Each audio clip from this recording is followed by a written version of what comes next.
Chapter 44, 61, Withholding Information.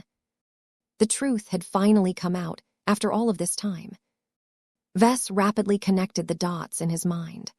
All of the scattered clues that previously seemed to bear little relation to each other finally fit into a picture that should have been so obvious in hindsight. The Palace of Shame never centered around the Orvans at all. It turned out that the phase whales were the ones who set all of this into motion. The original purpose for creating this asteroid base was not to build a retirement home for an exiled Orvan prince.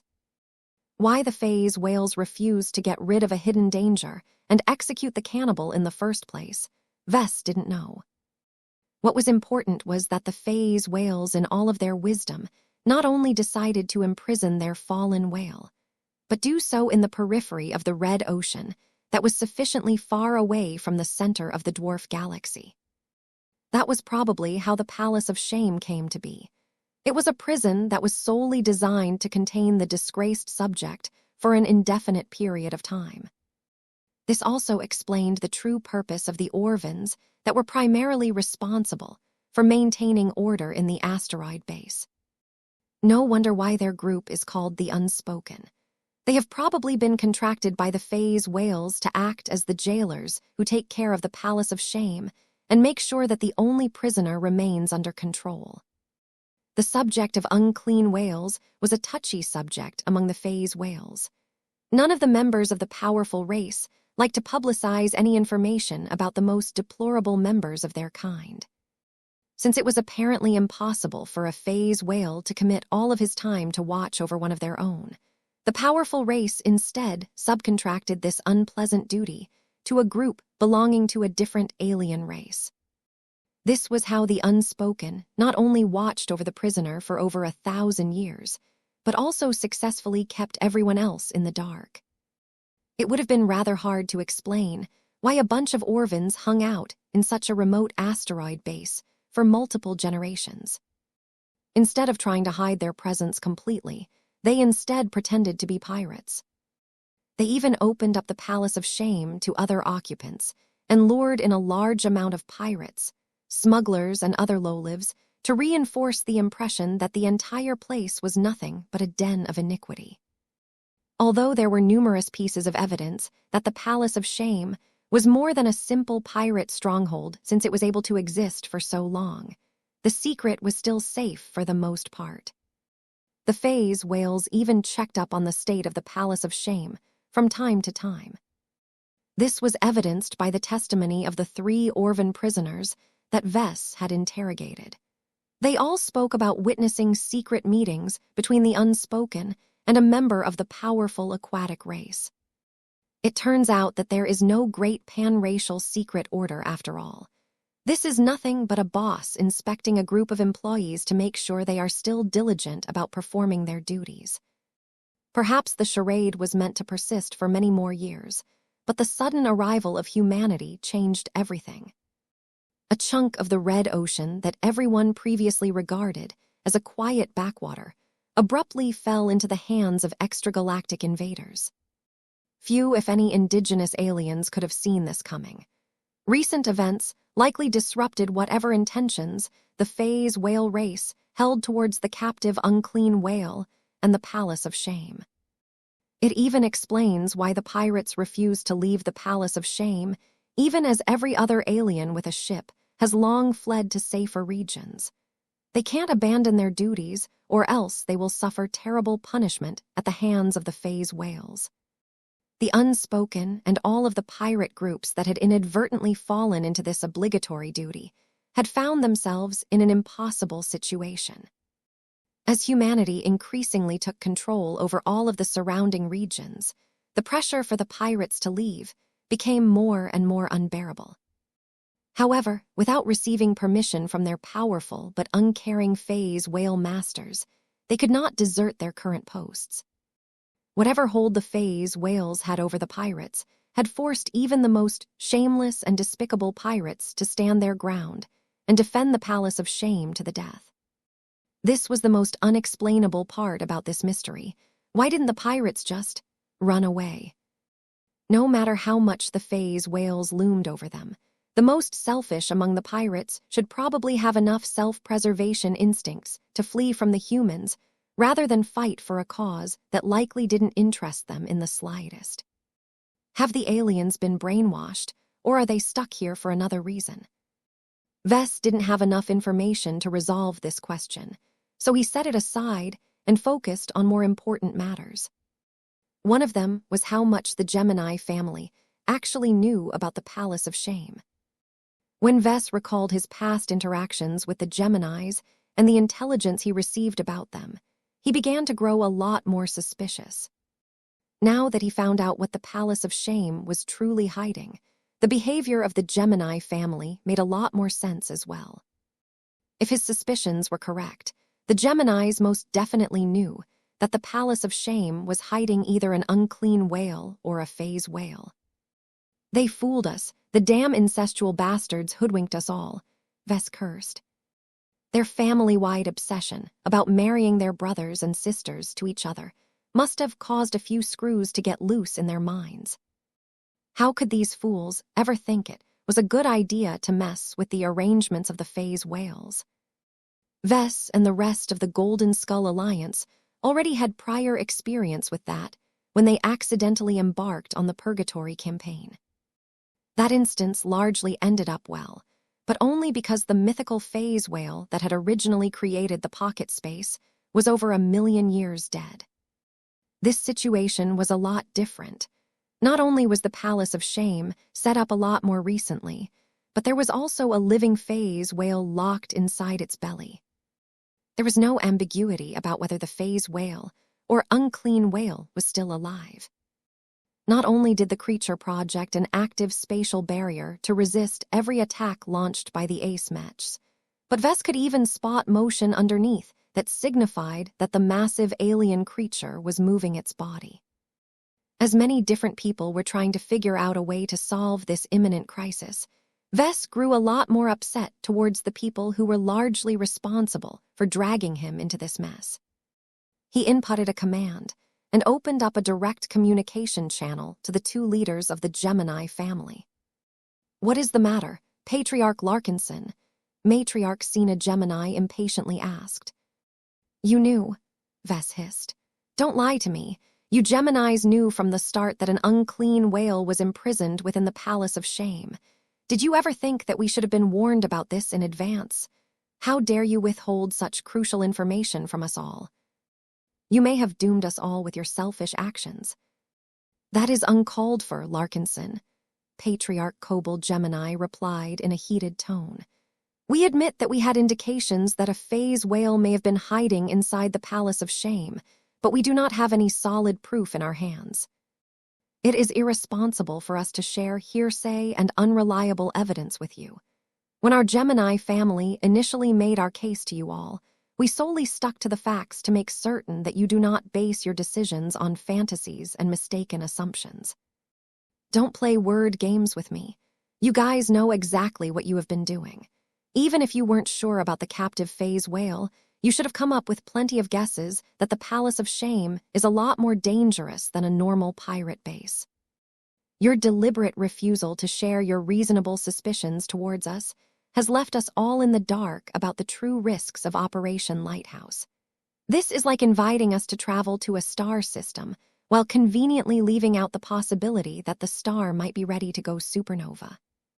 Calm down, Patriarch Larkinson. You can accuse us all you want, but this is not the time for recriminations.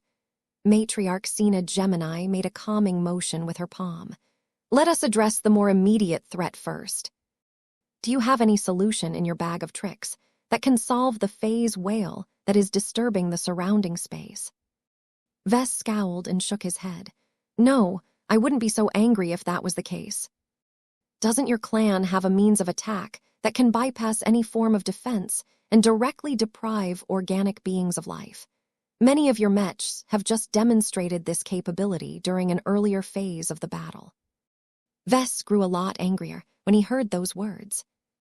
This is exactly why it was so important for the rest of us to know about the possibility of a hidden phase whale in advance. If I knew what was coming, I wouldn't have used up this trump card. As it is, All of the Mech pilots who are capable of pulling off this specific battle formation attack have already exhausted themselves. They are all resting in order to recuperate their mental energies, but I can already tell you now that it will take at least half a day for them to regain enough vigor to pull off the same kind of attack.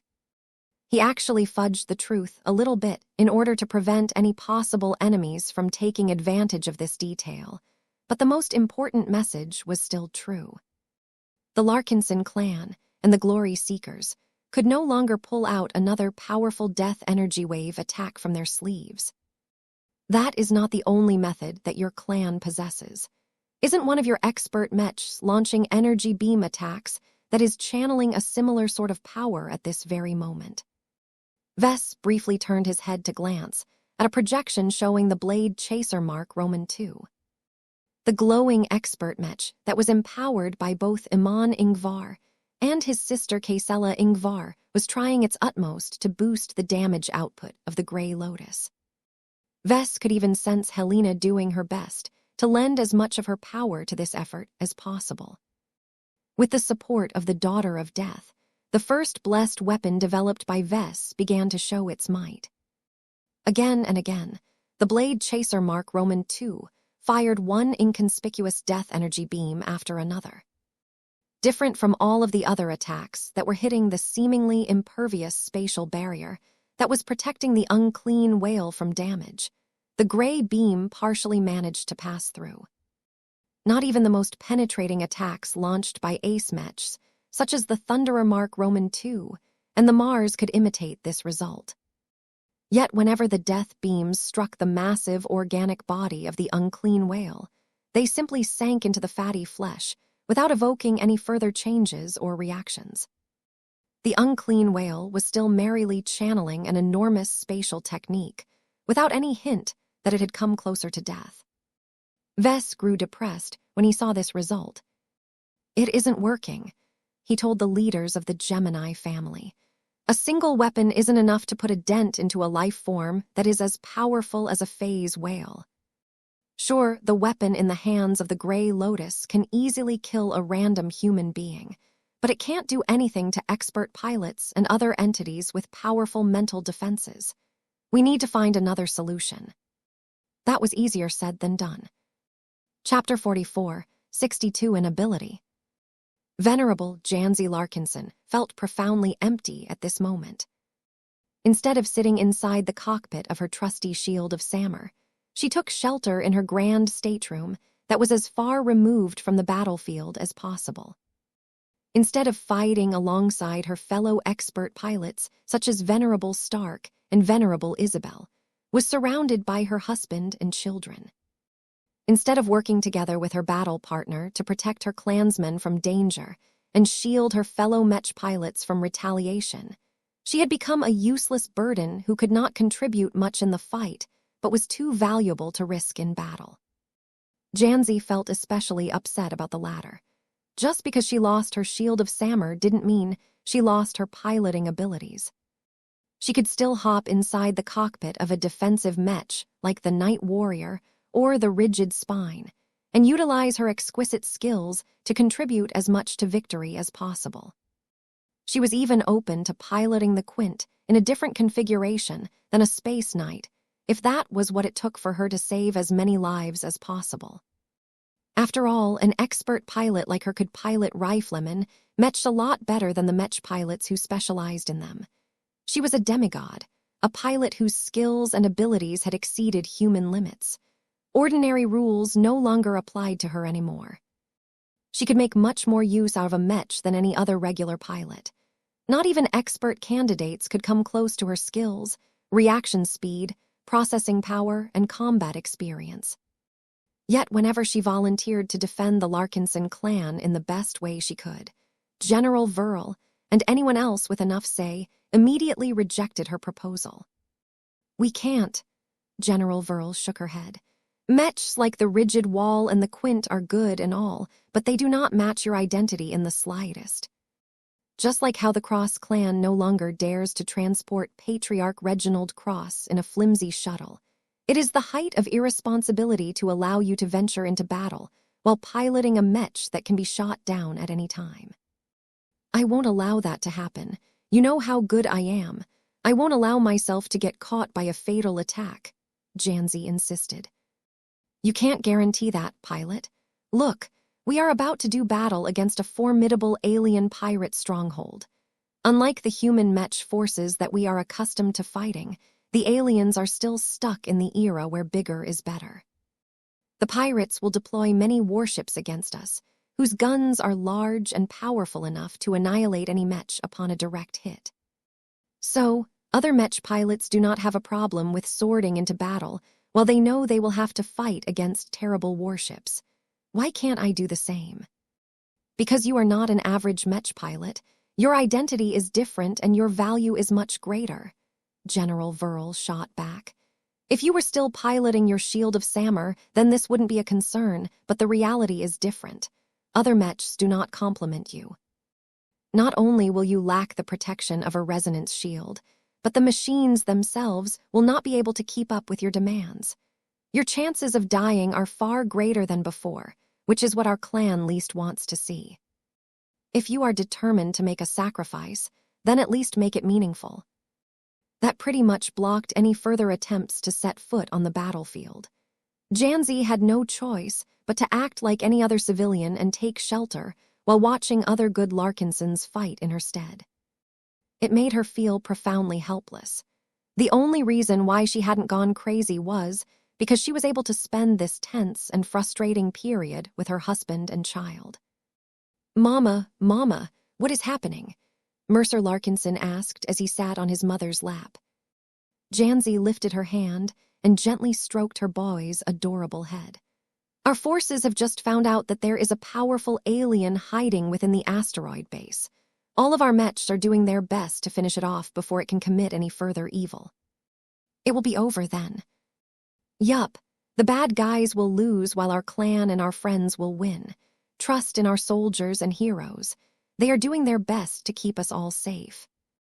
Though she was easily able to fool her young and naive baby, her husband was not as convinced. Though the public feeds that their family had access to did not provide any clarification or details, it was difficult to hide the desperate actions of all of the Ace Mechs. The fact that they abandoned any further attempts to disable the Vigant Cesny and launched as many attacks towards the interior of the Palace of Shame said much about their current priorities. Adenau Pernes Larkinson, who sat next to Janzi, glanced towards his wife. The expert pilot without an expert Mech silently shook her head as she conveyed her true feelings on the matter. Unlike ordinary people, she possessed a much better grasp of the flow of the battle. Her extraordinary senses and judgment allowed her to extract a lot of clues from the running feed. Those clues were now telling her that every human was in much deeper trouble than before.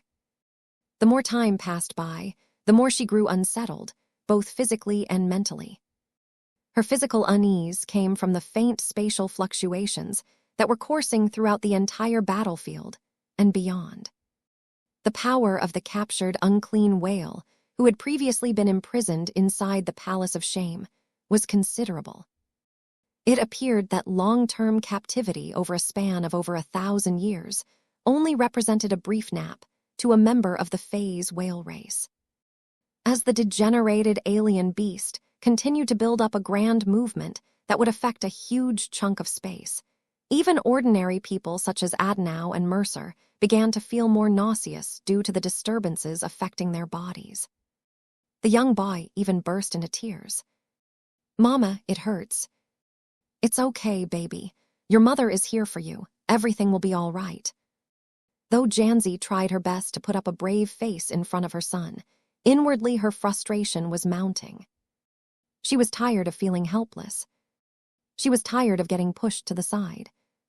She was tired of needing to wait for many months before she could pilot a real Mech again. Her lack of agency in this situation was a form of torture to her. The transition from being one of the most powerful and influential combatants of the Larkinson clan to a harmless woman without a Mech was too abrupt. She couldn't get used to returning to a life of indolence and anonymity. Janzi vowed to never end up in this situation again. Once she finally obtained the reborn shield of Samur that she had been promised with, she would never allow herself to get pushed back to the rear again. "The clan needs me," she whispered to herself. "Vess can't protect our people as well as I can. Only I have the ability to protect our family in these moments." Her conviction burned brighter than before. Despite being far away from any Mech, her force of will grew stronger. She not only regained the strength that she had before, but also pushed her extraordinary willpower to the point where she was able to cover her husband and son with a weak domain. Their expressions eased. They were no longer affected by the spatial fluctuations because Janzi willed it so, simple as that. No demented phase whale was allowed to harm the objects of her protection. As Janzi continued to dream about getting back in the saddle again, Vess was not having a good time at the moment. Nothing much happened in the next dozen or so seconds. The only meaningful developments that took place was that the analysts confirmed much of his suspicions. The Palace of Shame had been built as a prison. They knew this now because the exposed inner structure was made out of materials that were especially good at dampening spatial phenomena and resisting a huge amount of physical force. If that wasn't enough, the giant prison chamber also featured numerous giant chains that previously restrained the only captive. Normally, these chains should have locked the alien beast in place and suppressed his potent spatial abilities, but when the ace Mech had breached the chamber, none of the chains were bound to the prisoners anymore. Upon their imminent defeat, we believe the Unspoken may have activated an emergency measure that freed the captive phase whale. It may have been an act of spite as well as a planned contingency measure.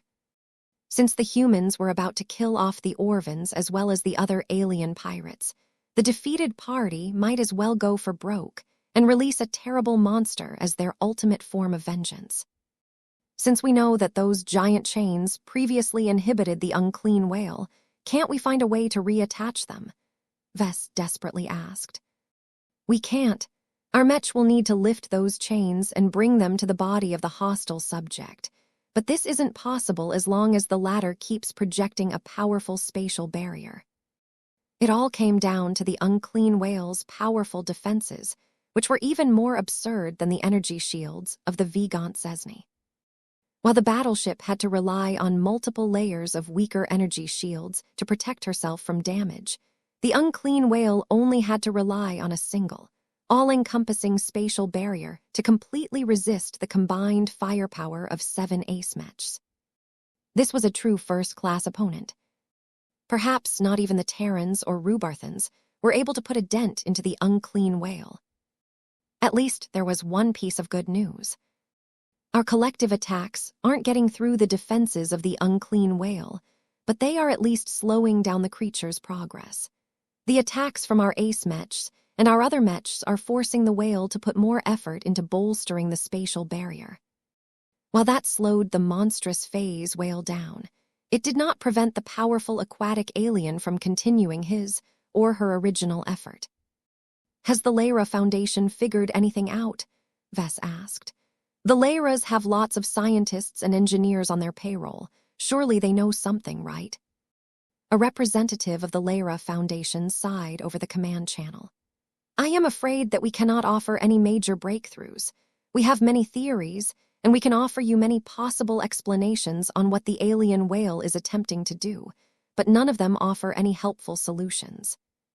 None of our suggestions matter as long as the source of our current problems can block any external manipulation with a spatial barrier." That caused Vess to gain an idea. "Can't we make use of the gravity net and other face water tech to disturb the spatial barrier? We only need to grate a gap that is large enough for an ace Mech to squeeze through." "We have already thought of that, Patriarch Larkinson, but not even all of our face water devices put together can overcome the power of the unclean whale.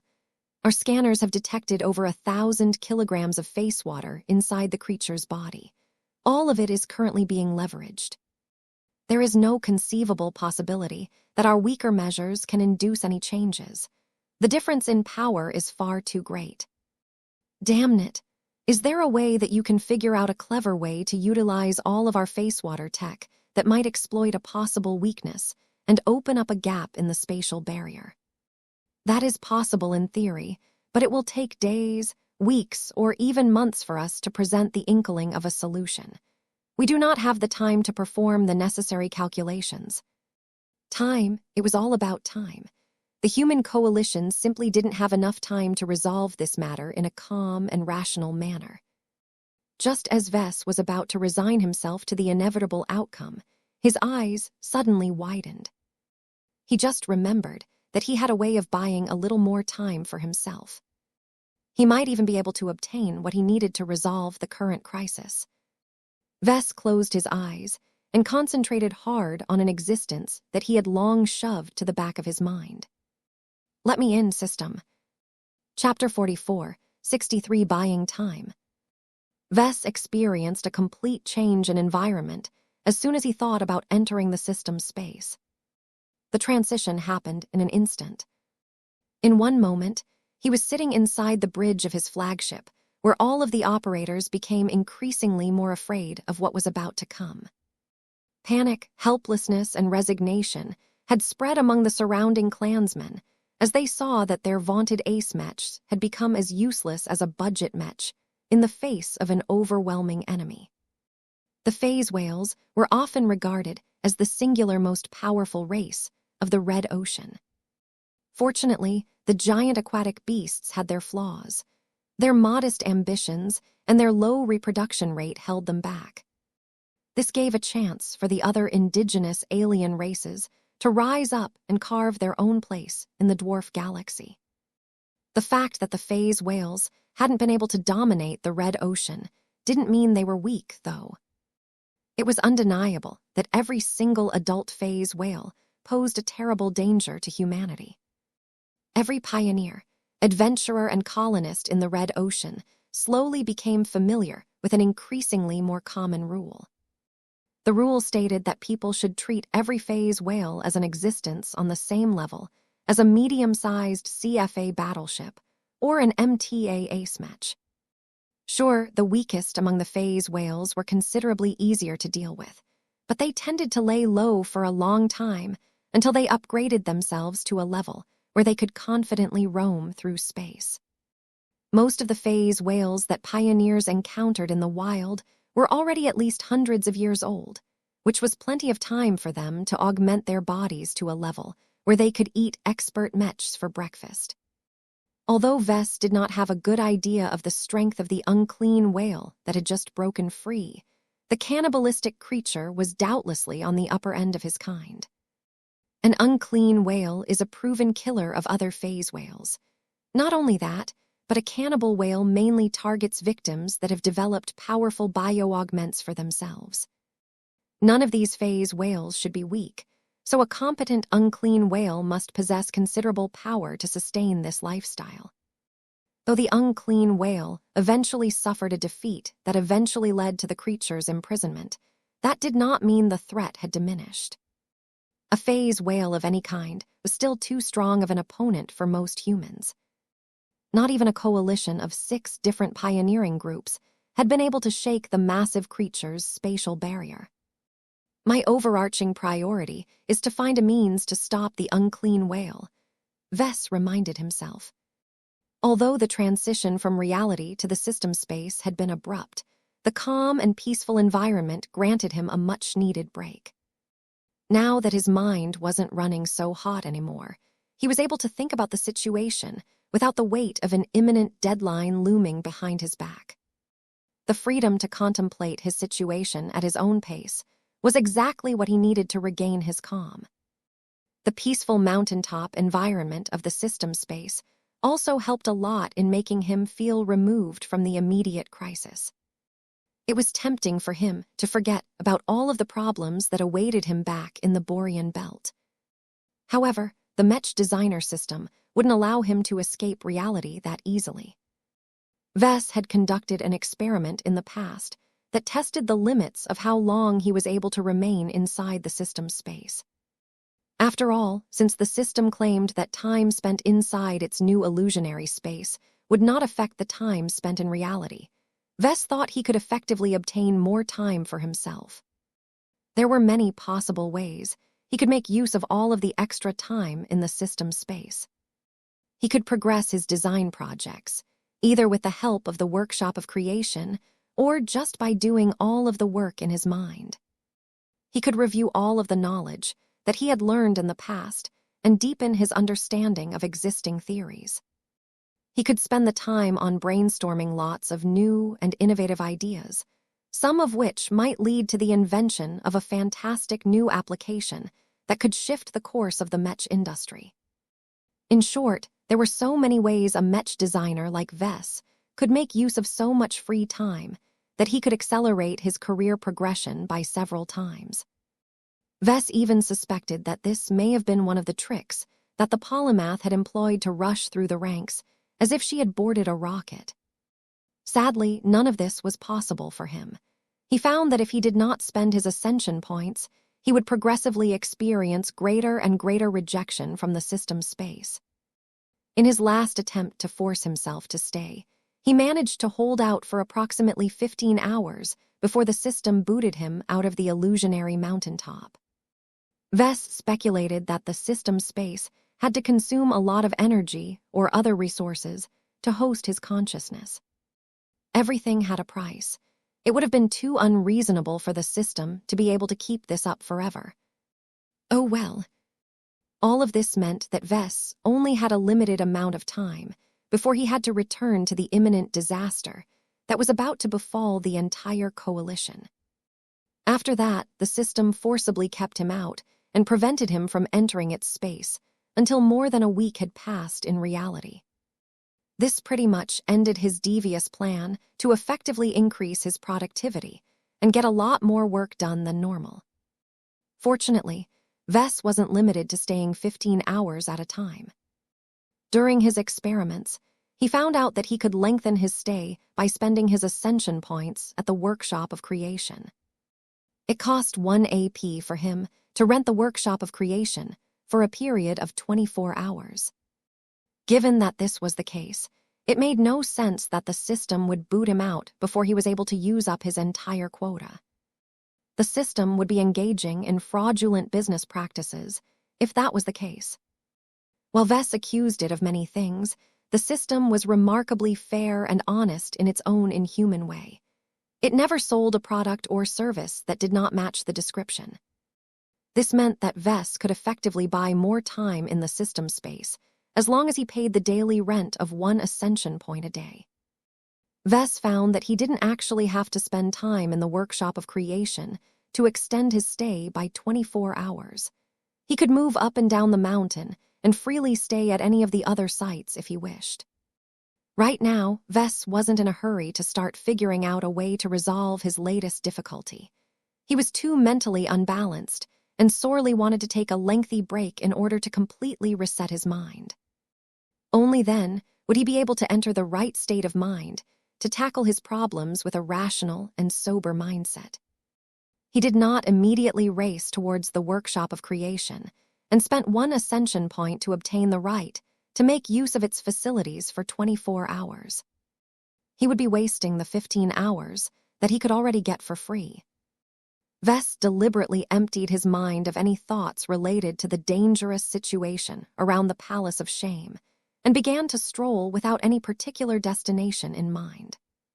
He became oblivious to the passage of time as he kept climbing up and down the mountain path. Sometimes, he took the paths that led him to the sites where he could exchange his AP for all kinds of useful goodies. He did not visit these places because he wanted to see whether he could use his AP to acquire what he needed to cobble up a solution. It was too early for that. Right now, he just wanted to cleanse his mind and bask in his isolation. Vess hardly noticed that his life had changed so much in the past years that he didn't enjoy any moments alone anymore. Every day, he woke up surrounded by his wife, his children, and his bodyguards. Even if he decided to take a day off and laze around in his grand stateroom, he could not escape the social interactions that had become a fixture in his life. Whenever he performed his normal duties, he met and interacted with all kinds of people. From his personal assistant, who appraised him of the developments of his clan, to his fellow journeyman Mech designers, who he collaborated with, he worked with a lot of people in order to keep the Larkinson clan afloat. Vess never really thought about it over the years, but now that he finally took a moment to step away from the moment, he recognized how deeply he depended on his subordinates. People such as General Verl, Minister Sheddarin Purnes, Director Ranya Wadden, Director Calabast, and many more played an indispensable role in managing the various branches of his increasingly more powerful clan. At the same time, all of those Larkinsons also depended on their patriarch to lead the clan to a greater height. Vess did not think he was being narcissistic when he thought that he was the only person in the clan that could truly propel his entire clan to the top of human society. As Vess continued to reflect on everything he had accomplished in the past few years, he felt increasingly more ambivalent about his role and what he had been doing as of late. A part of him wanted to concentrate entirely on designing mechs and progressing his design philosophy. He was a mech designer, so why should he waste so much time on other matters when they didn't bring him any closer to beating Gloriana to the rank of senior?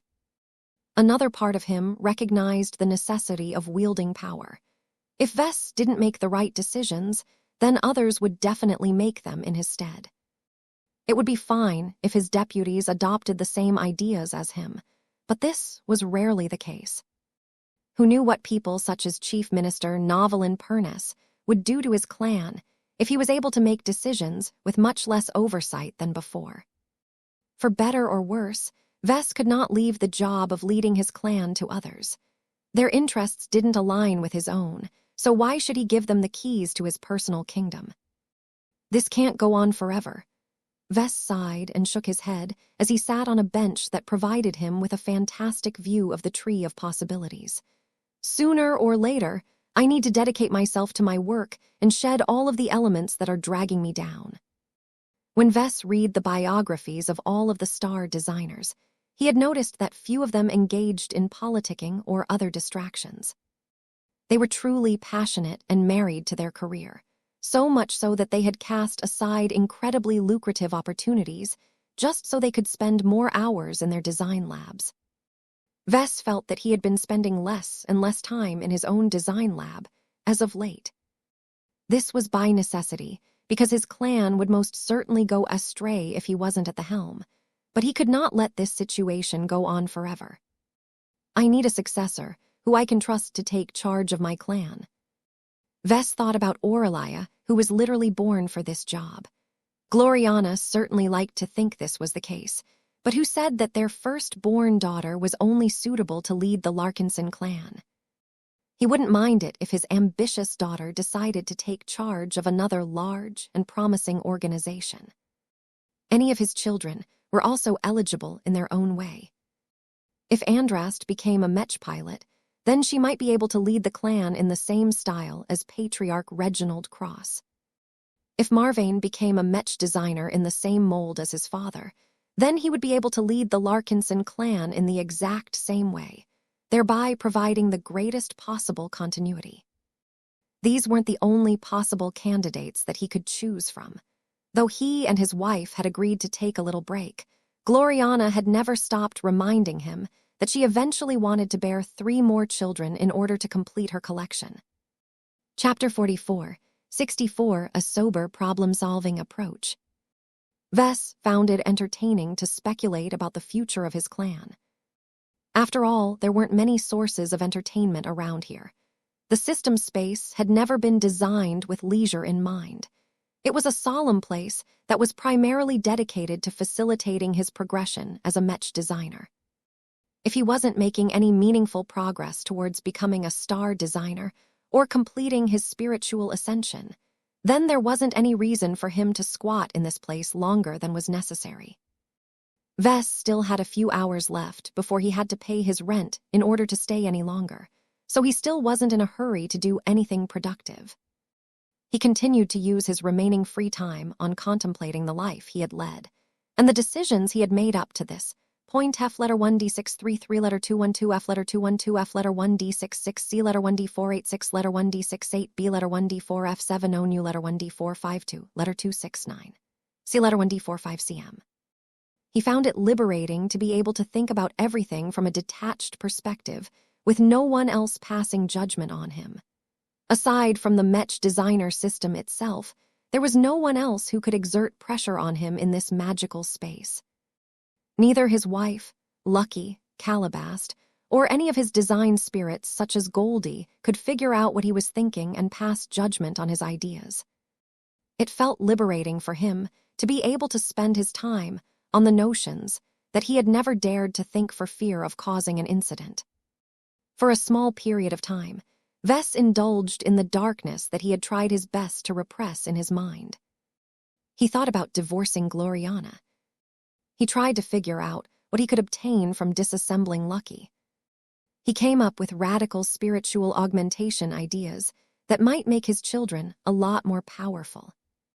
He even thought about killing off all of his weaker and more flawed design spirits so that he could replace them with superior versions. Vess could calmly think about all of these ideas without his wife screeching in his ears or Goldie manifesting above his head before proceeding to bite him with her teeth. Still, as much as he found it fun to entertain all kinds of taboo ideas, there were good reasons why he never dared to think about them before. I should get on to business, he eventually told himself. He pushed all of his dark and inane ideas back into the depths of his mind where they belonged. Although he felt like he could benefit from taking a longer vacation than this, he didn't know how much ascension points he needed to fix his way out of the crisis that was awaiting him back in reality. Thanks to the system mission that he had recently completed, he was not short of ascension points. Contributing to the ace match that eventually led to the death of Saint Jeremiah Gage had netted him a whopping 1,000 ascension points, which instantly transformed him from a pauper into a nouveau rich, at least as far as the system was concerned. I can do a lot with 1,000 AP, Vess briefly smirked, but that only lasted for a short while. I can also squander all of this wealth in an instant. Vess was all too well aware of how the more expensive offerings of the system could easily tempt him into squandering his hard-earned wealth. Just because he happened to earn 1,000 AP at once didn't mean that it would be easy to earn another windfall in the near future. The mission hall only presented him with a limited selection of missions that periodically refreshed with the passage of time. Most of the missions were frankly impossible or too impractical to complete for a journeyman like himself. In order to make sure that he was not missing out on another potentially lucky opportunity to earn another bag of ascension points, he moved to the mission hall and studied the current selection of offerings. Mission, Stairway to Ascension. Difficulty, S rank. Prerequisites, spirituality must be higher than 10.0. Description. The time has come for you to create a pathway to ascension that is accessible to the common man. Combine your knowledge, resources, and ingenuity to create a physical or intangible stairway that can help the worthy evolve beyond their limits with each step they take. The stairway will only be considered complete if the final step can trigger an individual's promotion to a true god. Reward, 100,000 ascension points. Time limit, 100 years. Penalty for failure, permanent death of mind, body, and soul. Vess quickly glanced at the other ridiculous or impractical missions before he immediately turned away and left the mission hall without a word.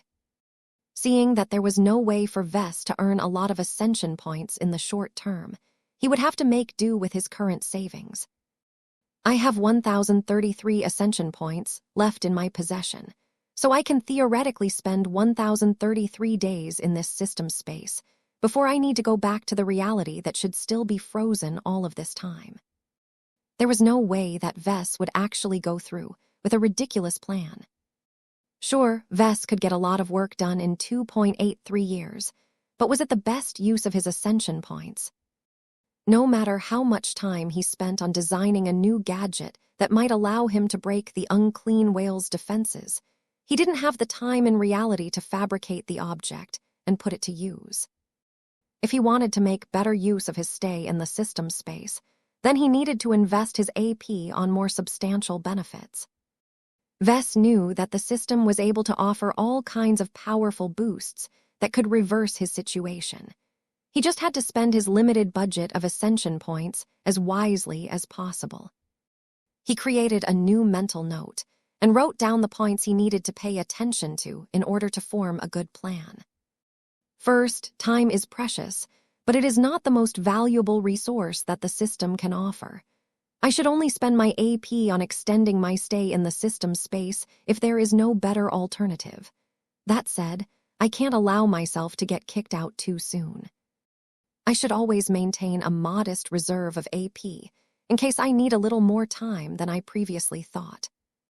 Second, I should spend as much of my AP as possible. There are circumstances where it's best to save them up, but there are also circumstances where holding back is the height of foolishness. Since my clan and I are currently confronting an unclean whale, an alien beast that is far more dangerous than a regular phase whale, I cannot afford to assume that the hostile creature will treat us kindly. Our Mech have already launched many powerful attacks towards the imprisoned whale. I doubt we will be able to receive a hug in return. Third, I should try and be as efficient as possible with my spending. No matter whether I use up my ascension points on tangible or intangible items, I should always seek to get the most while spending the least amount of money. It would be best if whatever I am spending my ascension points on is solely applicable to my current situation. Vess wrote down a few more points, but they all followed the same idea. His resources were limited, and he needed to spend them as wisely as possible in order to maximize his rate of return. He made certain to reread his guidelines and also verified whether he was in the right state of mind to tackle the problem with a sober and rational mindset. This was not the time for him to get caught up in his passion and make all kinds of foolish and wasteful decisions in order to pursue a crazy idea. No, that's too risky. I need to keep my cool and approach this issue like a normal Mech designer. By reducing the current matter to an engineering problem, he put himself in a specific mindset that reminded him of the times he conducted long-term research or resolved a particularly tricky design problem. He would have never adopted this mindset if he was in a hurry, but fortunately he had enough AP to spare for a lengthy stay. That reminds me, I should pay my rent for the day before it's too late. The system had already created a growing sense of rejection towards him. Though he was confident that he could stick around for a couple more hours, there was no sense in tempting fate. He dropped by the workshop of creation to pay the daily fee and felt a lot more at ease all of a sudden. Thank you, system. With that out of the way, he proceeded with the first step of his plan. I need to see what I can work with. Everything that I can exchange from the system is a potential resource that I can use to resolve the immediate problem. He decided to stop by the tree of possibilities first. In the past few hours, he developed a faint hope that the tree of possibilities may have grown a powerful new enlightenment fruit that could impart a powerful new offensive of disruptive spiritual technique. If Vess found a way to leverage a critical weakness in the unclean whale's spatial barrier or other aspect, he might be able to interrupt the former captive's attempts to pull off a mass displacement technique. Vess patiently scanned all of the enlightenment fruits that were ripe for the picking. There were hundreds of them, many of which had thankfully entered the range of his budget, but none of them were tailored to his needs. His expression gradually soured when he failed to find the magic bullet that could stop a powerful unclean whale in an instant. Damn, I knew it was too good to be true.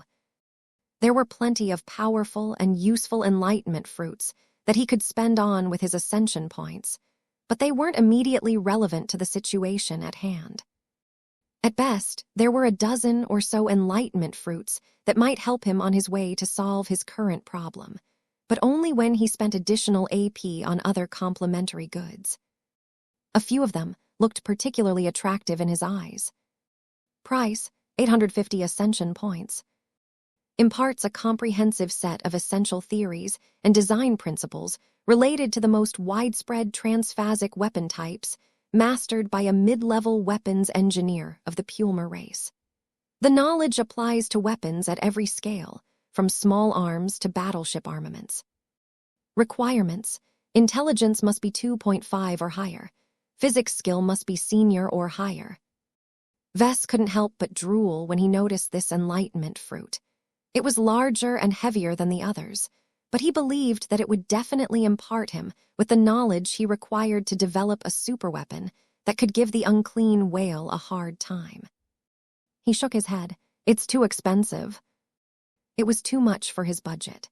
If he spent 850 ascension points in an instant, then he had precious little left to spend on all of the sophisticated materials offered by the Divine Bazaar. All of the Pulmer weapon technology in existence would be able to make any difference if Vess lacked the materials to reproduce a weapon that was powerful enough to affect a phase whale. While it was difficult for Vess to figure out how much he needed to spend on materials, he cautiously assumed that he needed to reserve at least 400 ascension points on materials. If he was able to figure out a better plan, then he might be able to get away with spending a lot less. But for now, he needed to make sure he would not screw himself over by going overboard with obtaining shiny new enlightenment fruits. Chapter 44, 65 Technophiles. To be honest, Vess couldn't leave the Pulmer mid-level transphasic weapon principles enlightenment fruit behind. It was one of the most expensive enlightenment fruits hanging from the tree of possibilities. Its exaggeratingly high price initially deterred him a lot, but the more he thought about it, the more he appreciated its incredible value. Although the description offered by the system was short, vague, and far too open-ended to give Vess a precise idea on what it offered, he could make educated guesses. Based on what he knew after studying the indigenous alien races of the Red Ocean, the Pulmers stood as the greatest source of technological innovation in the local galactic community. When the Pulmer race burst into the scene, the scrappy and combative ball-like aliens quickly showed their worth by all of the adaptations they made after fighting against new and foreign opponents. As preeminent technophiles, the Pulmers learned quickly and constantly intensified their efforts to develop stronger and better technologies, especially when they came under pressure. The Pulmers had no qualms about reverse engineering and assimilating foreign technology. These uncultured, empathetic sentients did not attach any special subjective feelings to certain kinds of tech. This was why the Pulmers often maintained tense relationships with many other races. The Orvans, the Nuncers, and so on all grew pissed whenever the tiny ball aliens stole proprietary tech and made it their own, all without ever asking permission. Fortunately, as much as the Pulmers excelled at learning and mastering existing technologies, they did possess one fundamental weakness that prevented them from progressing too far behind the rest of the Red Ocean. They are not creative enough, Vess chuckled. Just like humanity, the Pulmers initially rose into power by salvaging old products of technology and reverse engineering their principles. It was easy to stand on the shoulders of giants, but it was a lot harder to become one of those giants. Whereas humans utilized reverse engineering technology as a springboard for their own magnificent technological progression, the Pulmers seem to have stagnated all of a sudden. They are mostly plagiarists who are good at copying other people's homework, but not as capable of doing their homework themselves. This is a sign of a distorted society. There was much about the Pulmer race and its society that looked distorted from his human perspective. The ball-like aliens were apparently angry all of the time. They easily became offended, especially when a member of a taller alien race commented on the diminutive stature of the Pulmer race. They were incapable of feeling love and affection. They did not engage in recreation and never seemed to feel the need to have fun. They did not care about art, music, or any form of culture. The Pulmers were like organic machines in a sense. Most of them solely existed to reproduce and expand their numbers without ever contemplating any deeper philosophical thoughts. It's no surprise they find it difficult to engage in original research. Without passion and creativity, they don't have the drive and ingenuity to come up with their own innovations. Vess found it perplexing that the Pulmers managed to get off the ground in the first place. How could they have ever been wise and far-sighted enough to rise so far when so many Pulmers were as flawed as juvenile delinquents? There are plenty of theories on this matter. The other members of the indigenous galactic community speculated that the Pulmers were maybe similar to the Orvans. Perhaps there was a secret caste of leader organisms that were pulling all of the strings, but so far there was no evidence of this kind.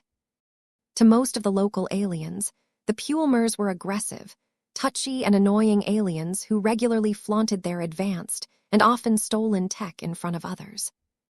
What was worse was that the Pulmers never showed any remorse about stealing the technological fruits of other alien races. Their only taboo was excessive biotechnology. They seemed to show a great aversion to augmentation, creating new species and other related activities. This had to do with their fundamental beliefs that the Pulmer race was perfect and not flawed in the slightest. To question this belief was to attack their self-esteem. As flawed and stupid as these aliens appear to be, they had their good points. The Pulmer race's shameless and compulsive habit of stealing and assimilating many different alien technologies meant that their scientists and engineers had amassed enormous libraries worth of knowledge.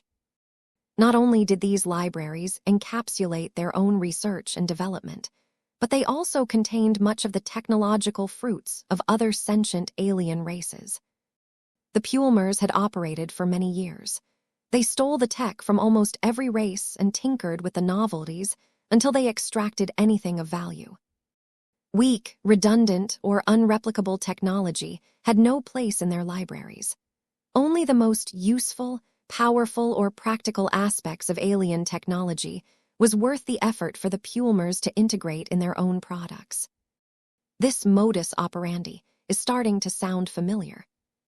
It took a lot of minutes for Vess to figure out why he paid so much attention to this detail. His eyes widened as his illusionary body froze. Wait, isn't this similar to what the MTA is doing in human society? Just as how the Pulmers unceremoniously stole the technological innovations developed by the other native alien races of the Red Ocean, the Mechers persistently collected the technological innovations of Mech designers and other researchers. While the MTA mainly relied on voluntary transactions because of the need to keep fellow humans happy, it was undeniable that the Mechers had a penchant for grabbing other people's tech. Vess had personal experience in that. It was hard not to resist the MTA's gentle requests with regards to sharing his most influential inventions, such as the Transcendence Glow. The MTA should be better than the Pulmers, though. The former might rip people off, but the latter don't even bother with providing any remuneration. Another point in favor of the Mechers was that they invested a lot in original research as well. Competition from the CFA, the first-rate superstates, and the alien races that were still lurking in the Milky Way constantly put a lot of pressure on the MTA. The Mechers could never rest and take it easy. This was unlike the Pulmers, who largely stopped coming up with new technologies after they had reached the upper echelon of their native galaxy. It was only after humans came out of nowhere and overwhelmed the Red Ocean with a plethora of foreign but superior tech that the Pulmers were kicked into gear again. If past historical records are any indication, the Pulmers will definitely become the Big Two's worst nightmare in the near future. Their ability to assimilate foreign tech is disturbingly effective. Vess tabbed his armored finger against the chest plate of his unending regalia in thought. He was able to bring his unending regalia into the system space because he had used the inventorized ticket that he had obtained some time ago on his personal suit of combat armor.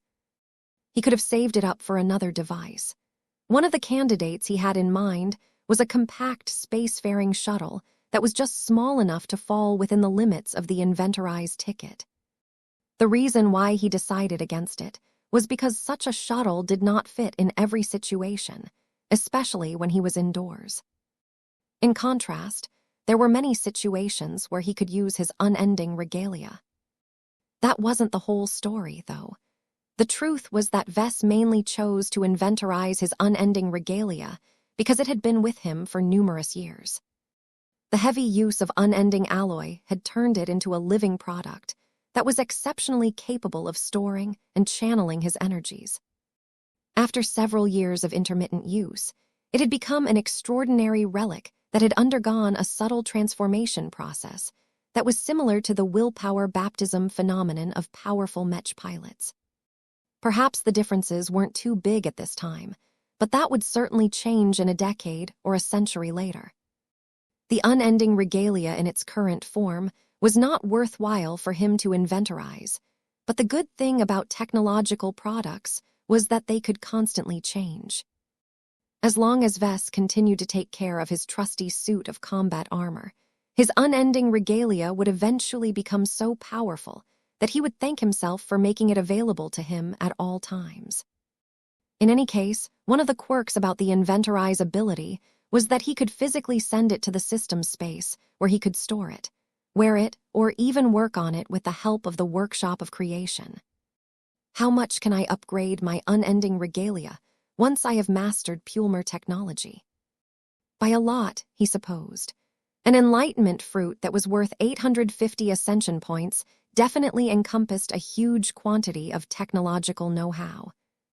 Since the Pulmer race was the Red Ocean's version of the MTA more or less, mastering a portion of Pulmer technology essentially translated to understanding a small but incredibly powerful slice of the best of what the new frontier had to offer. What Vess especially paid attention to was that most of the major alien races were almost just as technologically advanced as first-rate states. Even though Pulmer technology was still inferior to the best of human technology, it was still far more advanced than what he had mastered up to this point. I am primarily a second-class Mech designer. The reason why I can't design first-class Mech is because I haven't learned nearly enough variations of high technology to get started. Vess would be able to get a lot closer to becoming a first-class Mech designer, as long as he ingested the Pulmer mid-level transphasic weapon principles enlightenment fruit. Even if alien tech was still a lot different from human technology, Vess was confident that he could fully convert all of the alien standards, principles, and theories into human equivalents over time. It was a lot easier for him to do this than to learn all of the different forms of high technology related to first-class weapons from scratch. That reminds me, this enlightenment fruit should also supplement my understanding of phase water technology. Transphasic weapon systems were intricately intertwined with phase water. Aside from the phase whales, the Pulmers probably possessed the greatest understanding of technology derived from this powerful exotic. Vess could skip many decades of difficult learning as long as he redeemed this enlightenment fruit and absorbed all of the precious knowledge contained within. His mind wouldn't even get overloaded, as the system would ensure that he integrated the fruit as smoothly as possible. His eyes grew sharper as he thought of the most important implication of absorbing this powerful fruit. If I learn everything that a typical Pulmer mid-level weapons engineer is expected to master, then I can probably figure out a viable way to resolve the current crisis. The Pulmers knew much more about offensive technology and phase water technology than him. They also managed to rise up and achieve parity against the mighty phase whale race. It was not that big of a stretch to assume that the Pulmer race managed to develop or most likely steal weapon designs that were particularly effective when employed against the phase whales. There is no way the Pulmers have lasted this long without finding a way to restrain the phase whales from going too far. All I need is access to what they know so that I can design and make an effective weapon that can stop that unclean whale from teleporting us all into hostile territory. Vess felt tempted to exchange the fruit right away, but he constantly had to pull himself back for fear of going way past his budget. If he spent 850 AP in one go, how could he have anything left to obtain vital resources and rent enough days in the workshop of creation to produce an effective weapon? The fact of the matter was that he simply didn't have enough ascension points to obtain everything on his wish list. This frustrated him to no end. A compelling source of hope was dangling right in front of him, but he didn't dare to pluck this extravagant fruit for fear of running out of resources and time. Wait, if I don't have enough ascension points, is it possible for me to earn more, preferably during my current stay in the system space? That was an interesting idea. Chapter 44, 66, Getting Started in a New Field. Vess currently had 1,032 ascension points at his disposal. This was a considerable sum of wealth. It was far from being able to buy everything that the system had to offer, but it still opened up a lot of attractive options. He could acquire a lot of different enlightenment fruits and stuff his head with lots of useful knowledge if he wished. He could spend much of it to acquire both ready-made products and raw materials in the Divine Bazaar. If he was feeling lucky, he could even splurge his AP at the Wishing Fountain. It only took 5 ascension points for Vess to redeem a golden lottery ticket. If he bought 100 of them at once, he would gain a lot of random prizes. Vess had no doubt that the majority of those golden lottery tickets would return little of value, but even junk still had value in his eyes. He could amass a large quantity of bulk materials, which he could use as the basis of a large anti-phase whale weapon. He could also gain much more from the golden lottery tickets, as they occasionally produced a much better prize. The only reason why Vess was reluctant to proceed with this course of action was because the results were way too random in his opinion. He did not want to rely on games of chance to save his life from the wrath of a powerful, unclean whale. Maybe Jovi is more comfortable with choosing this course of action, but I don't have his ability to manipulate the probabilities in my favor, Vess muttered under his breath. He shook his head. He decisively ruled out this unreliable plan. The offerings of the Divine Bazaar and the Tree of Possibilities are a lot more expensive, but at least there is no ambiguity about what I can get for ascension points. It was an interesting dichotomy. The Wishing Fountain promised great rewards, but at considerable risk. The Divine Bazaar and the Tree of Possibilities offered much less value for money, but the risks were pretty much minimal. If Vess didn't have an angry and hostile unclean whale looming over his head, he would have been more open to the idea of spending his AP like he was trying to have a good time in a casino. As it was, Vess could never forgive himself if he blew his only shot of saving himself, his wife, his children, his clansmen, and his closest allies from getting affected by a preventable disaster. If I go down this path, then I need to milk as much AP out of the mission hall as possible. Since the missions offered by the system at this time played a crucial role to his new but ambitious plan, he briskly walked back to the mission hall and studied all of his available options. According to the rules, the mission hall was only capable of presenting 12 missions at a time. Vess had no idea how the system determined their parameters, but they were probably randomized in a way that partially took his current needs and capabilities into account. While that was nice, there were plenty of reasons why he was less than pleased with this arrangement. What grated Vess the most was that a large and stately structure like the mission hall did not bother to give him a wider selection of missions. Come on, system. There is room for thousands of missions in this place. Can't you give me a bit more leeway? Naturally, the Mech designer system did not deign to respond to his complaints. Vess understood the logic of limiting the amount of missions. It would have been far too easy for him to farm lots of ascension points by cherry-picking the easiest and most practical missions. He figured that the system wanted to limit exactly what he was planning to do at this moment. His hopes of exploiting its rules were dashed. He concocted a wild scheme where he could exit the system's space as a completely new man. This was because he could theoretically spend a decade, a century, or even a millennia on upgrading himself inside the system space, as long as he had the ascension points to spare.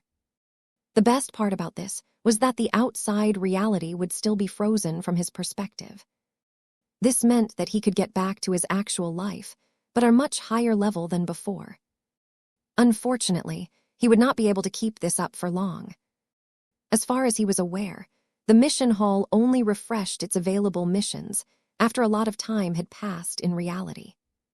This meant that he could not fool around in the system space and wait for the mission hall to refresh its current selection with a fresh batch of mission. I'll run out of ways to earn AP really soon, once I have exhausted all of the viable missions available in this round.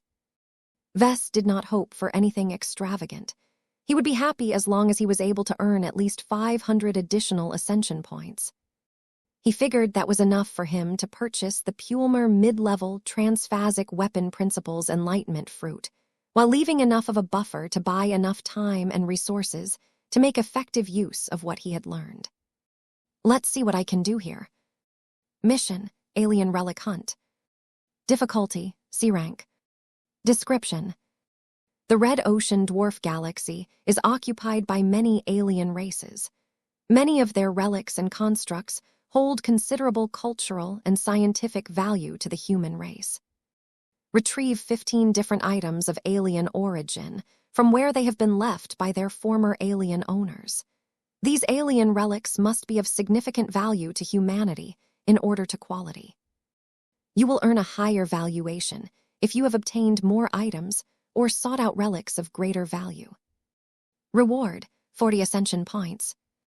Time limit: 2 years. Penalty for failure: lower your intelligence by 0.1. The Alien Relic Hunt mission sounded like an easy way to bag 40 ascension points. Planets occupied by indigenous alien societies were everywhere in the Red Ocean. The problem was traveling to one that hadn't been taken care of by other human pioneers. Still, Vess believed that it shouldn't be too difficult for him to seek out several existing or abandoned alien settlements and raid whatever junk the former occupants had left behind. It was a pity that the only way for him to complete this mission was to actually exit the system space and proceed with his Trailblazer expedition. That is not really helpful to me at this moment, Vess sardonically said to himself. There were several other missions that required him to spend a lot of time and effort in real space, so that immediately made them irrelevant to his current situation.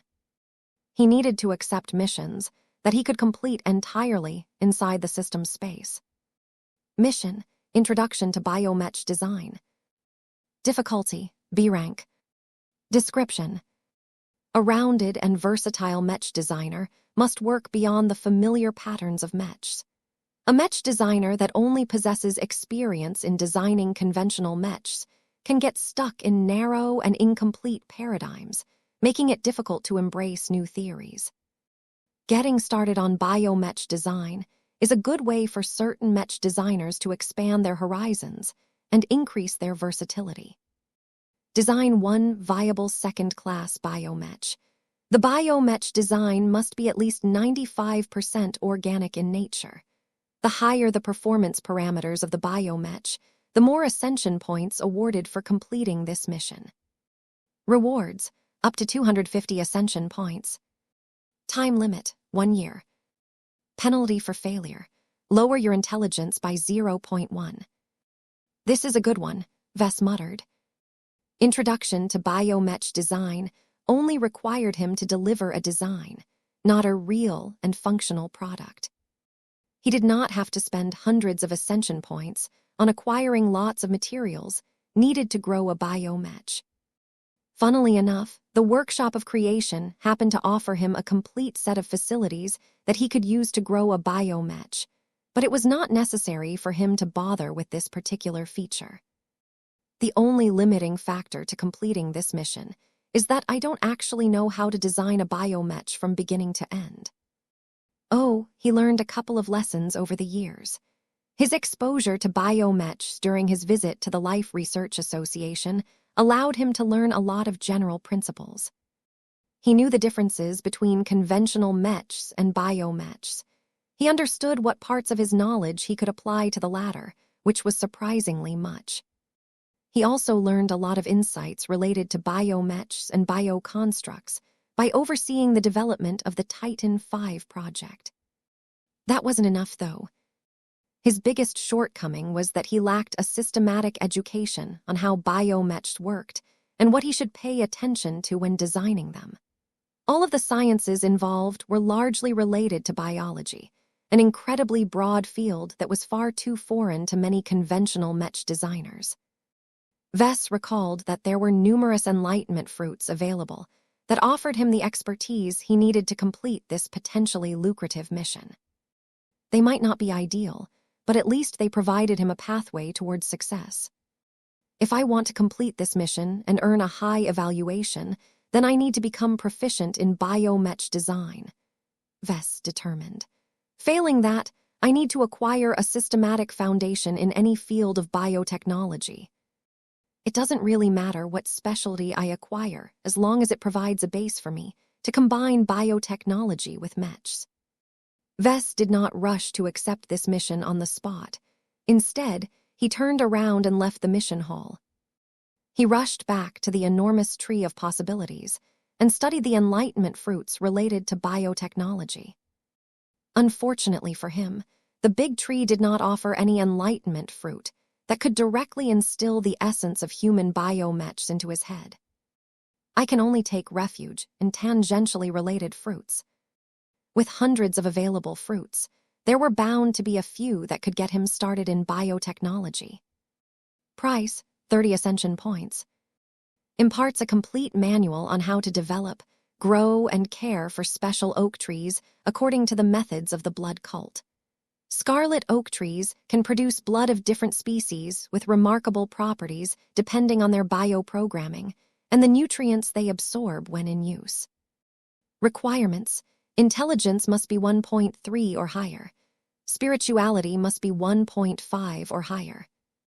Well, it's easy to guess who developed these oak trees in the first place.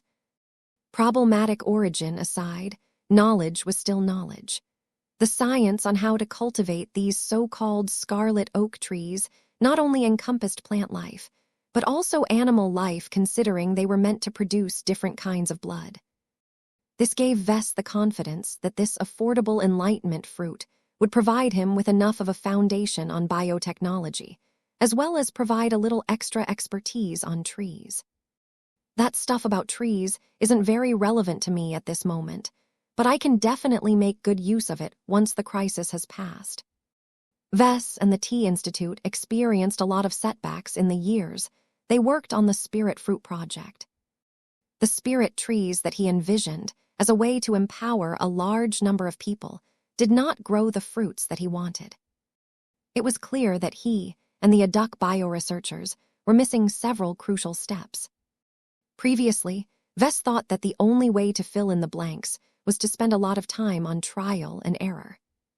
If he was able to obtain a part of what the 5 scrolls compact knew about special trees, he was confident that he could achieve a breakthrough in the Spirit Tree Project and finally attain a practical result.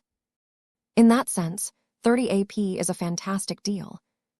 Still, was it enough for him to be able to design a biomech? Chapter 44, 67 Biotechnological Relations. There were several pros and cons to ingesting the blood cult scarlet oak tree growth manual fruit. The advantage was that it was cheap. It promised to provide Vess with a lot of theories and understanding for just 30 ascension points. The subject was also relevant to Vess, though not in relation to the current crisis. As long as he learned the ins and outs of the 5 scrolls compacts version of a blood synthesizing machine, he bet that he could apply his newfound expertise on developing effective trees whose fruits could turn any human into an extraordinary individual. However, the downsides were also serious. One of his most serious concerns was that the cheap Enlightenment fruit offered more advanced knowledge without including any of the basics. It was the basics of biotechnology that Vess needed the most in order to get started on biomech design. Vess was much more confident that the expensive Pulmer mid-level transphasic weapon principles fruit would provide him with a systematic foundation from beginning to end. The description suggested as much. The second issue was that Vess might not even be able to apply most of what he learned. The mission he had in mind requested a biomech design, not a tree design. If the blood cult Scarlet Oak Tree Growth Manual ended up filling his mind with little else than science related to trees and plant cells, then he could probably do little but design a biomech in the form of a living tree. Vess winced at the picture produced by his imagination.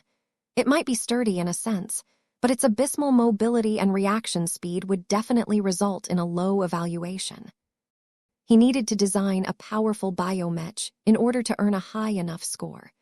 Presenting a biomech design with fatal flaws certainly wouldn't impress the mech designer system. Well, it might not be as big of a deal as I thought. As long as I learn enough knowledge to call myself a biotech researcher, if only barely, I can quickly get started on biomechs by quickly studying the essential theories that go into the specifics of their design. The jump from a conventional mech designer to a biomech designer was too big. The jump from a biotech researcher to a biomech designer was not as intimidating.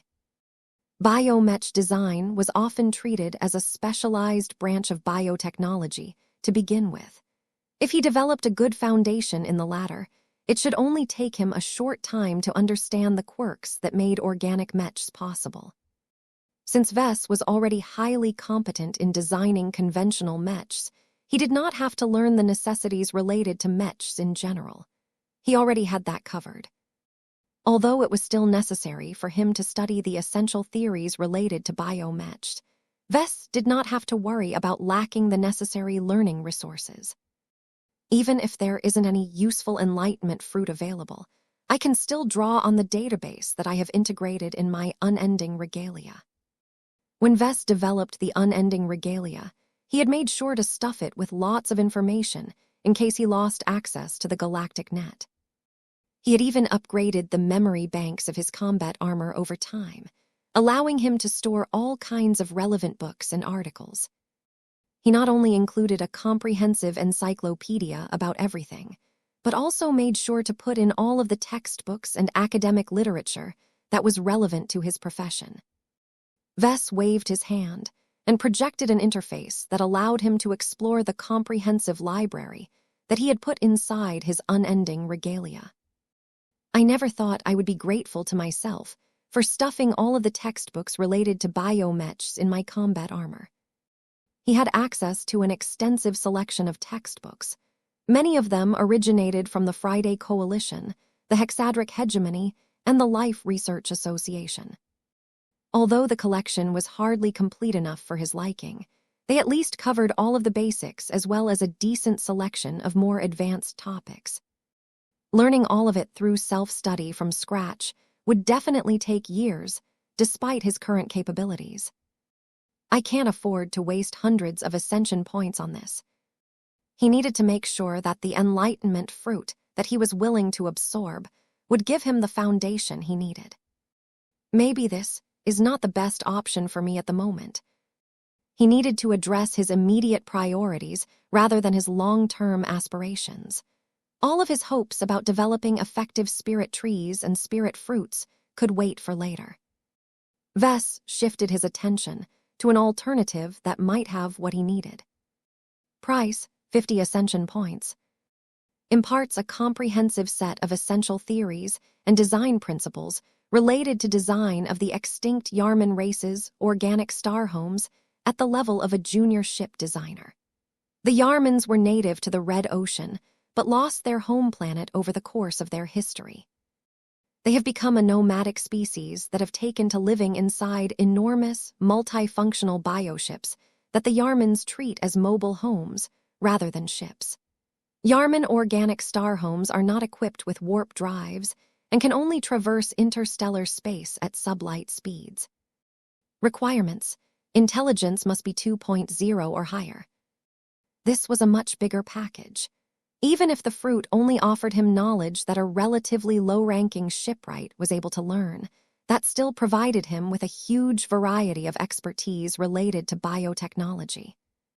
The bioengineering of enormous organic starships likely touched upon a broad range of knowledge, with a high assurance of including all of the basics that Vess sought.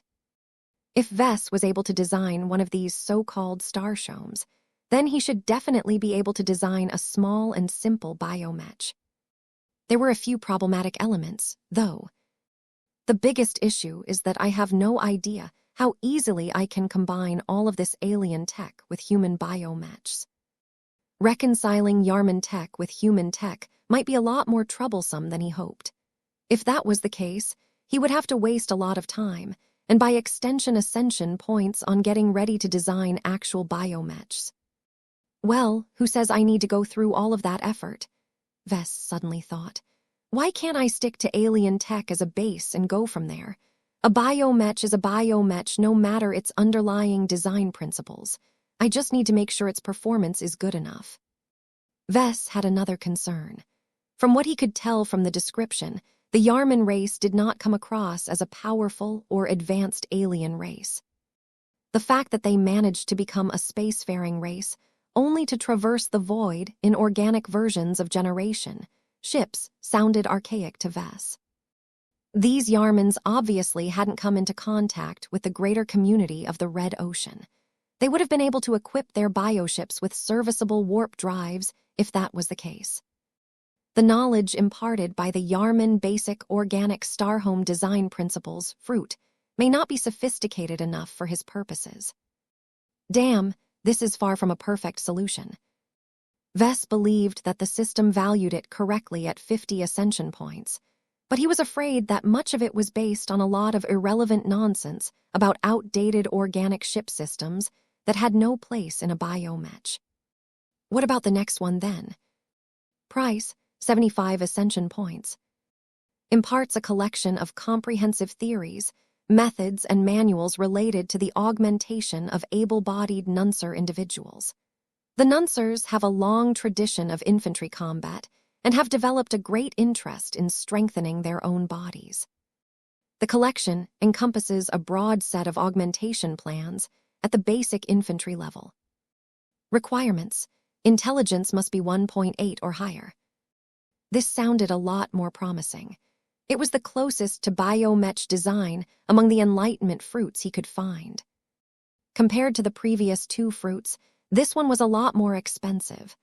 Vess found it difficult to imagine that he would be able to earn a significant profit if he used this as his starter.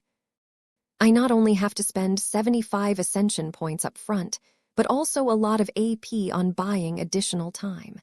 I not only need to adapt what I have learned, but I also have to design the damn biomech. If he spent more than 75 days on this endeavor, then he would essentially give up on earning any profit. He might even end up with less ascension points in his reserves than he started with. That was not exactly ideal, even if he had become a qualified biomech designer in the process. However, out of all of the options, Vess was the most hopeful about this fruit. It directly concerned the application of biotechnology in combat. Not only that, but any knowledge related to the Nuncer race was bound to be sophisticated, even if the tech mainly dealt with alien grunts. From what Vess knew about the Nuncers, the herbivorous aliens were anything but peaceful and fuzzy. They possessed weird behavior quirks due to being a part of a highly communal race. If the Larkinsons already valued family to a high degree, then the Nuncers went absolutely nuts about protecting their own kind. However, just because the Nuncers intensely protected their own people against foreign alien races didn't mean that they all lived in harmony. The Nuncers engaged in a lot of duels and ritual fighting. They mostly fought about mating rings, status, or the plain old motive of asserting dominance. Whatever the case, the Nuncers weren't shy about upgrading their formidable buddies so that they could stand a better chance at defeating their opponent in the dueling arena or the battlefield. In any case, seeing how passionate the Nuncers were about fighting with their augmented bodies, this Enlightenment fruit definitely had to be good. It didn't matter if the Nuncer biotech augmentations weren't designed with biomechs in mind. He merely had to scale up his work and make sure to learn whatever else he needed to design a viable biomech. Vess only worried that he was at risk of putting all of this effort without earning much in return. The price is a bit too high. I can't really justify this purchase, no matter how much I want to know how the Nuncers get so jacked. That left him with two viable choices. After a moment, he signed and decided to take a gamble, despite vowing not to do so earlier. My goal is to earn a handsome profit, Vess reiterated to himself. 30 ascension points for the blood cult scarlet oak tree growth manual fruit is probably a bargain. It's human tech for the most part, so I won't have to pay too much rent to adapt the knowledge. I only need to spend a relatively short amount of time on learning biomech-specific details before I can quickly devote myself to designing a biomech. He wanted it to be as good as possible, but that probably wouldn't be possible due to his shallow foundation. If he had to rush his work while he was at it, then the resulting end product would hardly be good. I should just treat this as a design contest if that's the case. It had been a while since he had last designed a competition mech. He needed to focus solely on maximizing performance and could not afford to think too much about optimization, bug fixing, and other faults. Can I design a biomech in 30 days if I assimilate blood cult scarlet oak tree growth manual? That sounded like a horrible rush job, but Vess didn't have much of a choice. It should still be possible for him to design a serviceable biomech within a month, but he would have to take special measures in order to maximize his productivity. Am I going to do this? If he played his cards right, he might end up with 150 more ascension points than before. Chapter 44, 68, Vess the Biotech Researcher. After considering the 3 biotech-related enlightenment fruits, Vess eventually chose to take a risk. The mission is about designing a good biomech in my first attempt. From the way it is set up, I can earn more AP if I deliver a better product, but it will be difficult for me to gain a high evaluation for my very first try. If I can only get a passing grade at best, then I should make sure I don't commit too many ascension points to this venture. It's not worthwhile to go through all of this effort only to net a dozen AP in the end. Vess had to remind himself that the calm and tranquility of the system space was but a false illusion. A sword of Damocles that was already in motion awaited him back in reality. As soon as he exited this illusionary space, he would immediately have to bring out a solution that could stop the falling sword from chopping through his neck. I can't allow myself to forget about the gravity of the situation back in reality. Earning more AP doesn't necessarily guarantee a way out for me, but having more spending power at my disposal will definitely raise my chances of success. 1,000 ascension points wasn't enough for him to gain confidence in a solution. He would feel a lot better about his situation if he had at least 1,500 ascension points at his disposal, but it would be even better if he could accumulate 2,000 ascension points. Let's start small and see how I should go from here, Vess decided. Just before he bought the enlightenment fruit, he hesitated for a moment. He did not forget about his earlier resolve to maintain his distance from biotechnology. A part of him thought that branching out into biomechs would enrich his work all that much. He was already doing more than fine with conventional mechs. Messing too much with organic mechs might distort his design philosophy if he became too obsessed with this latest distraction. Another part of him was afraid of what he might create. His work always produced weird interactions with organic constructs. Vess only had to look at the Titan V project to see that making biomechs alive might not always be the best idea. Although his conventional living mechs were able to gain a certain degree of autonomy over their own mechanical frames, they were much more limited in the end. Conventional mechs were deliberately designed to function with human controllers at their core. It took a considerable amount of changes to convert them into autonomous battle bots. The same couldn't be said for biomechs. From what he understood, They were designed and grown into complete organic life forms. They even possessed their own brains, because the bio-machine simply couldn't function without an organic control interface that precisely regulated all of the complicated biological processes. There was no other way to sustain and control such a complicated living system. From his work with the Titan V project, Vess found out that even if everyone tried their best to limit and neuter its autonomy and control, the living personality would find a way to twist the biology and gain control somehow. If the side effects of an organic mounted warrior loadout are already this bad, how much worse will it be if I design an actual living biomech?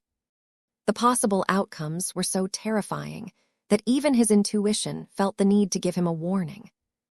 He needed to be exceedingly careful about what kind of biomech he brought to life in the future. Vess eventually shook his head. This shouldn't be a reason for me to reject this course of action. He acknowledged the dangers, but contextualized it as a discipline problem. He already had a good idea on why the Titan V project's living personality turned into such a feral monster.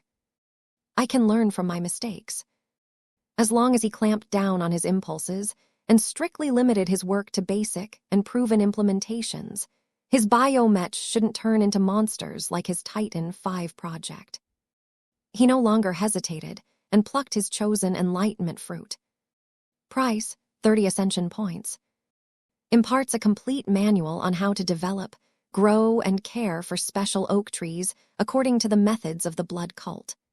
Scarlet oak trees can produce blood of different species with remarkable properties depending on their bioprogramming and the nutrients they absorb when in use. Requirements: intelligence must be 1.3 or higher. Spirituality must be 1.5 or higher. In the end, he went for the most cost-effective choice. The blood cult scarlet oak tree growth manual enlightenment fruit was too much of a bargain in his eyes. It offered both short-term and long-term benefits. Though the enlightenment fruit undoubtedly had ties to the dreaded 5 scrolls compact, at least it was still based on human knowledge. The other 2 enlightenment fruits brought their own benefits, but Vess was afraid that he would need to spend too much time and effort on reconciling alien and human technology. Let's hope this enlightenment fruit doesn't go too deep into wacky mysticism. Vess ate the fruit in an instant after sitting down at a nearby bench.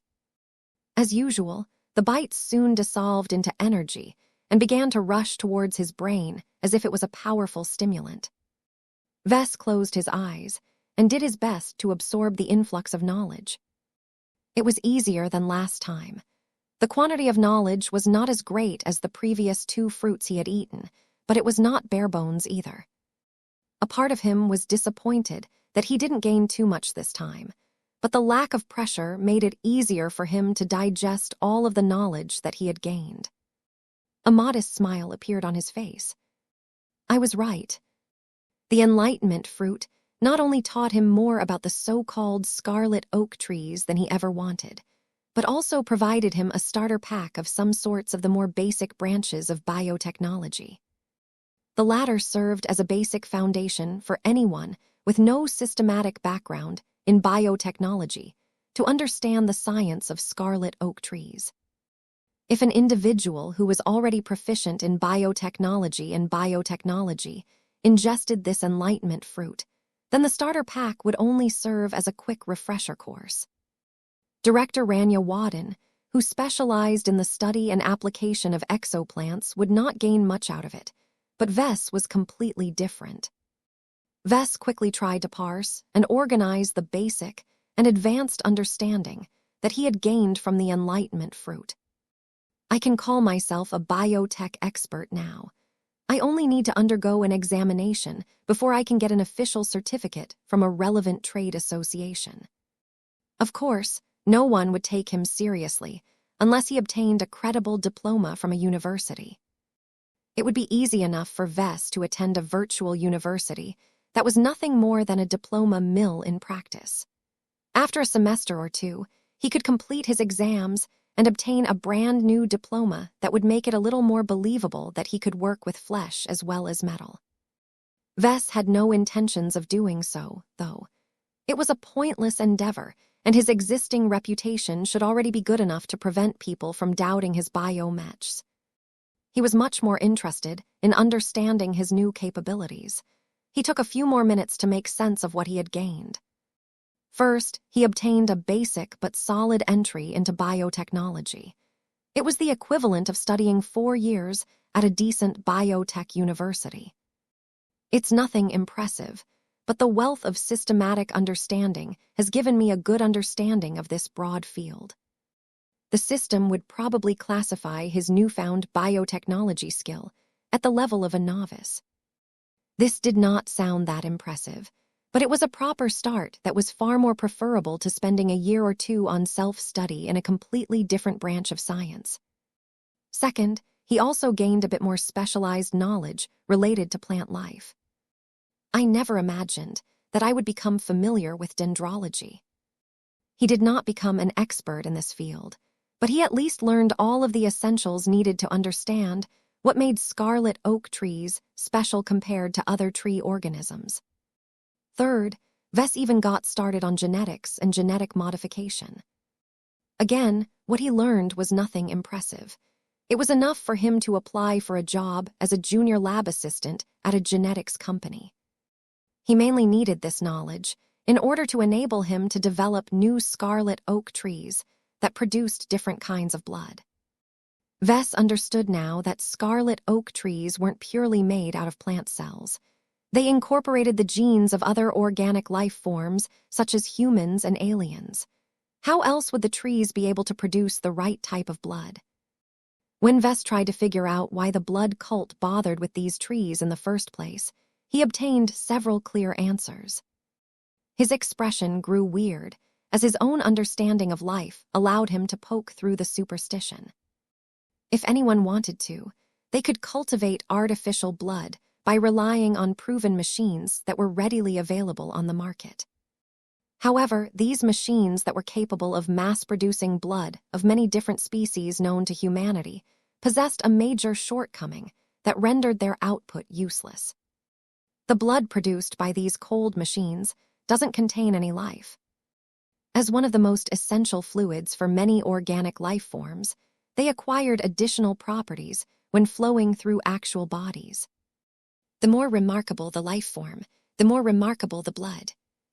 The blood of an average human possessed decent value, but the blood of a more remarkable individual such as Vess or an expert pilot possessed much more latent power. Vess couldn't imagine what more the right people could do with the blood of an ace pilot. Let alone human blood, alien blood is also useful. Extremely powerful alien organisms, such as phase whales, were truly filled with treasures. Vess couldn't imagine what a knowledgeable organization like this blood cult could do if it managed to obtain the lifeblood of a powerful phase whale. Even Vess started to come up with ideas on how he could make practical use of this surprisingly valuable resource. Those blood rituals that I used to scoff at weren't so useless after all. There is real value in dripping blood onto a newly forged sword or a recently fabricated mech. Lifeblood could serve as an excellent carrier of spirituality, especially after undergoing a bit of processing. The blood cult might not be good at everything, but if there was one area this group was good at, it was the study and application of blood. In particular, the blood cult was obsessed with tapping the extraordinary potential of blood. Its demand for blood was extremely high, but there was a huge problem concerning supply. Scarlet oak trees were just one of the many sources of blood for the cult. The blood produced by these trees were considered inferior compared to the blood spilled from real individuals, but the advantages were plenty. Fully mature trees were able to produce blood at an industrial scale as long as they were fed with enough nutrients. They were robust and did not die after getting drained. They were easy to grow and maintain. Scarlet oak trees became the preferred source of mass-produced blood. Vess grew incredibly intrigued at what these trees could add to his clan. The knowledge he gained and the possibilities they opened up had given him a possible inkling on how he could achieve a breakthrough on his stalled spirit fruit project. I never knew that blood was so versatile.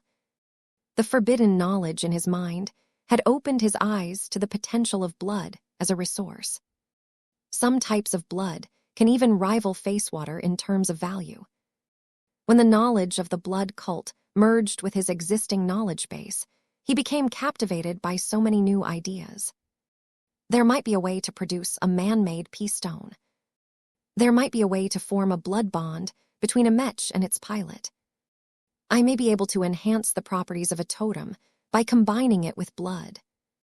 I can even figure out a way to accelerate my growth by absorbing the energy contained in the blood of powerful life forms. Chapter 44, 69, The Beauty of Biomechs. Vess became completely entranced by the knowledge granted by a single enlightenment fruit. In his opinion, its value to him far exceeded the worth of 30 ascension points. I was wrong. This isn't a bargain. This is a jackpot. Just like how a glass of water was much more valuable to a man dying of thirst, the knowledge related to the cultivation of scarlet oak trees proved to be exceptionally useful to Vess. There was hardly anyone like Vess who was both a Mech designer and a spiritual engineer. His exotic specialties enabled him to augment his Mech with increasingly more powerful spiritual properties. Right now, the discoveries he made about blood could spark a potential revolution in his work. All of the new possibilities that came to mind could fill a lot of gaps in his existing endeavors. Vess had come up with so many ideas and projects over the years. Their promise was great, but many times he got stuck after lacking a means to proceed. All of that might be over now that he understood the potential of lifeblood. Many times, Vess made a comparison between blood and face water. Just like how face water could augment many forms of technology, blood could play a similar role. Of course, the applications were entirely different. Blood wasn't capable of enabling warp travel or allowing attacks to penetrate through obstacles. Blood could provide different forms of enhancements. Vess gained a massive boost in his spiritual engineering capabilities, even though the Enlightenment fruit did not provide him with any concrete designs or methods. Vess smirked. It doesn't matter. As long as I understand the principles, I can build my own applications of blood. He actually preferred it this way. The blood cult scarlet oak tree growth manual enlightenment fruit was just right for him. It taught the bare essentials concerning blood, but did not put him on a predisposed path towards its applications. Vess only had a vague idea of how the blood cult made use of all of the blood produced by their scarlet oak trees. There was no need for him to look in this direction any further. I can forge my own path, he said as he confidently raised his fist. He spent several more hours on organizing what he learned, and what he managed to come up with after connecting a lot of dots in his mind. It would take days, if not weeks, for him to process all of the new insights and ideas that his active imagination constantly produced, but he couldn't afford to waste so much time at the moment. I still need to design a biomech. When Vess shifted his attention to this topic, he became a lot more confident in his ability to design a biomech. Sure, he was still missing a lot of theoretical understanding, but the gaps weren't as overwhelming as before. Even a novice-level understanding of biotechnology was already enough for him to understand how biomechs worked for the most part. He just needed to hit the books and quickly learn how to design specialized organic components such as a bioreactor, natural musculature, and a highly robust nervous system. The quantity of subjects he needed to learn was still great, but Vess could easily understand the learning material with the help of his new foundation in biotechnology. He called up all of the textbooks related to biomech design that he had stored inside the memory banks of the unending regalia. Vess could tell that the textbooks published by the Life Research Association were definitely better than the competition. The starting point is higher, but the content is also better. He made a selection of basic books and skimmed through all of their contents. If he wasn't in a hurry, then he would ideally like to take half a year to slowly digest the books over time. There were many nuances to biomechs, and he would only be scratching the surface if he studied a bunch of university-level textbooks. However, Vess couldn't afford to take it slow. Each day inside the system space was worth 1 ascension point, and before he knew it, he could blow through 100 AP after getting too absorbed in his studies. Let's see, I already spent 30 AP. If I try to compress my study period to 30 days, then that means I am only 60 AP down from the start. A period of 30 days was extremely tight, but Vess was not an average Mech design student anymore. He not only benefited from a lot of physical and spiritual augmentations, but also became a highly competent journeyman who derived a lot of assistance from his developing design seed. I can definitely do it, as long as I don't get distracted by other pursuits during this time. After that, he needed to proceed with designing his very first biomech. This was bound to be a difficult and bumpy ride, and he truly wished he could spend an entire year on this project in order to make it right. Sadly, Vess had little choice but to prioritize speed over quality. He tried to estimate how much time he would need to design a biomech that could at least earn a passing grade from the system. 30 days is cutting it, but 40 days might end up eating into my profit. The introduction to biomech design mission promised to award up to 250 ascension points, but it was a delusion for him to think his first foray into this field would earn the maximum possible grade. It was much more reasonable for him to score well enough to earn between 100 and 200 ascension points. This meant that he should expect to earn a profit of 50 ascension points, which was hardly an impressive sum. Well, it's worth it even if I don't bother with any other missions, Vess consoled himself. 50 ascension points is 50 days of additional design time. I can put in much more work into a solution to the problem that I need to address back in reality. This alone made this foray into biomech worthwhile. In fact, Vess was even willing to suffer a loss in exchange for all of the knowledge he obtained about biotechnology, scarlet oak trees, and the spiritual properties of blood. He might be able to prevent the unclean whale from pulling off a mass displacement technique based on what he learned. All in good time. Let's start with designing a biomech first. One of his current problems was that he had just added an entirely new branch of technology in his knowledge base, but did not put any of it in practice. This caused him to have a poor estimation of what he could and could not do with his newly gained expertise. The only way to solve this is to get to work. Vess mulled over the concept of his very first proper biomech design as he stepped away from the tree of possibilities. He proceeded to settle down and spend 30 days on learning lots of essential biomech-related subjects. His shallow foundation in biotechnology and his much deeper foundation in conventional mech design made it a lot easier than if he started from scratch. In fact, he was surprised at how quickly he was able to understand the more complicated biomech theories. His study speed became faster as he went through all of the easier textbooks at a frightening rate. The more he learned about biomechs, the more he understood all of the organic machines that he had come across in the past. Not only that, but he also gained a much greater comprehension of strange and unique bioconstructs, such as the Uranus and the Titan V project. Both of them turned into horrible monsters that could only be suppressed with violence, yet both of them were also marvels of bioengineering.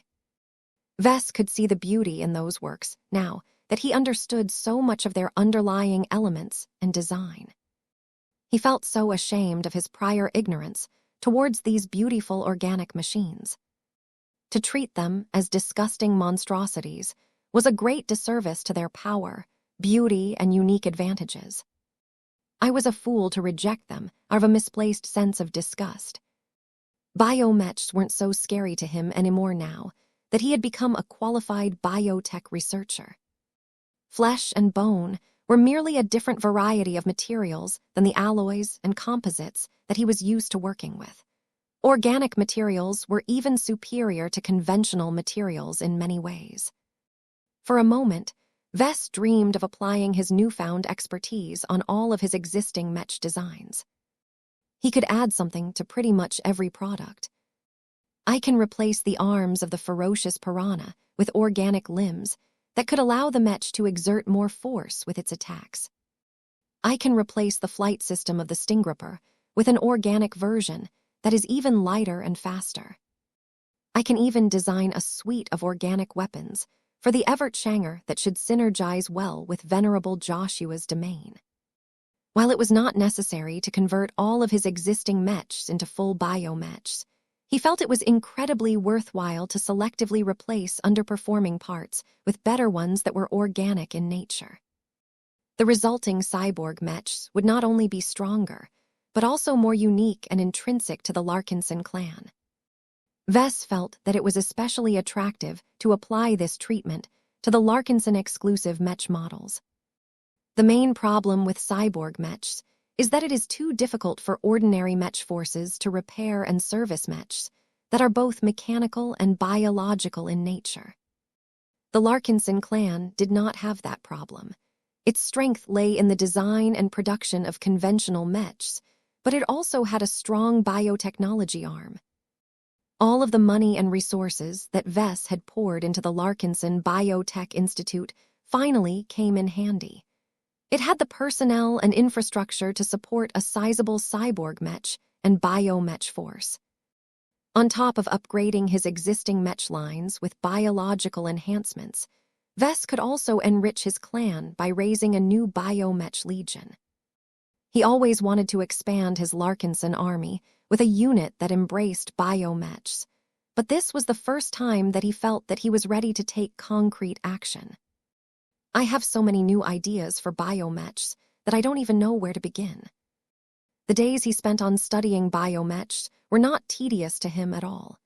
He became fully engaged in the subject matter and continually entertained himself by coming up with radical new biomech concepts. He couldn't wait to bring the best of them to life.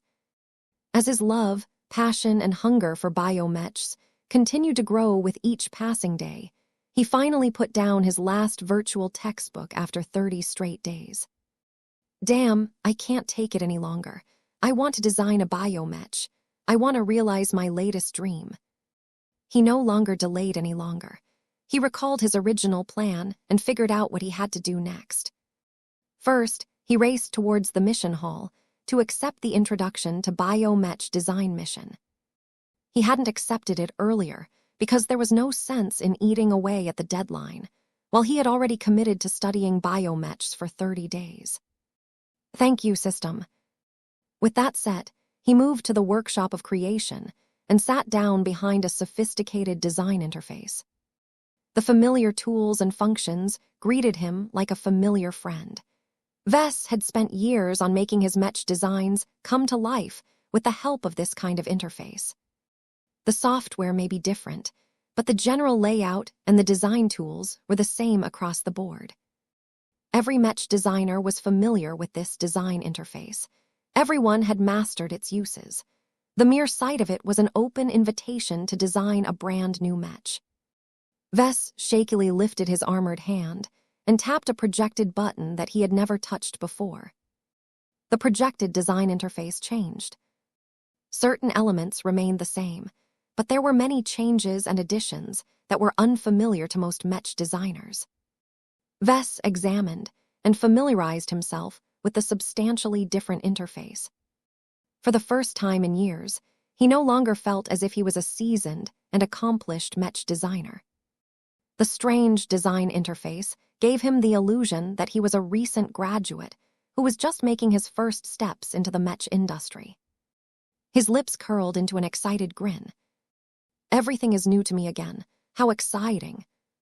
Chapter 44, 71st Original Biomech Concept. Vess had already checked his status to see all of the new skills and subskills he had gained as of late.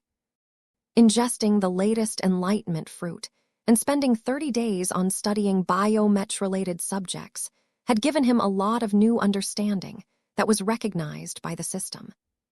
Vess was proud and happy to see this entry. It represented the initial mastery of a completely new branch of science and technology. Aside from that, he also gained a new subskill related to metaphysics.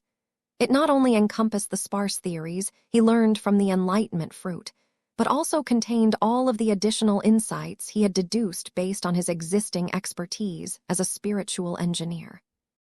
Though Vess was rather upset to see that the system still had a low evaluation of the depth of his understanding of all of these new fields, they were just enough for him to proceed with the next phase of his plan.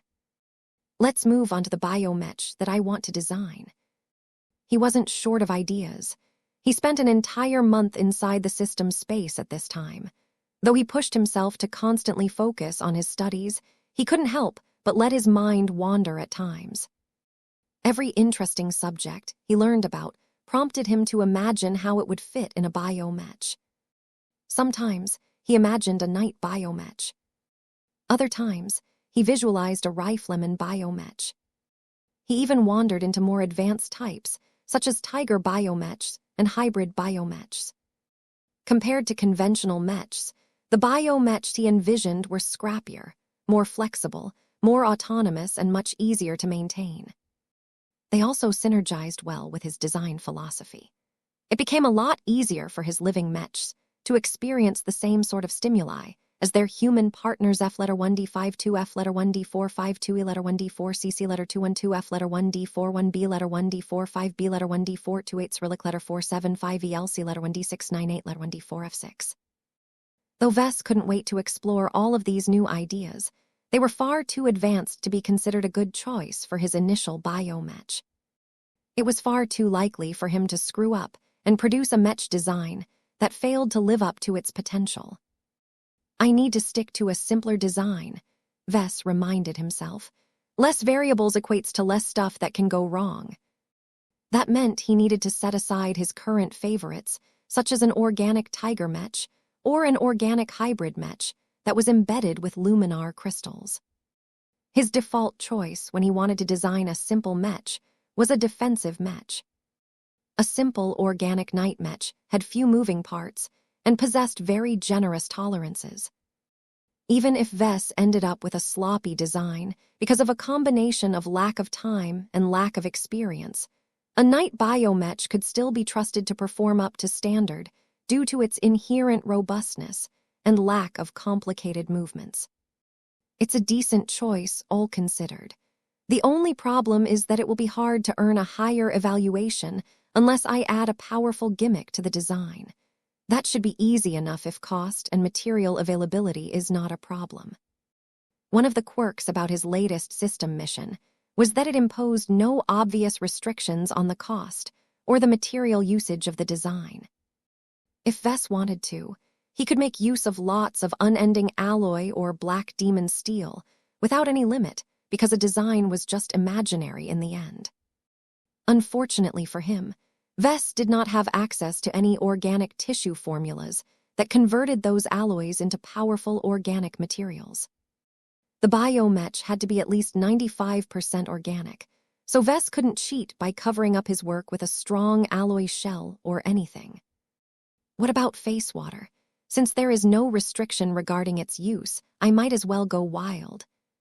He wanted to make his mech transphasic by incorporating face water into its systems, but he soon hit a wall. The biggest problem was that he did not have a clue where to begin. Without access to outside consultants and specialized development companies, there was no viable way for him to incorporate transphasic biocomponents into his designs. Inventing them himself would take way too much time, and he doubted he possessed the expertise to succeed. He needed to tone down his ambitions and focus on designing a more basic biomech that didn't incorporate any advanced materials. He couldn't even make use of the powerful exobast flesh that the Larkinson clan had studied and made use of. Vess stored many of the files related to the Titan V project in the unending Regalia's memory banks, but he was not confident in his ability to adapt the Titania's harvested biomatter into a working biomech. He needed to make many changes and alterations to the astral beast flesh in order to have them function in different capacities. That required a lot more expertise in biotechnology and specialized understanding in astral beast biology for him to produce any usable results. No, I can't do anything fancy with the materials. I need to stick to simpler organic tissue that is boring but easy to mold into different forms. Vess at least had access to a decent selection of older formulas through different sources. They weren't capable of giving a biomech a powerful performance boost, but they were cheap and extensively documented. Seeing that he was limited by the materials that he could make use of, it appeared that he had little choice but to go for an affordable and cost-effective biomech design. Would that hurt his chances of earning a higher score? Probably, but I don't have much choice. I just hope that the system also takes cost into account when it makes its evaluation. This should probably be the case, or else it would have been too easy to complete missions like his current one by acting as if he had an unlimited budget. Designing mechs without any regard for cost was antithetical to good mech design. The goal of a mech designer had always been to achieve the greatest results at the lowest possible cost. That put him in a bit of a problem. It was difficult for him to come up with methods to increase the performance of a mech that was based on budget materials. He needed to get a little creative and reach a little deeper in his bag of ideas than he liked. He came up with two possible approaches to his mission. The simplest solution that would probably guarantee at least a moderately high score was to rip off his existing work. If he could take the best elements of his existing mech designs and adapt them into a coherent biomech, he could probably get a good evaluation because he was making use of a proven formula.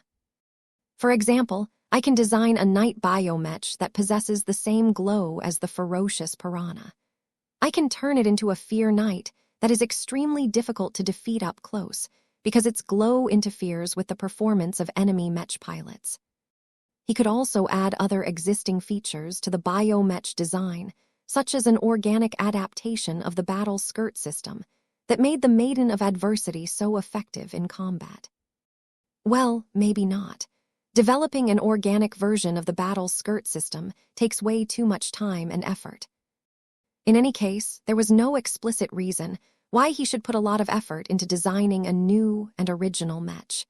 As long as his mech performed well enough, it was not a big deal if there was hardly anything original about its concept and configuration. However, there was a part of Vess that rejected this easy approach. A true mech designer would not stoop to this level. If Vess wanted to expand his horizons as a mech designer, then he shouldn't rehash his old work whenever he wanted to design a new biomech. Organic machines are wonderful and special. They possess their own pros and cons, and they are best served if I design them with their unique circumstances in mind. Vess thought about how he could design a defensive mech that not only made excellent use of its biological functions, but also synergized with its living properties. His mind eventually drifted to a bold and controversial idea. It was not a completely new notion, as the Titan V project already realized this idea in part. However, Vess believed that he could make use of it to turn his night biomech into a much more special machine. The premise is simple, he said as he finally raised his arm. It starts by recognizing that the shape of a biomech isn't static. It can change and morph according to the situation. It is just like smart metal mechs in that sense. He began to sketch a draft design of a night biomech. He made sure to differentiate it from a generic biomech by emphasizing the elements that made it unique. It did not take long for his basic sketch to take shape. When Vess took a step back from his work, he looked at it with an appreciative gaze. Lovely, so lovely. It's so simple, but it is undeniably unique. The biomech he sketched initially looked like an organic version of a night mech. Just like many other defensive biomechs, the draft design featured an exterior exoskeleton as well as a tower shield made out of rigid but solid organic metal. Producing these bones took a lot of time, and most biomechs were not capable of regenerating them in the field. Nonetheless, they offered a lot of upfront protection and were almost on par with conventional alloy armor plating. Its defensive systems weren't important. What he truly cared about was the additions that he had made to what would otherwise be a straightforward Knight biomech. The most distinctive feature was that the Knight mech possessed not just one, but two heads. The Knight mech almost resembled a Siamese twin due to how there were two heads at the top of the torso instead of one. It was an odd and perplexing design choice that didn't seem to make any sense. However, Vess thought that it made a lot of sense. Even though heads weren't that important to mechs, considering that the machines could perform just as well without them, they still possessed a few useful functions. There was hardly any point to adding a second head to a typical mech, because that would only add a redundant set of sensors to the package. Vess felt differently about it, because he could do a lot more with an extra head than anyone could imagine. Aside from this weird and unusual design choice, the Knight biomech also featured another set of additions in the form of 4 organic tentacle-like limbs extending from its back. The tentacles were relatively long and thick. They were also covered by many segmented bone sections, allowing them to withstand a lot of damage without breaking. Although the limbs weren't as fast and dexterous as he would like, they possessed plenty of power to attack a mech in the front and in the rear. Vess initially wanted to add a single powerful limb in a similar fashion to the Scorpion Commando's impressive tail, but then he thought that he could do more with several more limbs. 2 tentacles were better, but Vess thought he could fit in double that amount without compromising too much individual muscle strength. The addition of the tentacles partially reminded him of his blessed Squire design, but these ones looked much more ominous due to their organic nature.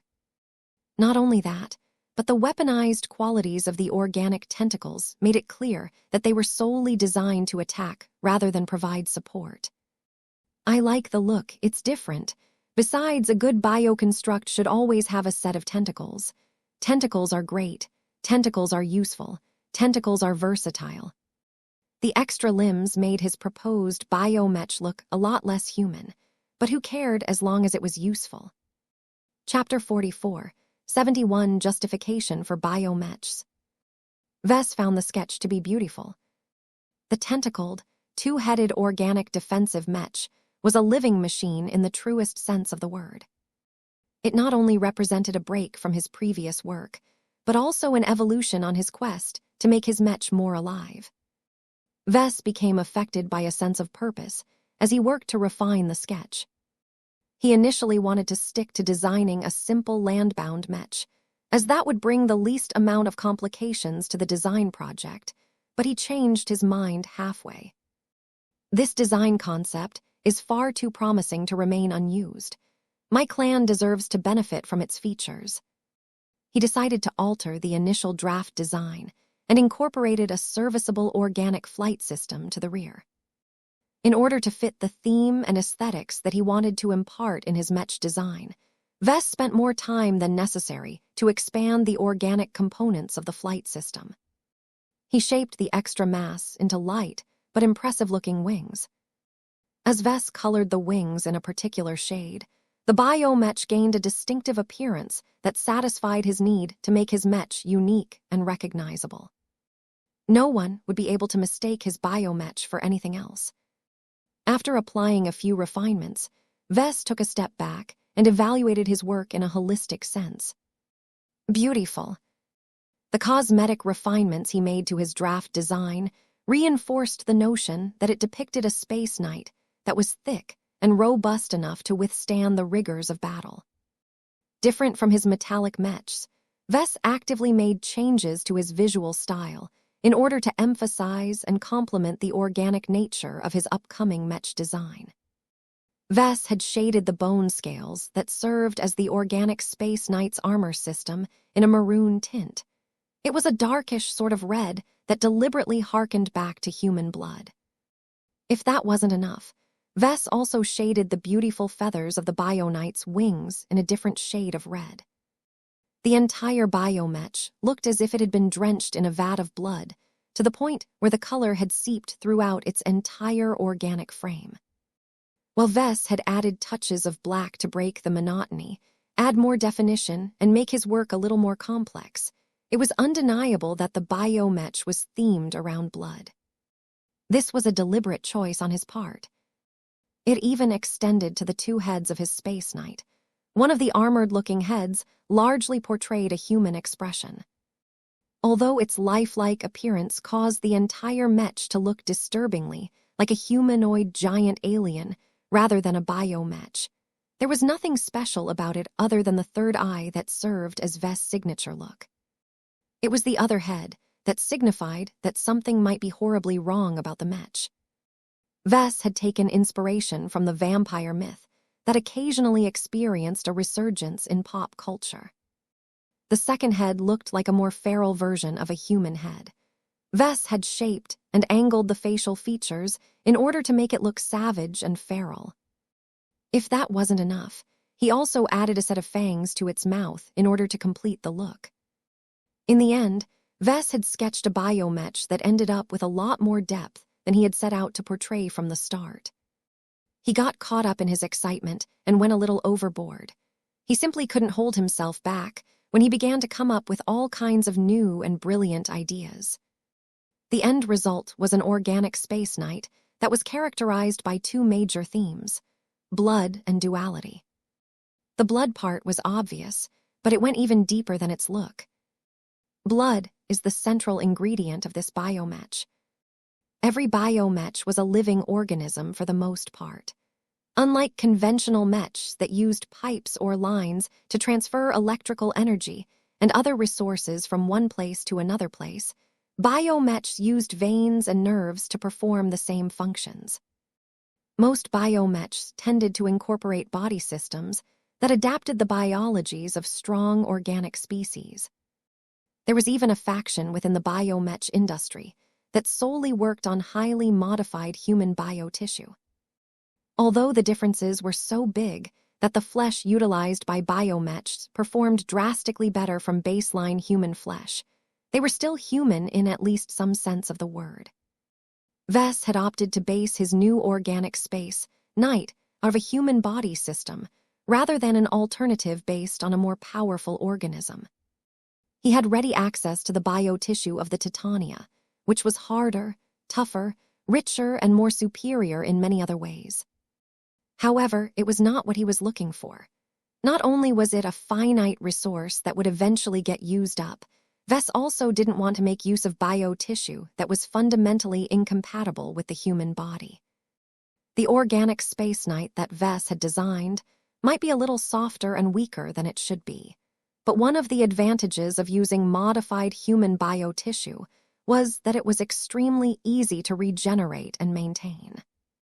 Humans understand their own bodies the best. Vess recalled one of the lessons that he had learned.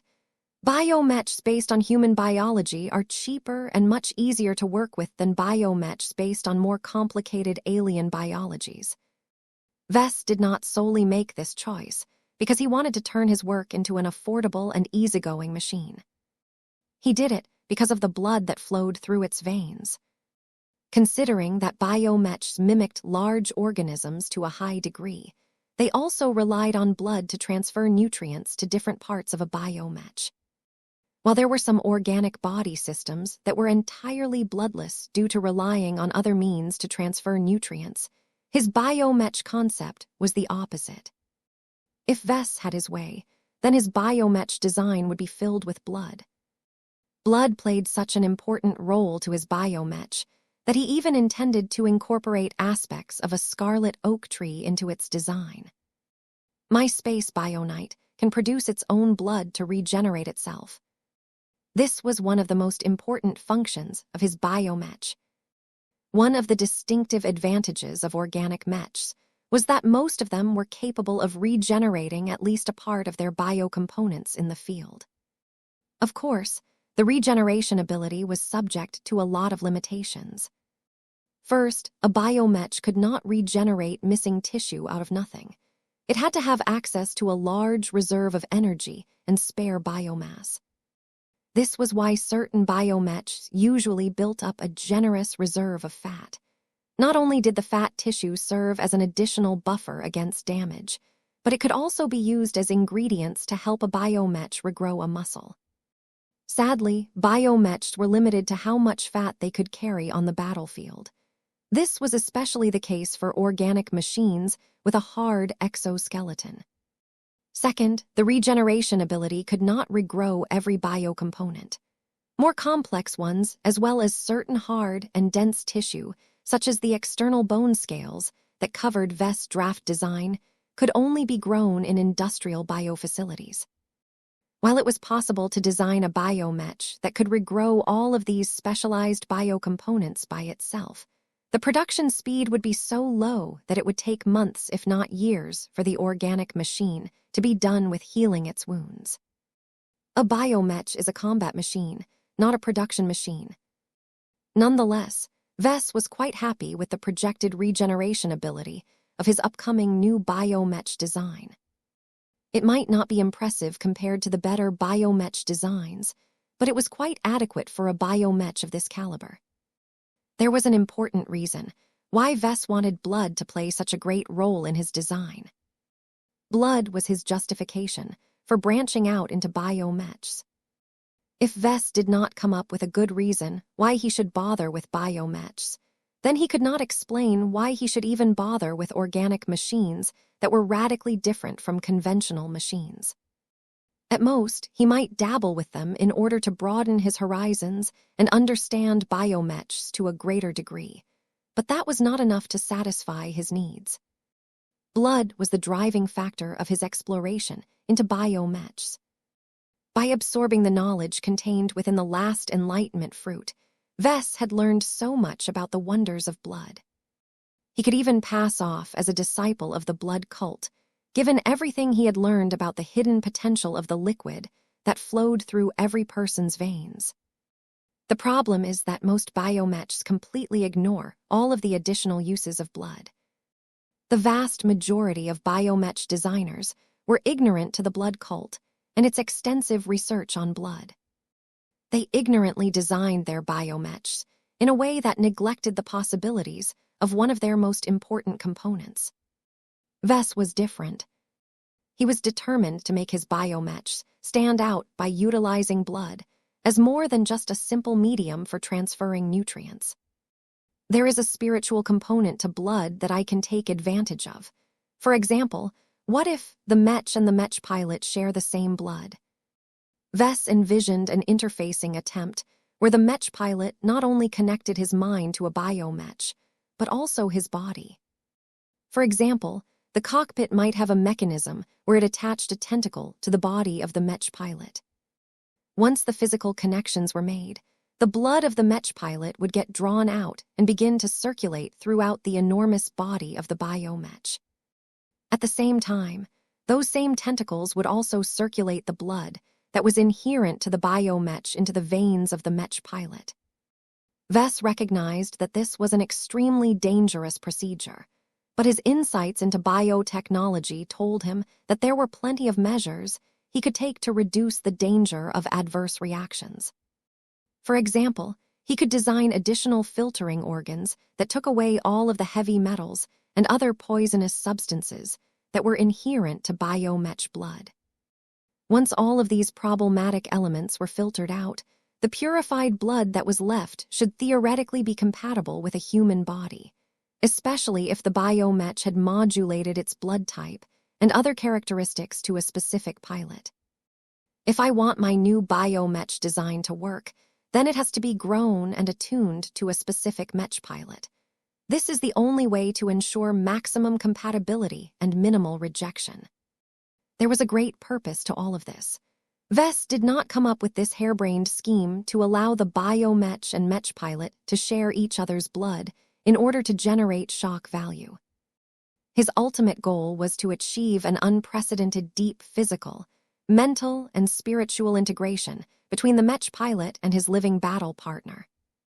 He wanted to go beyond the synergy attainable by his conventional mechs, and believed that the use of biomechs served as a possible vessel to attain deeper integration.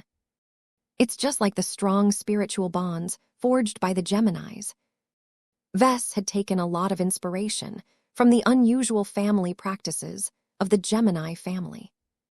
The way the Gemini saints were able to lower each other's guards to the point where their saint kingdoms were interchangeable had given him a lot of inspiration. What if he could form a similar relationship between a biomech and a mech pilot? What if I can turn a biomech and a mech pilot into the equivalent of an incestuous married couple? He was no longer satisfied with turning a living mech and a mech pilot into battle partners and comrades in arms. He wanted to deepen their relationship in the hopes of generating more powerful synergies, and he believed that turning them into a close approximation of twin siblings might produce a powerful result. What better way to bind two different organisms closer together by having them share each other's blood? Vess grinned as he became increasingly more obsessed with this extreme design concept. In fact, if I can make it so that the genes of the biomech are partially derived from the genes of its intended mech pilot, then it is not wrong to claim that the two are blood related to each other. Vess had always considered his living mechs to be somewhat equivalent to human beings, but if he was able to realize this unprecedented biomech concept, then he would take his principle to an entirely new level. My Blood Knight project shall be the first biomech to derive its power from the blood of its own mech pilot. It will be magnificent, ha ha ha ha. Ha ha ha ha. Ha ha ha ha ha. Chapter 44, 72 The Power of Two. Vess could state without a shadow of a doubt that it was impossible to design his new Blood Knight project as a conventional mech. A machine that consisted of solid alloys, inorganic composites, and electrical circuitry could never bond with a human body in the same manner. All of the mechs that I have designed before have never made use of blood in any fashion. What a waste. To be fair, it was hard for Vess to come up with a viable mechanism that would allow a mech pilot to bond closer with a conventional mech through the sharing of blood. There was no reason for human blood to circulate throughout the frame of a metallic mech. The only possible way to justify this blood-sharing mechanism in a mech like the Bright Warrior was to add organic components to their existing designs. In other words, I first need to convert my conventional mechs into cyborg mechs before I can implement a blood-sharing mechanism, and even then it will just be a watered-down version of the mechanism applied to biomakes. It didn't really seem worth it to Vess. Metallic mechs were never supposed to work with blood, and trying to shoehorn it in sounded like blasphemy in his opinion. It would be better if Vess kept the two types of mechs separate from each other. While Vess recognized the power of blood, he did not believe it was the only method for empowerment. His original design philosophy had never taken it into account in the first place, so he could choose to keep his classical mechs on the same path. It all depended on what he was trying to accomplish. While Vess had definitely become enamored with biomechs, once he drew out of his high, he realized that it wasn't a good idea to fully commit to biomechs. The mech industry is largely based on metallic mechs. Whether this is good or not, this is the reality that cannot be changed. Of course, the biggest reason why biomechs never caught up to conventional mechs was because the former hadn't been able to present itself as a powerful alternative. Vess believed that his newly conceived blood systems might change this paradigm, but even then the inertia in the mech industry was set too deep. There were countless mech designers, mech companies, mech technicians, and other people who had tied their interests to the current paradigms of the mech industry. Vess should know because he used to be one of them before he became enlightened by the wisdom of the blood cult. The overwhelming majority of mech insiders were unable or unwilling to go extensive retraining and re-education in order to become qualified to work in the biomech industry. There were also many older mech designers who had worked hard to develop and realize design philosophies that were solely applicable to metallic mechs. Each of them had made such heavy commitments to the mechs that they were able to work with that they would rather hang up their capes and retire than touch a single biomech in their lives. Although Vess didn't particularly care about the decisions of other people, He recognized that it wasn't a great idea to completely transition to designing biomechs. It would mess up everything, from his collaboration with his wife to the infrastructure of his clan. Besides, I will get bored if I design too many biomechs. Vess was a mech designer who craved novelty and variation. He always wanted to break new ground and develop new design applications. While there was an endless variety of biomechs that he could design, the same could be said for conventional mechs. He would rather keep his feet in both of these fields and choose whichever suited him the most for a particular design goal. This sounds like a good way for me to proceed. Vess smiled as he settled his confusion about his future course. I am not excluding anything. I am merely including biomechs as part of my repertoire. His clansmen would probably be in for a big surprise once he returned to reality and suddenly became greeted with a Vess that not only wanted to design biomechs, but was actually able to do so despite not showing any inkling that he acquired the necessary skills. In any case, as Vess continued to evaluate his beautiful and innovative draft design, he made up his mind about his approach to mech design going forward. Conventional mechs should still be my primary focus, Vess told himself. I'm not sure if my best work will come in the form of a metallic mech, but it should definitely be the work that I am most proud of. I still believe there are ways to make them more powerful without relying on blood. That said, Vess did not want to ignore the potential of blood either. It was just like face water. The liquid of life could produce amazing effects as long as he effectively leveraged its properties. My biomechs can serve as more experimental platforms. I can try out new tricks and test out theories on a radically different mech frame. The data that I can gather from these experimental works can be used to form a contrast to the data taken from my conventional mechs. The purpose of this strategy was to become a better mech designer.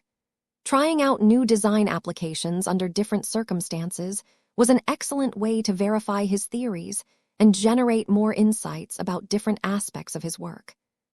I understand what the system is trying to do by presenting this mission to me. It wants me to go out of my comfort zone and expand my horizons. Well, I've only entered the field of biomechs for a short amount of time, but already I am brimming with so many ideas that I've never been so excited about my profession. He was like an xenoarchaeologist who had suddenly stumbled upon a gigantic ruin that was based on a completely unknown intelligent alien species. Although a part of Vess recognized that spending too much time on biomechs would most certainly take a lot of time away from his conventional mech designs, he didn't really mind this distraction. Designing 5 conventional mechs that all share the same base won't get me too far. I can make at least twice as much progress if I switch one of those mechs with a biomech. Vess had already noticed that he had fallen into a rut of some sorts. His progress in the last few years had been steady, but also slow. It wasn't until he came up with the Dullahan project that he felt that he had his first real shot at taking a leap forward. But even then, it was only a single major change. In contrast, biomechs opened up so many potential new ideas that Vess would definitely have his hands full for a long period of time. It's too much. There were far too many possibilities for him to explore in his lifetime. He would have to make a lot of hard choices and limit his explorations to the design applications that were most relevant to his overall goals and his design philosophy. The Blood Knight project that he had just envisioned was a potential way to achieve a major breakthrough in his design philosophy. His ambition had always been to create greater synergy and promote mutual growth between the mech and mech pilot. Exploring a new direction that involved a biological means of power sharing would definitely present him with a lot of new results. If everything went well, he might be able to adapt the effects of the blood-sharing process into a purely spiritual mechanism. This way, he could apply a version of the mechanism in a conventional mech design without involving any biotech components. It's similar to how Master Benedict Cortez was able to develop his Index system based on an energy bridge made through the use of the skull of a human expert pilot. He managed to develop a working substitute made out of inorganic exotic materials.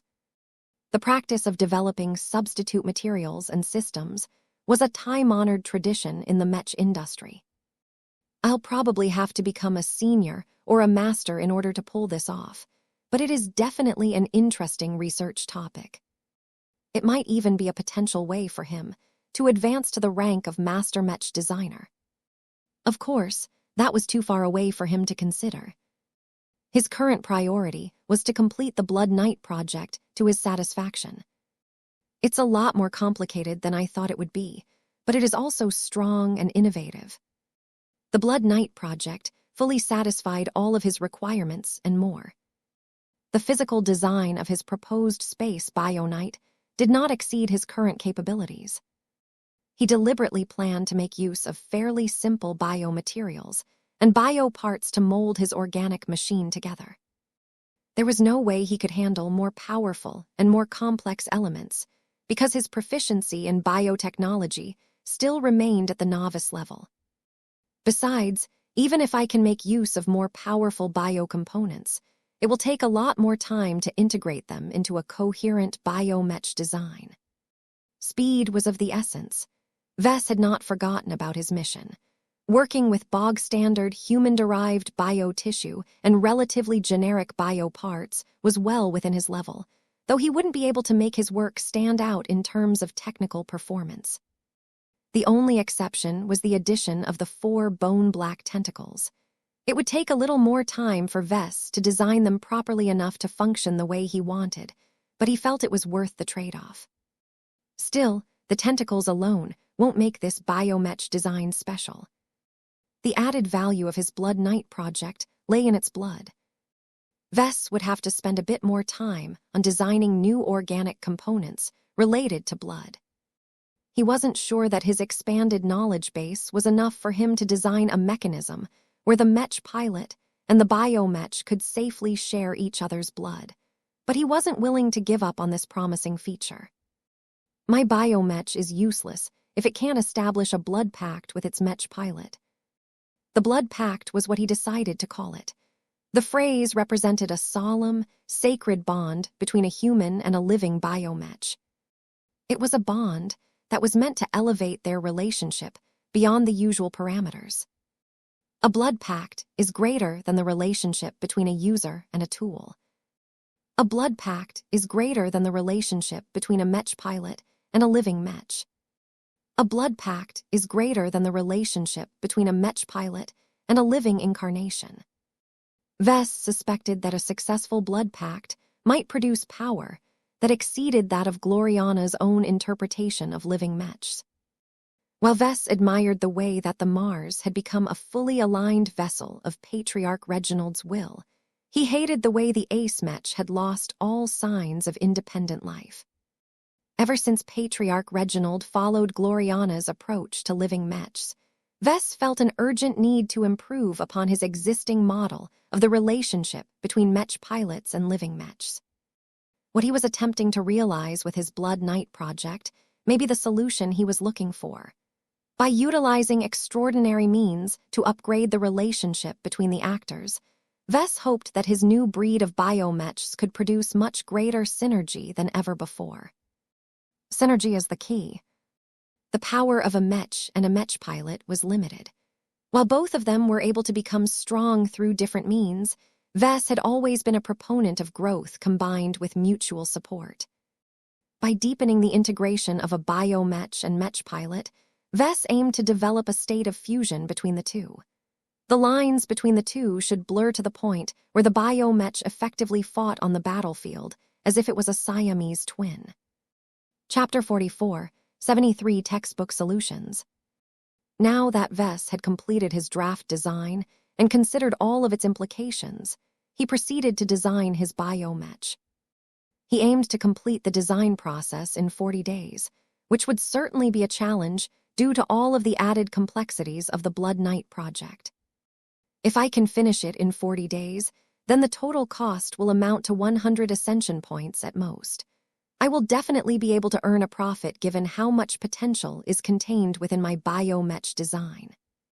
The end result would undoubtedly be sloppy, but Vess wasn't as strict towards his work as his wife. Gloriana would definitely blow a fuse if she ended up with a Mech design that was filled with obvious flaws and imperfections.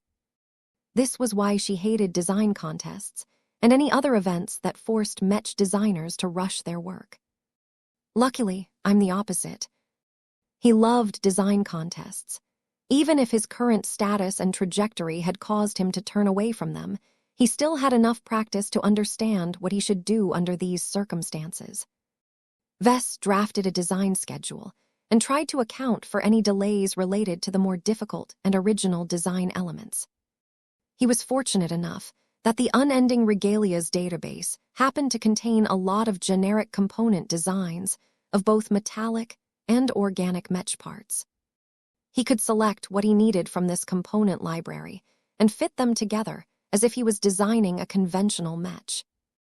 Even though this was the first time he designed a bio-Mech from scratch, he possessed enough of an understanding to know how he could fit disparate organic components into a systematic whole.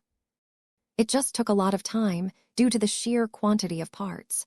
Designing a bio-Mech was much like designing a complete living organism. This was why every bio-Mech designer had to be a biotech expert by definition. Without understanding how human bodies and other living organisms worked on a biological level, it was impossible to design a functional bio-Mech. Vess felt quite strange during the first days of his work. The selection of suitable and compatible bio parts and the initial attempts to fit them together made him feel as if he was creating a new species of organisms. It's like creating my own alien race. That got him thinking. The fish whale race was undoubtedly the product of a mad phase whale. There were many other examples of artificial living species in his life. Clixie was a Rhubarthan sentinel cat who was anything but the product of natural evolution. Though he had never studied her species too closely, Vess was generally aware that her species incorporated a lot of powerful genes from many powerful races.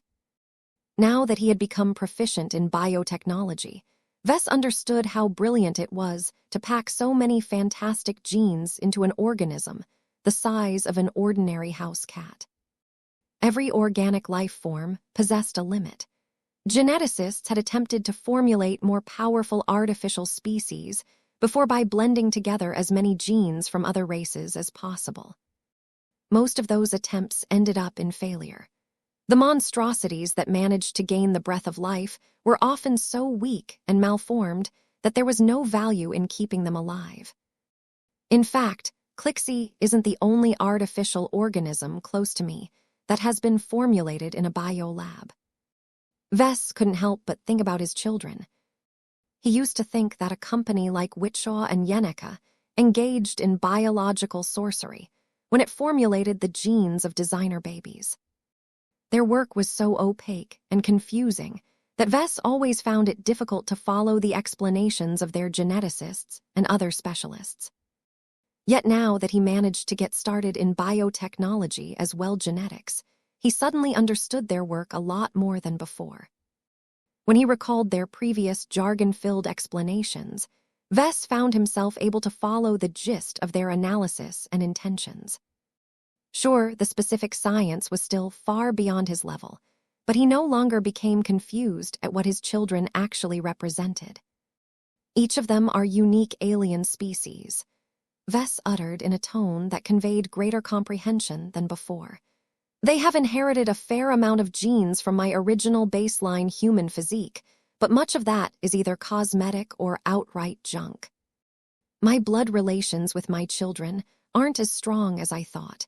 They have more in common with the aliens who donated their best biological traits to their biological makeup than their own parents. It was a horrifying realization. For a moment, Vess felt deceived.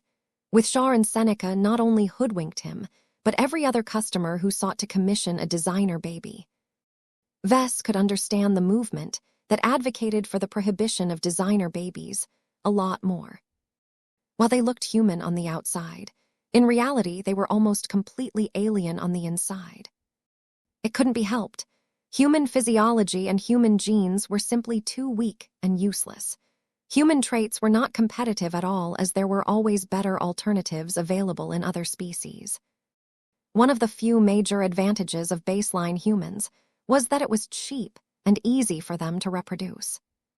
That was one of the most important reasons why the human race became so dominant, but it was not a strength to the people at the top.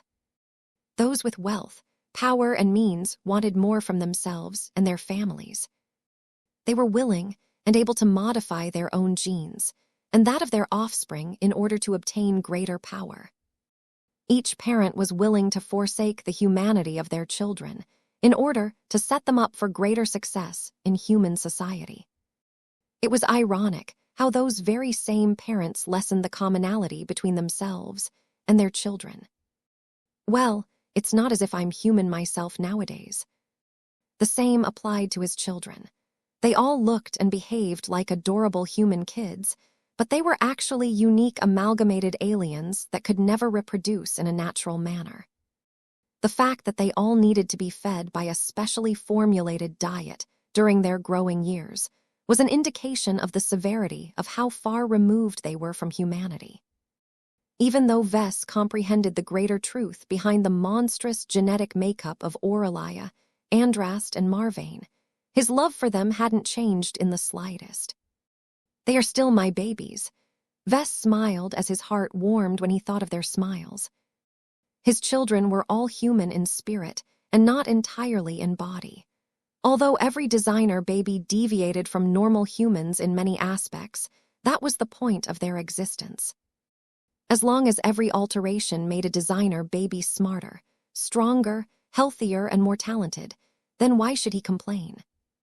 He and his wife had asked for these improvements, as neither of them were content with having normal children. Right now, Vess felt as if he was in the process of making another child. He never felt this way whenever he designed his previous mechs. Their metallic and inorganic construction inherently caused all them to be far removed from humanity. Even when Vess developed living mechs that became increasingly smarter and more self-aware, he never truly treated them as creating a new child. This was why he felt a bit disturbed during the initial days of the design session. The flesh, the bones, the organs, and other biological elements made it seem as if he was trying to make a particularly larger version of a designer baby. It didn't help that Vess deliberately chose to design a biomech that adopted as many human traits as possible. The more human his biomech became, the more Vess developed unwelcome associations with his own children. Fortunately, Vess soon snapped out of this weird mindset. He was able to pull himself back before he went too deep. It helps a lot that it doesn't exactly look like a human. The bone exoskeleton, the second head, and the 4 tentacles attached to the back added a distinctly inhuman flair to the mech design. These elements made it a lot harder for Vess to regard his Blood Knight project as his own child. Once he got over this unusual hurdle, the design process became a lot smoother. He encountered relatively few insurmountable design problems, which was exactly what he was going for when he tried to make his biomech as simple as possible. Although he had to figure out a lot of new design solutions, given that this was the first time he was working on a biomech design, most of the instances amounted to textbook problems that he could easily solve by referencing the knowledge that he learned from a textbook. Even if he didn't know a particular solution to a problem, he could always go back to his library and find the answer in one of the more advanced textbooks that he hadn't read. Designing a biomech is not so difficult now that I think about it, Vess muttered as he reached the halfway point. As long as I understand how a human body works, then it is easy enough to design a mech that is largely based on the human physique. The same applied to mech, or bioconstructs, based on alien physiques. For example, Vess at his current level would not be able to make any progress if he worked on the Titan V project. He had no idea how its alien biomatter worked and how to best harness its properties. All of that would change once he studied the Titania's former astral beast physique. As long as he understood how the alien flesh worked, he could manipulate the Titan V project with the same ease as he was currently showing at this moment. Vess realized that this was the essence of biomech design. Designing a biomech is nothing but an attempt to reconstitute the biological building blocks of an existing organism. There was an element of creation to it, but it played much less of a role than he expected. There weren't many biomech designers that completely invented a new type of body tissue that consisted of a completely original set of genes. The workload was too great, and it would take multiple years, if not decades, to complete a mech design in this way. It was much easier for biomech designers to steal nature's homework and quickly finish their own assignments this way.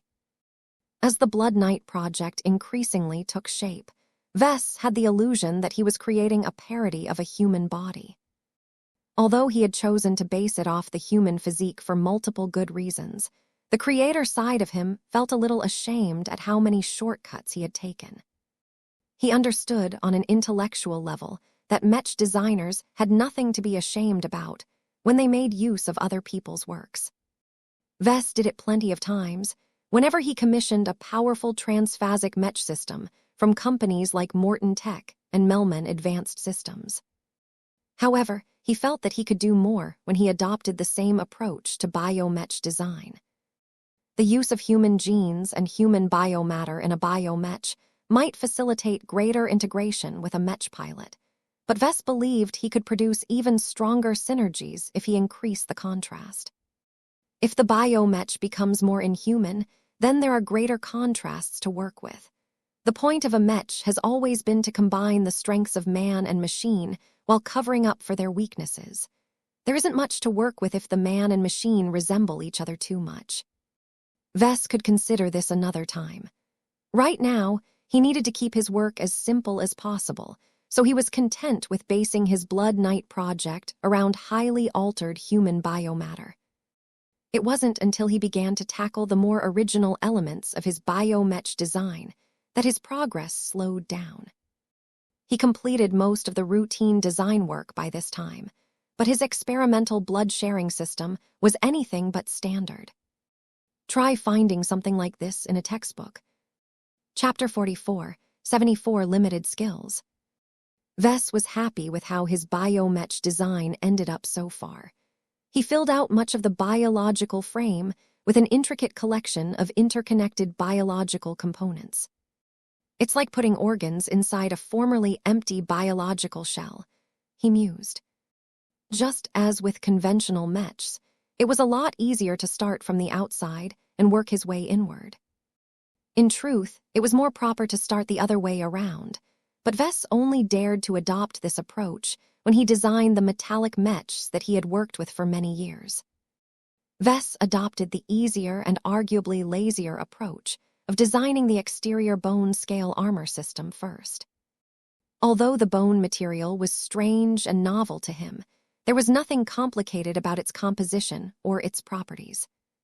The toughness and defensive strength of the bone plates were rather mediocre in his eyes, but the upside was that they were cheap, easy to grow, and incredibly easy to work with under most circumstances. He could shape them in any way he liked, and he could even add bioprogramming to his BioKnight that enabled it to grow new plates on an independent basis. Of course, allowing the biomech to repair its own exterior plating was like asking a mech pilot to perform field repairs on a heavily damaged mech. Combat machines simply weren't set up to perform complex and resource-intensive repairs on their own. Biomechs could regenerate ordinary tissue damage easily enough, but growing brand-new bone plating would take months and also demanded access to the right kinds of raw materials. Vess was aware of the existence of biomechs that could actually cannibalize fallen biomechs to facilitate their restoration. More advanced biomechs were even able to digest parts taken from regular mechs or any other non-organic machines. It's kind of like an organic version of what my devil tiger can do. Self-evolving organic mechs are considered some of the most advanced products of the biomech industry. It was much more difficult to design a biomech that could evolve its physical form on its own by devouring random materials. The depth of bioprogramming required to evolve every biological component in specific ways was so deep that Vess didn't even think about adding such a powerful feature into his Blood Knight project. My novice-level biotechnology skill is too inadequate. There are far too many features that are beyond my reach. It was frustrating to set aside a promising and useful function because of his own lack of competence. His ability to design a biomech fell far behind his ability to design a conventional mech, and the constant reminders of this fact frequently ruined his mood. It would have been better for his mental state if he wasn't already an accomplished journeyman mech designer. This was because, as long as he looked at a specific aspect of his biomech, he could always think of a way to design a much better implementation using non-organic materials and parts. I can't keep thinking like this. I need to let go and accept that I won't get everything perfect on the first try. It was his inner Gloriana that was mostly kicking a fuss about all of the obvious shortcomings of his current work. He had worked together with Gloriana so many times in the last few years that her work philosophy had definitely contaminated his psyche. No matter how many times he tried to loosen up, he could still get triggered whenever he noticed an obvious flaw. This was good because his ability to optimize and improve a mech design had become a lot better after he started to learn from Gloriana's method. It could also be bad in situations where he was working on a tight deadline. Whenever Vess compared the state of his incomplete biomech design to many of the biomechs that he had encountered in the past, he became irked at the obvious differences in refinement. Since biomechs were organic beings in essence, this meant that the Blood Knight project was like a human who developed a lot of congenital defects. A more skilled doctor could easily address these defects, but a hack like Vess, who had just gotten started in this field, could do little but apply a few patches to open wounds. Fortunately, despite his lack of depth in biosciences, Vess believed that the current state of the Blood Knight project was quite serviceable. It will do the job more or less. He relied a lot on his established mech designer capabilities to make it work. Compared to other biomech designers who had just started out, Vess was already an experienced mech designer who had dozens of original mech designs under his name. He not only possessed an extensive set of developed skills and sub-skills, many of which were relevant to both biomechs and conventional mechs, but also possessed an intuition honed over years of working with mechs. Vess was not surprised that his powerful intuition wasn't able to provide as much assistance when working on biomechs. He felt it had to do with his domain. His spirituality was expected towards both life and metal. Although this suggested that he should have a powerful advantage when working on organic mechs, his lack of practice and familiarity meant his intuition didn't know what to do at times. The lack of cold metal components caused a part of him to feel profoundly lost. It was as if a biomech was not a proper mech due to lacking the traditional parts that Vess had always associated with mechs. Fortunately, his intuition was able to provide a semblance of a boost, so he wasn't left to his own devices. The result of approximately 28 days of constant design work with very little breaks in between was an almost functional biomech. In fact, it is already functional to a degree, Vess surmised as he looked at his current design with a critical eye. It can interface with a mech pilot with the help of a standard neural interface that is especially adapted to biomechs. It can walk on its legs, lift a tower shield, and attack with its sword. Its sensors can observe the environment, while its communication systems can keep the biomech connected to friendlies. It could even fly in space, though it had been anything but easy to integrate an organic flight system to a biomech. Different from conventional mechs, it was a lot harder for biomechs to gain flight capabilities because the processes involved took a great toll on biological systems. Vess couldn't simply slot an existing organic flight system into the back of a biomech and be done with it. He needed to make a lot of adjustments to the organic Mech frame itself to ensure that the heat buildup didn't boil the more fragile cells, and so on. He also had to prevent the flight system from blowing up the biomech from the inside whenever it sustained significant damage. It was all difficult and tedious work, and he couldn't always rely on a textbook to design his way out of a corner. Fortunately, his abundant experience in designing conventional mechs, along with his extensive knowledge base in working with conventional systems, allowed him to come up with his own design solutions. Perhaps his homebrew methods might not be as refined as the methods of more professional biomech designers, but he was confident that he managed to make the organic flight system work. I can't expect much from it, though. He had opted to integrate a slower, weaker, and simpler organic flight system in order to reduce any possible complications. It wasn't all that bad, though. The beginner version of a biological flight system was also solid, robust, efficient, highly tolerant towards damage, and was able to self-correct itself to a much better degree than other options. The Blood Knight project won't be able to win any races, but it can hold the line and keep fighting even if it has sustained a lot of damage to the rear. One of the annoyances of including an organic flight system to a biomech was that it limited the strength of the tentacles he had added to his biomech design. The 4 bone-covered tentacles in black gave the Blood Knight project an inhuman vibe. They looked a bit incongruous to the rest of the Blood Knight project, but Vess insisted on adding them because of how much they added to the design. 2 of the tentacles were designed to help the biomech attack up close. They were rather long and could pierce an opposing mech from a side angle. Vess had also designed them so that they could grip other objects, such as lighter weapons or tools, in case the Blood Knight project needed to carry extra gear. The limbs weren't too impressive at the moment, but they could easily be upgraded without adversely impacting the rest of the biomech. The second pair of tentacles were a bit more special. Vess had turned them into ranged weapons by integrating a set of luminar crystals into the ends of the tentacles. In effect, Vess had added 2 half-organic laser weapons to his biomech design. Since I have a 5% allowance for non-organic parts, I might as well make use of this quota. The half-organic laser tentacles weren't capable of outputting a lot of damage at once, but they added a lot of much-needed versatility to the Blood Knight project. Everything is fine except for the most important organic system of all. Without a blood-sharing mechanism, there is no reason for this biomech to exist. His ambitious plan to develop a biomech that could share its blood to its mech pilot, and vice versa, was an exceedingly radical notion.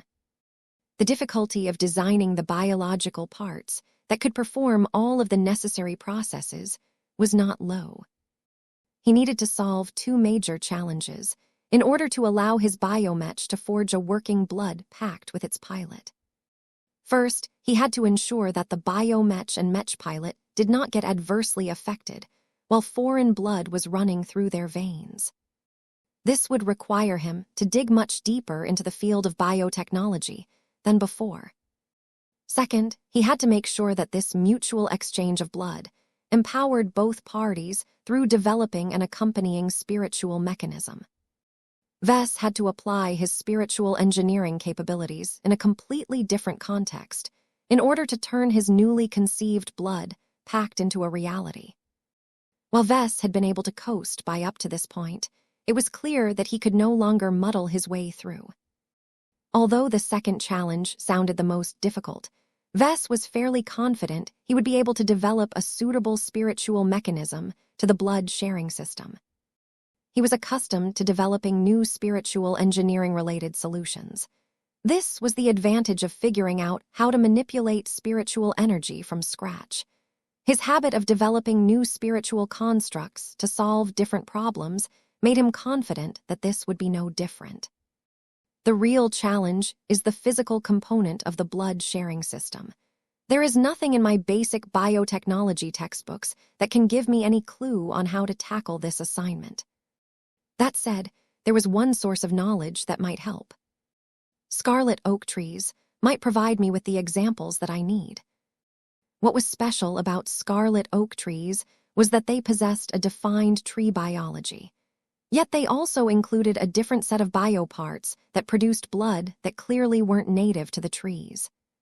The scarlet oak trees were not only capable of producing alien blood, but were also able to circulate this foreign substance throughout its trunk without causing any harm. Neither the plant cells nor the blood cells experienced any decay. In fact, it's the opposite. One of the more brilliant traits about scarlet oak trees was that they actively nurtured the blood they produced. The blood that poured out of the trees, whenever the blood cultists came to collect the harvest, was always rich and filled with vitality. Since blood played such an important role to the Blood Knight project, Vess wanted to reproduce this effect. If I can pull this off, then the enriched blood can not only improve the biomech, but also the mech pilot who is physically integrated with the organic machine. It was a completely new form of mutual growth. It was so radical and innovative that Vess couldn't predict whether it would end up as a revolutionary new form of empowerment or turn into a horrendous biohazard. I can't wait to see what happens. Chapter 44, 75 Biological Rejection. Vess tried to figure out to what extent he could transplant the biology of a scarlet oak tree into the frame of a biomech. It was not that simple. All of the other organic parts I've added to the Blood Knight project share a common human root. They were like human organs and body parts that all happened to have mutated in different directions. Although the bioparts all possessed radically different genes, it was still possible for them to get along with each other, as they used to belong to the same human body in a sense. What Vess wanted to do at this junction was a break from this pattern. Instead of transplanting another highly mutated human organ inside a body, he wanted to integrate parts of a tree into his biomech design. Naturally, trees normally didn't get along with human bodies. Although biomechs were not as sensitive in comparison, there was still a limit to how much foreign matter they could integrate. Vess was not accustomed to dealing with this problem. Conventional mechs were normally able to integrate all kinds of weird and unusual parts. For example, many of his ranged mechs were largely based on conventional human tech, but they were also armed with luminar crystal weapons that were based on a completely different tech base.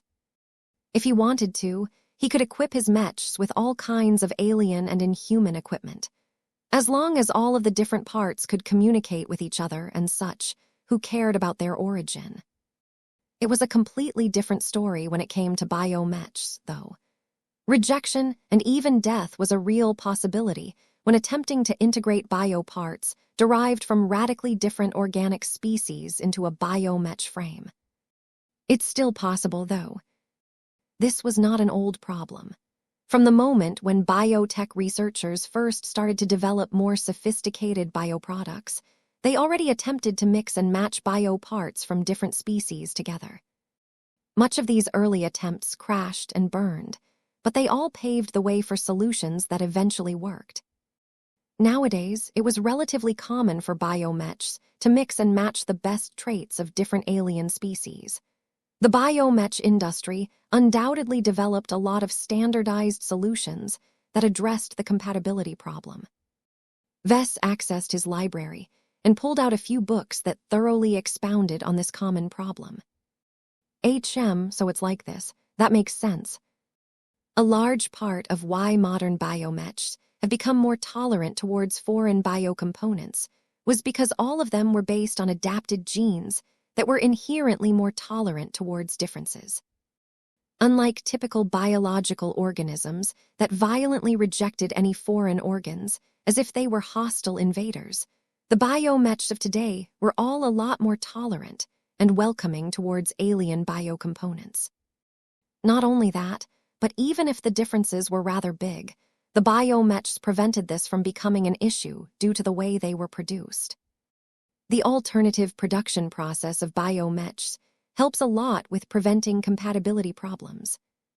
Conventional mechs were produced by fabricating their parts before assembling them together in a single whole. While it was possible to produce biomechs with the same approach, in practice it was never done because of how much more complicated it was to graft so many different biocomponents together. It's like trying to create a new human being by producing all of his organs beforehand before putting them all together. You can't just expand the human population through this manner.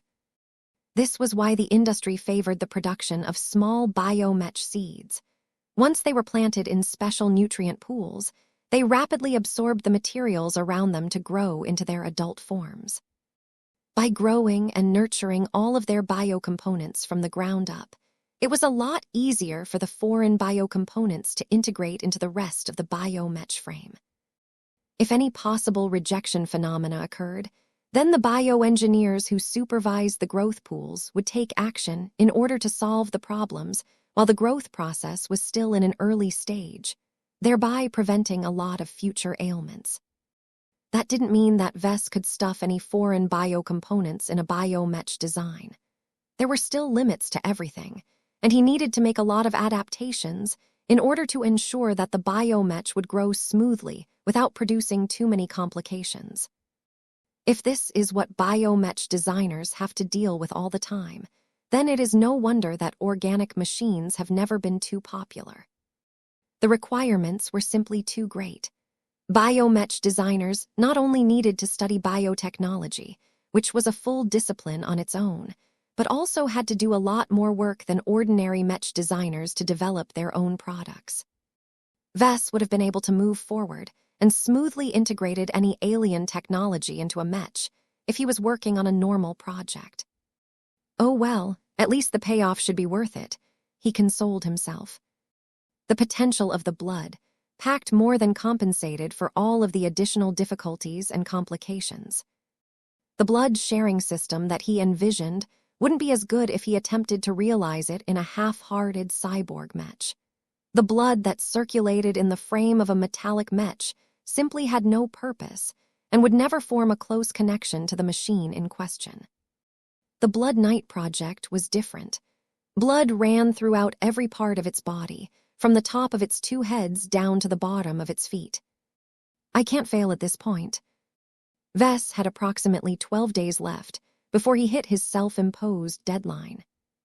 Though he originally planned to dedicate half of his remaining time on optimization and refinement, he was afraid that he may need to spend all of it on the blood sharing system alone. He no longer delayed any further and proceeded to tackle the most difficult challenge of this biomech design project. It immediately became clear that he was entering brand new territory. He could no longer follow a simple multi-step plan to resolve a familiar problem. Instead, he had to formulate his own plan based on his analysis of different sources. Vess spent days on consulting and cross-referencing the textbooks that specifically dealt with the compatibility problem. He also consulted several biology and medical textbooks that specifically explained the science of blood and any related organs. Finally, he analyzed and extrapolated the relevant information about scarlet oak trees and the more metaphysical properties of blood. He took a lot of notes and made his own conclusions based on the inferences he made. It was difficult to believe that he was still a mech designer, considering that he behaved exactly like an academic researcher at the moment. He had set aside the biomech design interface, as he no longer busied himself with working on the current biomech design. Since he became obsessed with putting together a new theoretical framework, he needed to make extensive use of modeling and data analysis software in order to test all of his hypotheses. Vess spent a lot of time on applying the scientific method on his problem, but he was making steady progress. As time went on, he managed to solve one point of uncertainty after another. His modeling and simulation work generated a continuous stream of results that either proved his theories or told him that he was off the mark. He even began to engage in practical experiments in the later stages of his research. Although the workshop of creation sounded as if it was largely centered around the design and production of mechs, it also offered a relatively full suite of powerful lab equipment. After a brief period of familiarization, Vess made use of the lab tools to conduct his experiments.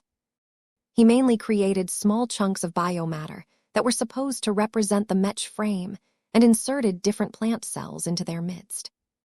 Many times, the biomatter recoiled violently. Their inherent immune systems drummed out different measures in order to kill the intruders. This was not what Vess wanted to see, so he continually tweaked the different variables to reduce the instances of rejections. This was tedious and frustrating work, as many of his initial experiments returned negative results. Even when he started to achieve a few successes after a day, he wasn't always able to reproduce the results in repeated experiments. Sometimes, the biomatter rejected the plant cells. Other times, the two got along as if they were best friends. Vess had to conduct a lot of trial and error to slowly understand and address the variables that contributed to a negative result. He finally became happy when the immediate rejection rate of the latest iteration of his experiment had dropped to 20%. While this was still an unforgivably high failure rate by his standards, Vess knew that the remaining problems would probably not be a factor anymore due to how biomechs were produced. This is the best I can do, I suppose. Vess took the results he obtained by combining theory with empirical data and proceeded to design the blood sharing system with confidence. While Vess had no idea if the results of his successful experiments could be translated to the full implementation of the blood sharing system. Without the room to conduct more experiments, he could only hope that he had got it right and accounted for all the major risk factors. If it comes down to it, I still have a way to solve this potential problem. He continued to design and integrate all of the separate elements of the blood sharing system. Surprisingly enough, developing the biocomponents responsible for filtering and processing the blood before they transferred into a different body was hardly a challenge. The textbooks offered many existing designs and templates of a similar nature. Vess experienced greater challenges in trying to make the blood night product produce and make use of a specific blood formula that corresponded to the biology of an individual Mech pilot. This was way more complicated than it sounded because it affected the entire biomech. However, dealing with this matter was easier than trying to design the spiritual components that gave meaning to the blood sharing system. The blood pact was not merely a way to bring the biomech and the Mech pilot closer through the sharing of lifeblood. Vess also wanted it to stand for a mechanism of mutual spiritual empowerment. This will probably be a one-sided affair most of the time. Most Mech pilots did not possess any spiritual potential, so their chances of developing their spiritualities on their own was minuscule. Yet what if these Mech pilots don't have to rely on themselves anymore? What if they can borrow the spiritualities of their biomechs to do the heavy lifting? This was the essence of the Blood Pact, and the entire reason why he was committed to the Blood Knight project. If Vess was able to pull this off, he could potentially develop a revolutionary new means to enable Mech pilots who possessed no inherent talent for greatness to surpass the extraordinary threshold. Forget about spirit fruits. Forget about glow shenanigans. Only a Mech can truly help a Mech pilot grow. The concept of the Blood Pact fully aligned with his design philosophy. If not for the fact that biomechs was not his core preoccupation, Vess might be able to advance to the rank of senior Mech designer as long as he could get the Blood Knight project to work. Damn, I'm so close. I can't wait until I've completed this design. The remaining hurdles no longer hindered him as much as before. He learned so much and removed so many obstacles that he deftly managed to complete his initial implementation of the blood sharing system. The design was functionally complete. The Blood Knight project had finally reached a state where he could produce a complete biomech out of the design. Although Vess could spend a few more hours or days to smooth out the most obvious wrinkles in the design, he did not want to get bogged down by this project any longer. While I love working on biomechs, I still need to resolve the crisis that is waiting for me back in reality. Vess hesitated for one more instant before he submitted the design. Chapter 44, 76 Value of a Biomech. Model name, Blood Knight B0001. Original manufacturer, Vess Larkinson. Weight classification, medium. Recommended role, Organic Space Knight. Armor, C+. Carrying capacity, C. Aesthetics, A. Endurance, B. Energy efficiency, B. Flexibility, D. Firepower, C. Integrity, B. Mobility, D. Spotting, C. X factor, B. Cost efficiency, B+. Project involvement, 100%. Original component composition, 9%. Overall evaluation. The Blood Knight is a second-class organic space knight that is affordable but not particularly powerful. Its basic performance parameters are mediocre when compared to competing biomech models, but the reliability and the fault tolerance of the Blood Knight are relatively good.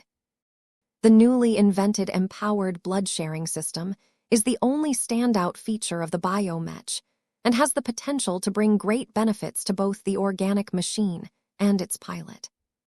Vess nodded as he read the system's evaluation. He hadn't seen one in a long while. HM, that's what I thought.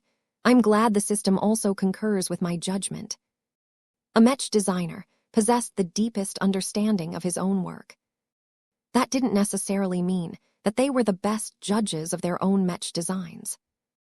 Biases and emotions frequently distorted their objective views. There were way too many mech designers that developed overly rosy pictures of their own mech designs. This was also why it was important for professionals to design commercial mechs. It was only when they subjected their work to market forces that they would truly find out whether their mech models were as competitive as they thought. While Vess was confident that his new Blood Knight design was able to pass muster, he wasn't certain whether that was actually true. The system's evaluation of his first biomech design did not completely tell Vess whether his new Blood Knight design lived up to its promise. The phrasing with regards to the empowered blood-sharing system was a bit unusual. I almost forgot about that. There are more ways to earn ascension points than completing missions. Vess hadn't really paid any mind to this rule, because he hadn't completed any mech designs lately.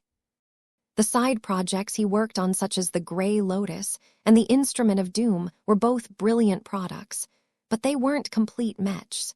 Neither of them earned any recognition from the system. Instead, Vess managed to earn a reward by designing a biomech that was much weaker and less impactful on the battlefield. It reinforced the notion that the mech designer system still centered around mechs for the most part. Come on, tell me how well I've handled the latest mission. I did good, right? He didn't know why the system delayed the announcement. He could only sit around and wait until it finally issued its judgment. However, the lack of time spent on designing your first biomech and the lack of access to more advanced resources have set back the performance of your work. Your experimental empowered blood-sharing system can potentially produce dramatic results, but requires time to take effect. The immediate effects of this new design application are not as significant and will reflect on your score. That's it, Vess questioned.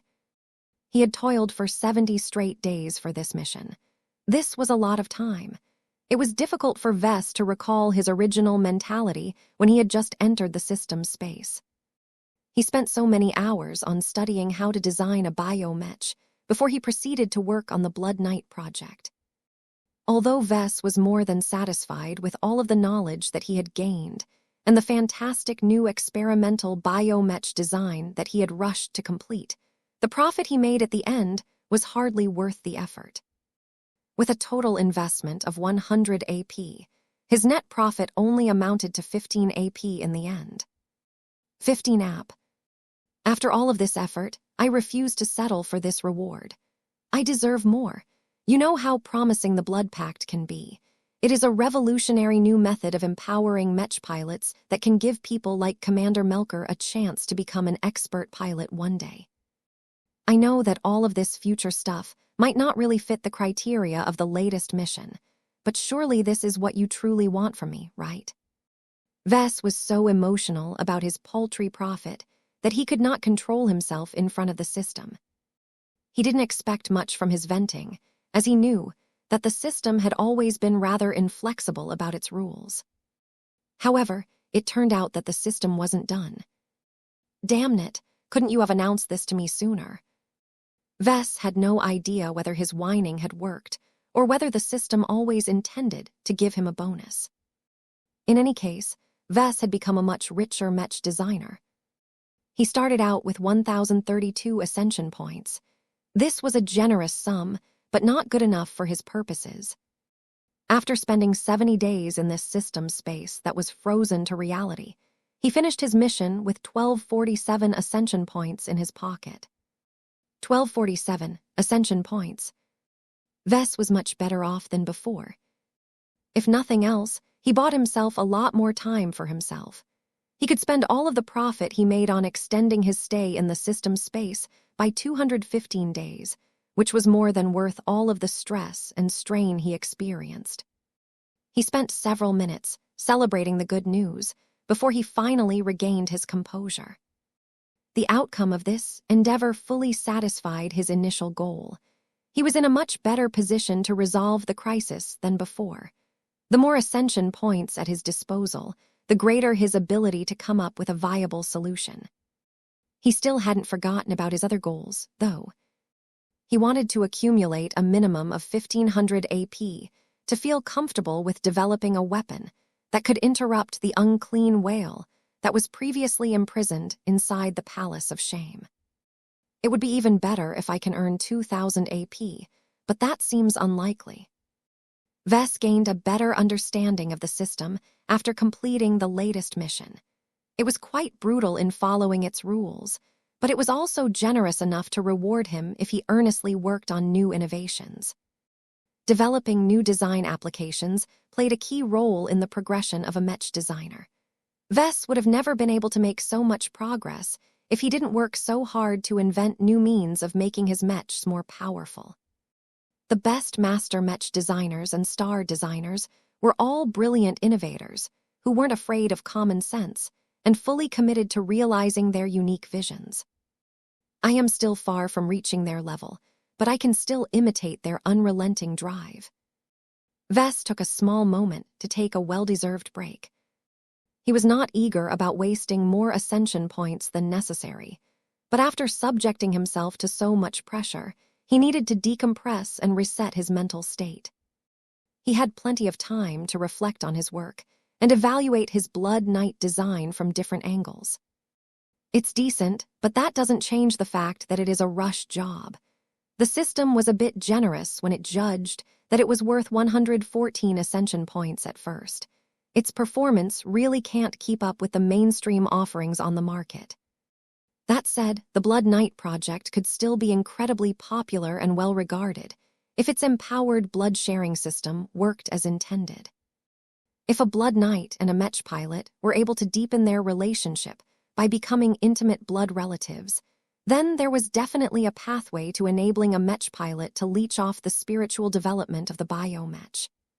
In essence, the Blood Pact took advantage of one of the greatest advantages of living Mechs, one that never seemed important until he came up with this revolutionary bio-Mech concept. The spirituality of a typical human being is deficient. Most of the time, it is weak and hindered by numerous barriers that prevent it from growing stronger. This was the congenital weakness of the human race. It limited the activities of the 5 Scrolls Compact and kept the transhumanist faction of the MTA busy all the time. Vess had invested way too much of his time on trying to solve this problem. His great obsession with making his Mech pilots grow in pace with their living Mechs had driven him to try out all kinds of solutions, but to no avail. There is no viable way to solve this congenital defect unless I can plant a companion spirit seed into an unborn fetus while it is still malleable. While Vess was happy that he could ensure that all of his children obtained spiritual potential through the growth of their companion spirits, This was hardly a solution that could be applied on a wider scale. Yet what if any Mech pilot could solve this congenital deficiency by piloting a specific biomech? What if they didn't need to do anything else, but exchange their blood with that of an organic machine over the course of performing his duties? Compared to all of the weird and expensive procedures that had yet to achieve any solid results, the blood pact was a much more practical way to turn large amounts of ordinary Mech pilots into extraordinary heroes. This was because living Mech didn't seem to experience any bottlenecks in their spiritual growth. As life forms that were inherently more energy-based than humans, living Mechs seemed to operate by different rules that were much more generous than usual. Each of his products had the opportunity to evolve into a third order, living Mech as long as they experienced enough precipitation. Given that third-order living Mechs were quite powerful in a spiritual sense, a Mech pilot could gain a massive spiritual boost as long as they were able to borrow at least a fraction of their battle partner's strength. It's a way for a Mech pilot to rely on an external source to kickstart their own development. As long as the biomech and the Mech pilot are close enough to each other, their blood pact is bound to produce results. Of course, Vess also recognized that Mech pilots who possessed spiritual potential wouldn't necessarily be able to develop their hidden strength. Their mentality, discipline, skills, courage, and conviction also played important roles in their progression as Mech pilots. Increasing the pool of eligible high-ranking Mech pilots is still incredibly useful. It is always better to give everyone a chance. Even the most hopeless loser has a chance to reinvent themselves when given the opportunity. Perhaps Venerable Vincent Ricklin served as an example of this. Vess never thought well of the idiot of a Mech pilot, but the man had certainly shaped up to become a powerful warrior and a useful asset on the battlefield. My work has enabled me to turn trash into treasure. Vincent would have remained a nobody if not for my intervention. Vess had facilitated the growth of several Mech pilots, but none had started out as low as Vincent. If Vess was able to provide chances to not just a handful, but to thousands of Larkinson Mech pilots, then he would definitely be able to elevate the Larkinson army into a true force composed of demigods. In fact, why stop there? Why not go further? If he was able to design a commercial version of the Blood Knight Mech, then he could easily transform the lives of millions, billions, or even trillions of Mech pilots. Anyone who was brave enough to take in the blood of their own biomech and share their blood back to the organic machine would be able to step on the road to becoming a god pilot. A bonus of 200 ascension points is too cheap. You should have given me 1,000,000 ascension points. Chapter 44, 77 Material Anchors.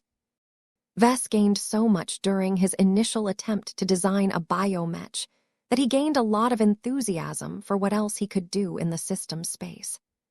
The fact that he had made such an enormous leap in capabilities and expanded his range of Mech designs by an entire category had caused him to develop a much greater appreciation of the Mech designer system.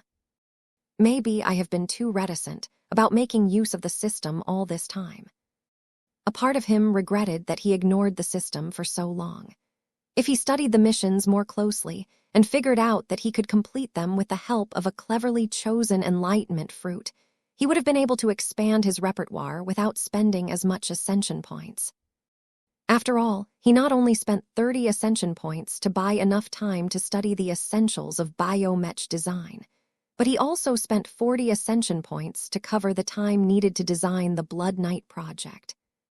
Well, it's not a waste to spend 70 ascension points to extend my stay in the system space. Time is the most valuable resource of all.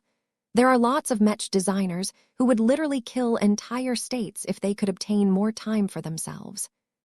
This was one of the many wonders of the Mech designer system.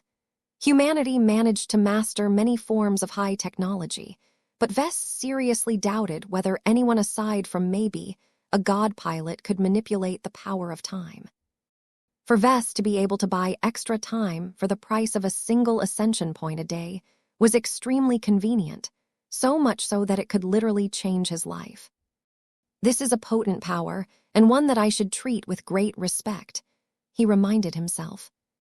His ability to earn ascension points was still relatively limited, so he could not squander them on buying time alone. There had to be a greater purpose behind this action in order to justify the expenditure. It's much more useful for me to spend my ascension points on enlightenment fruits, he affirmed. Increasing my capabilities and acquiring exotic knowledge that is far out of my reach can immediately boost my career and improve my work.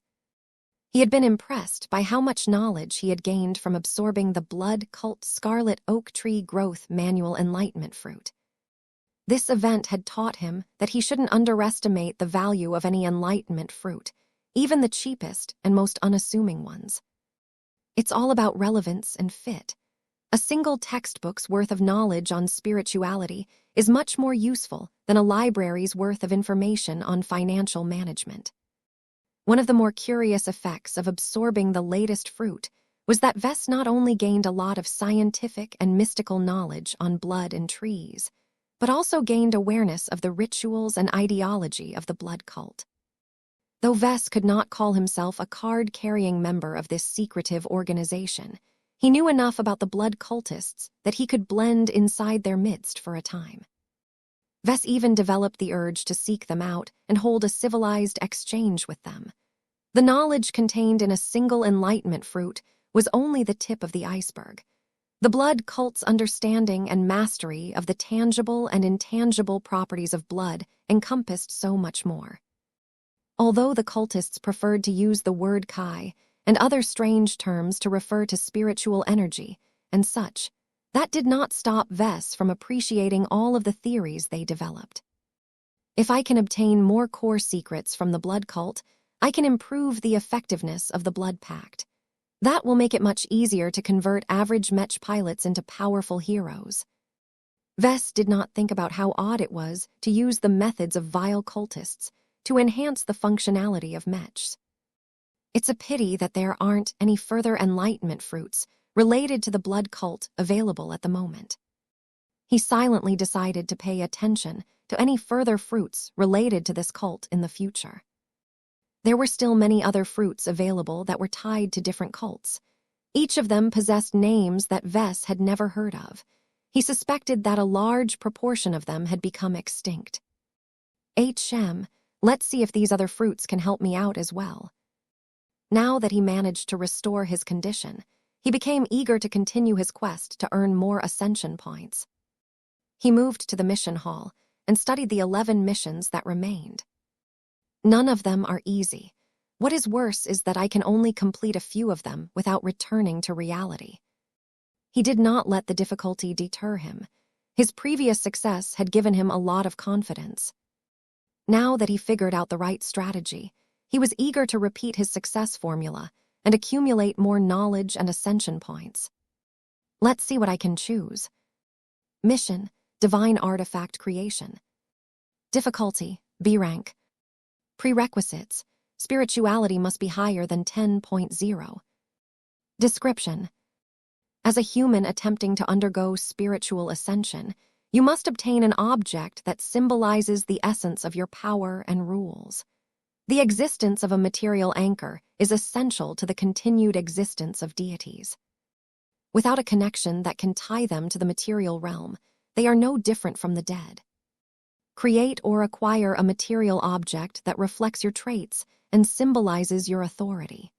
Let this anchor be the strongest physical trace that can expand your reach, accelerate your ascension to divinity, and allow you to escape the fetters of mortality. The greater the power of the divine artifact, the greater its ability to facilitate your spiritual ascension. However, a stronger artifact also requires a greater sacrifice in order to take effect.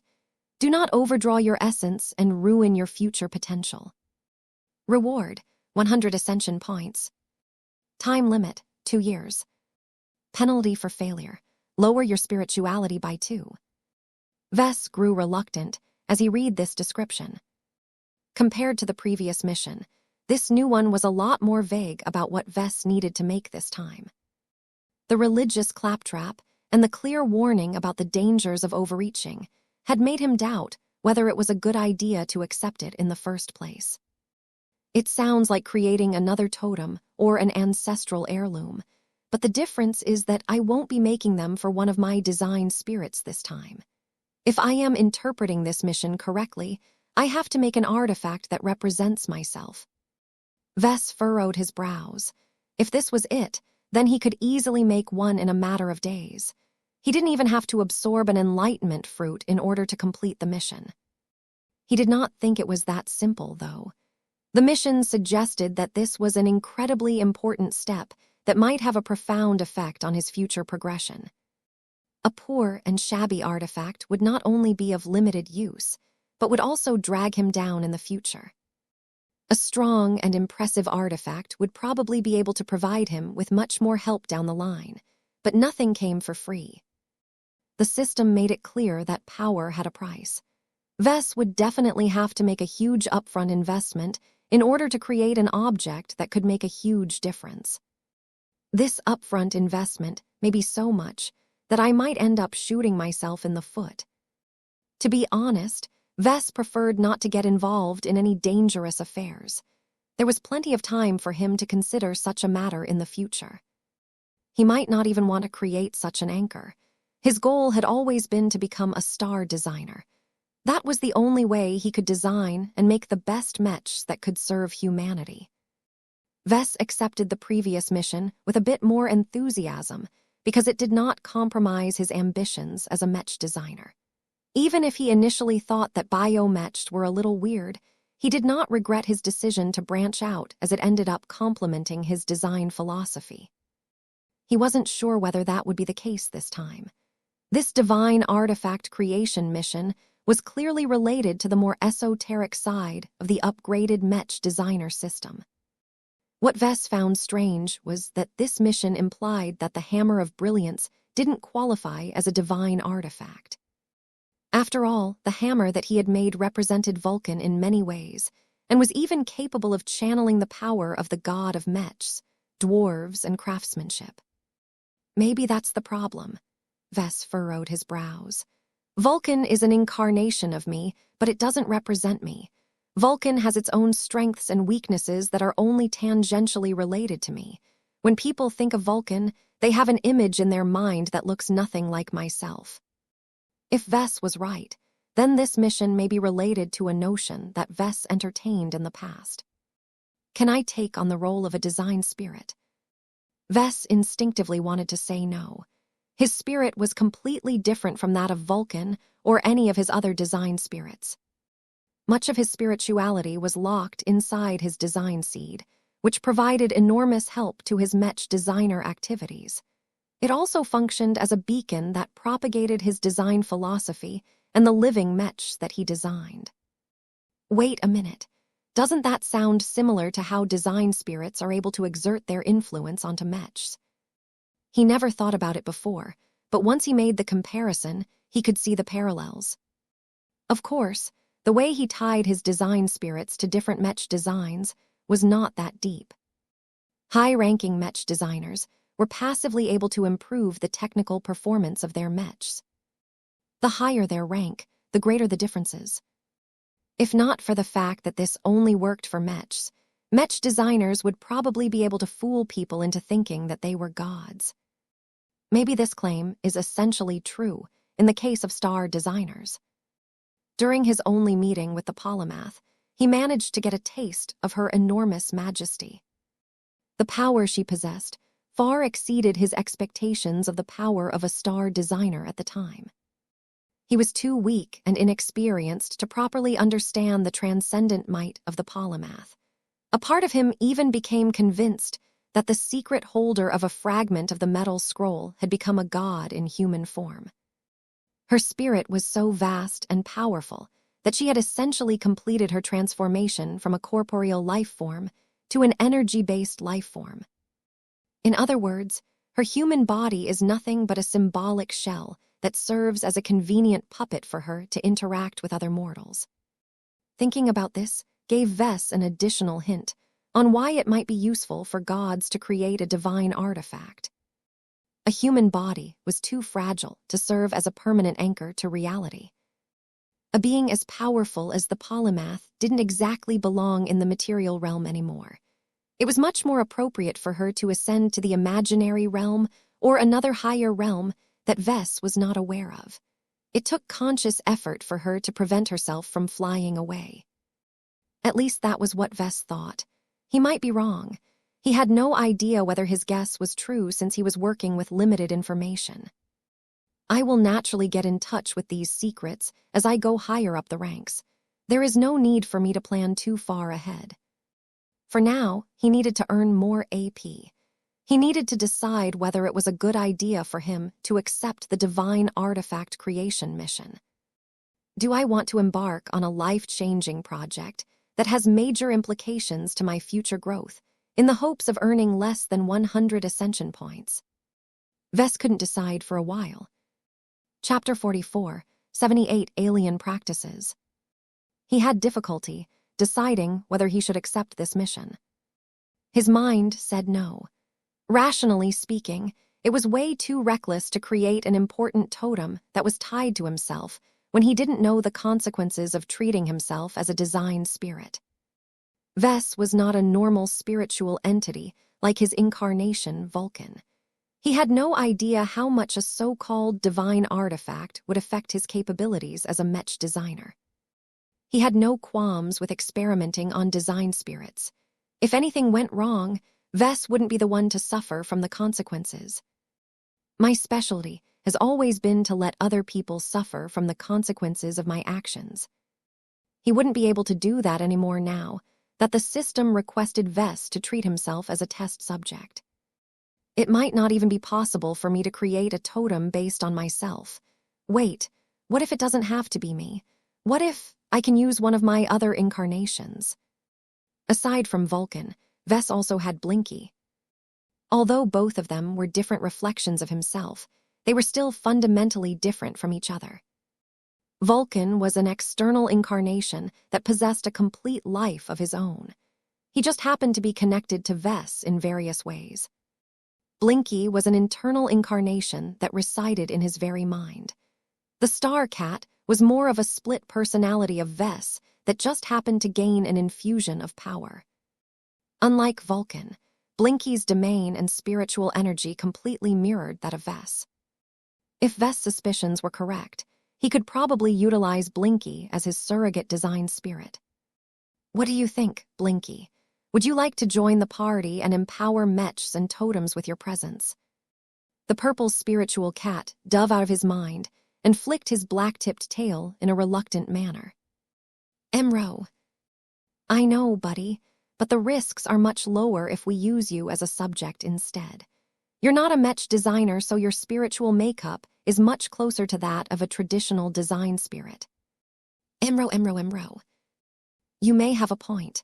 If this divine artifact stuff is greater than an ordinary totem, then I might need to do more in order to complete the mission. Emro. Silly Blinky. Have you forgotten how I managed to complete the previous mission already? If I don't know how to do something, then I will find a way to obtain the necessary knowledge. The Tree of Possibilities still offers many enlightenment fruits that are related to various cults. Emro. Vess frowned for a moment. Maybe you're right. If it turns out that the enlightenment fruit I need is too expensive, then I will leave it be and consider another mission. I don't want to end up spending more ascension points than I can gain. He planned to handle this mission as quickly as possible. While it was customary for him to spend months or years designing a good Mech, there was no need for him to spend as much time on smaller projects. As long as he wasn't too ambitious, he should be able to develop an excellent totem in a week or two. This was especially the case if he utilized his existing tools.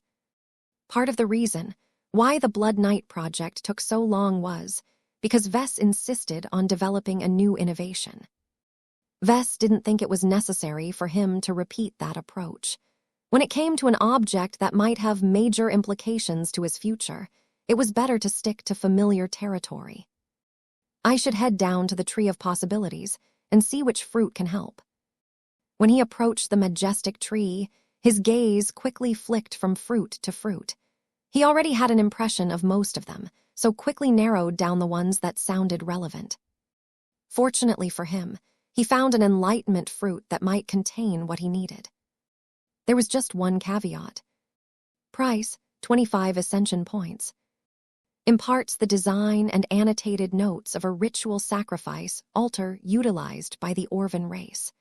The leaders of the Orvan civilization regard themselves as gods, and one of their many means of empowerment is sacrifice. An Orvan ritual sacrifice altar is a sacred object that represents a leader of the Orvan race. It can only be made by integrating a soul fragment of the leader Orvan. Sacrificing the lives of Orvans and other living beings can feed back a part of their strength to the aspiring god, but relying too much on this method can lead to problems. At first, Vess skipped over this enlightenment fruit.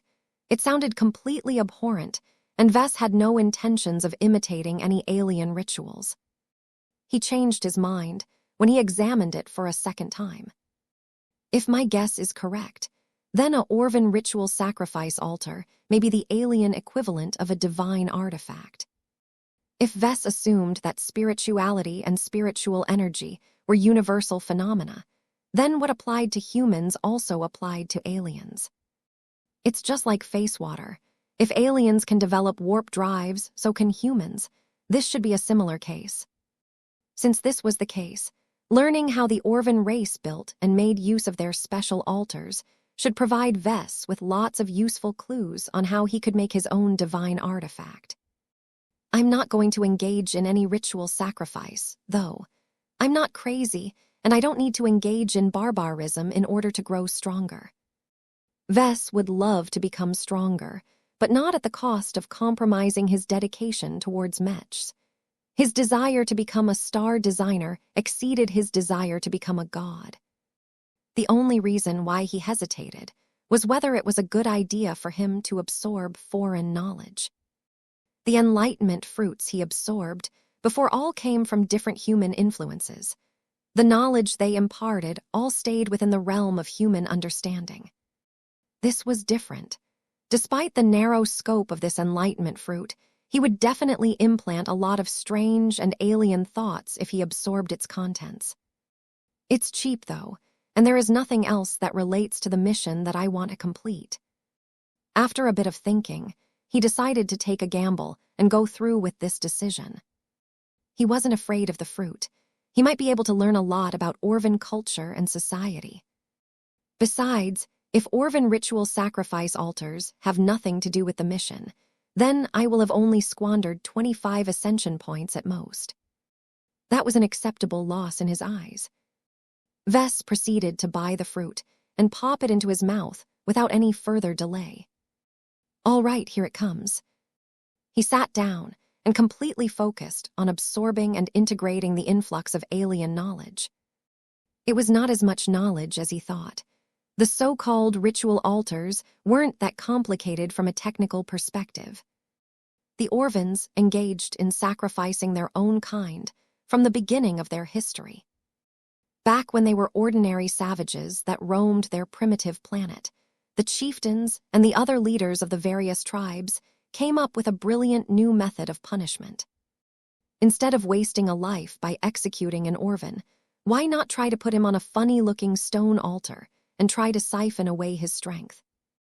This was how the practice of ritual sacrifice came about. Somehow, the chieftains and their lackeys managed to discover a way to make it work, and proceeded to refine the altars from that point onwards. The context and form of ritual sacrifices changed many times throughout the history of the Orvan race. It started out as a more productive form of execution, but slowly included voluntary sacrifices. There were plenty of brainwashed lower caste Orvans who were completely willing to dedicate their lives to the higher castes they regarded as gods. When the Orvans reached the stars and spread throughout the Red Ocean, they also began to sacrifice other intelligent alien races on their altars. The results were largely mixed. The feedback provided from involuntary sacrifices tended to be lower in quality. The feedback provided by alien beings was even more mixed. In any case, The Orvan race was one of the few indigenous races of the Red Ocean that had mastered an effective form of empowerment through sacrifice. It took advantage of certain traits that were unique to Orvans to enable a relatively easy method of spiritual cannibalization. Not only that, but the Orvans also managed to transform it from a taboo to a widely accepted practice within their society. If something like this happens in human space, the big two will come down so hard that nothing will be left of the perpetrators.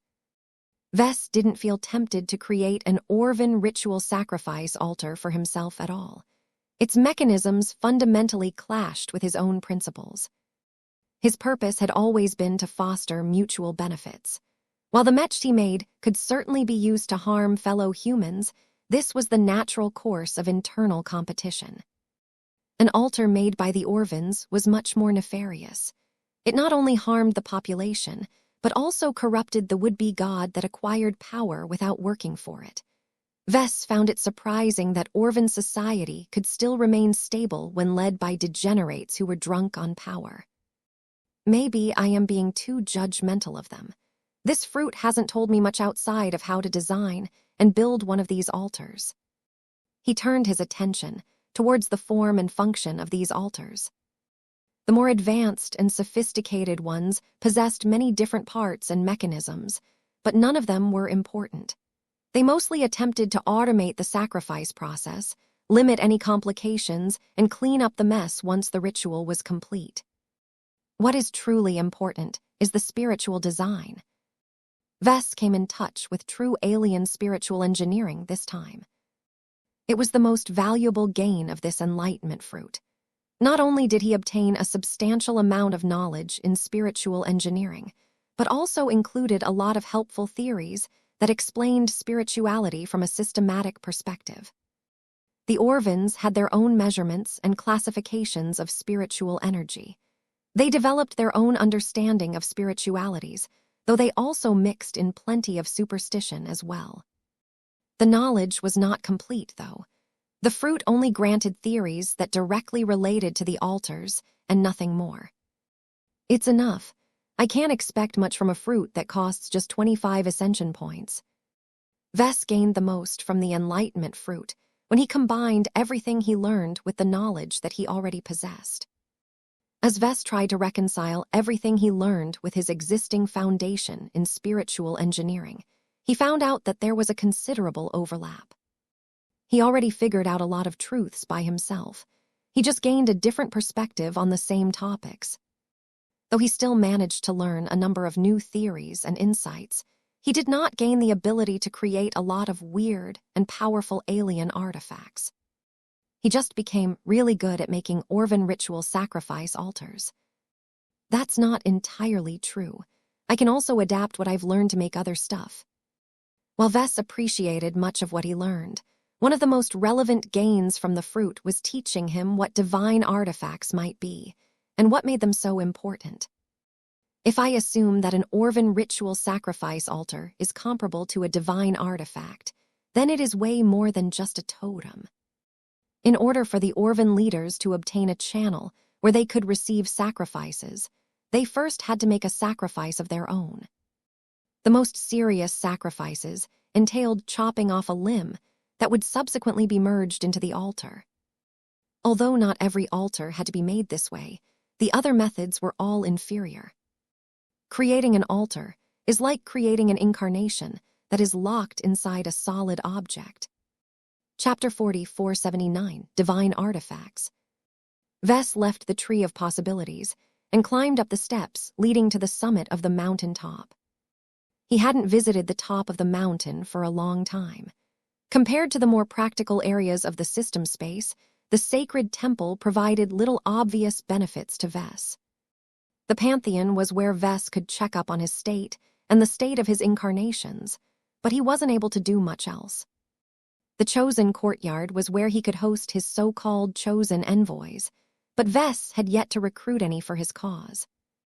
The Sacred Hearth was the core of the sacred temple and supposedly held his divine core and that of his incarnations. Ves still had a poor understanding of divine cores. He didn't know what they represented and what made them different. All he knew was that his divine cores were all underdeveloped. Each of them resembled flickering candle flames that looked as if they could be snuffed out at any moment. The one corresponding to Vulcan was a little stronger due to his greater spiritual development, but its quality was still low for the most part.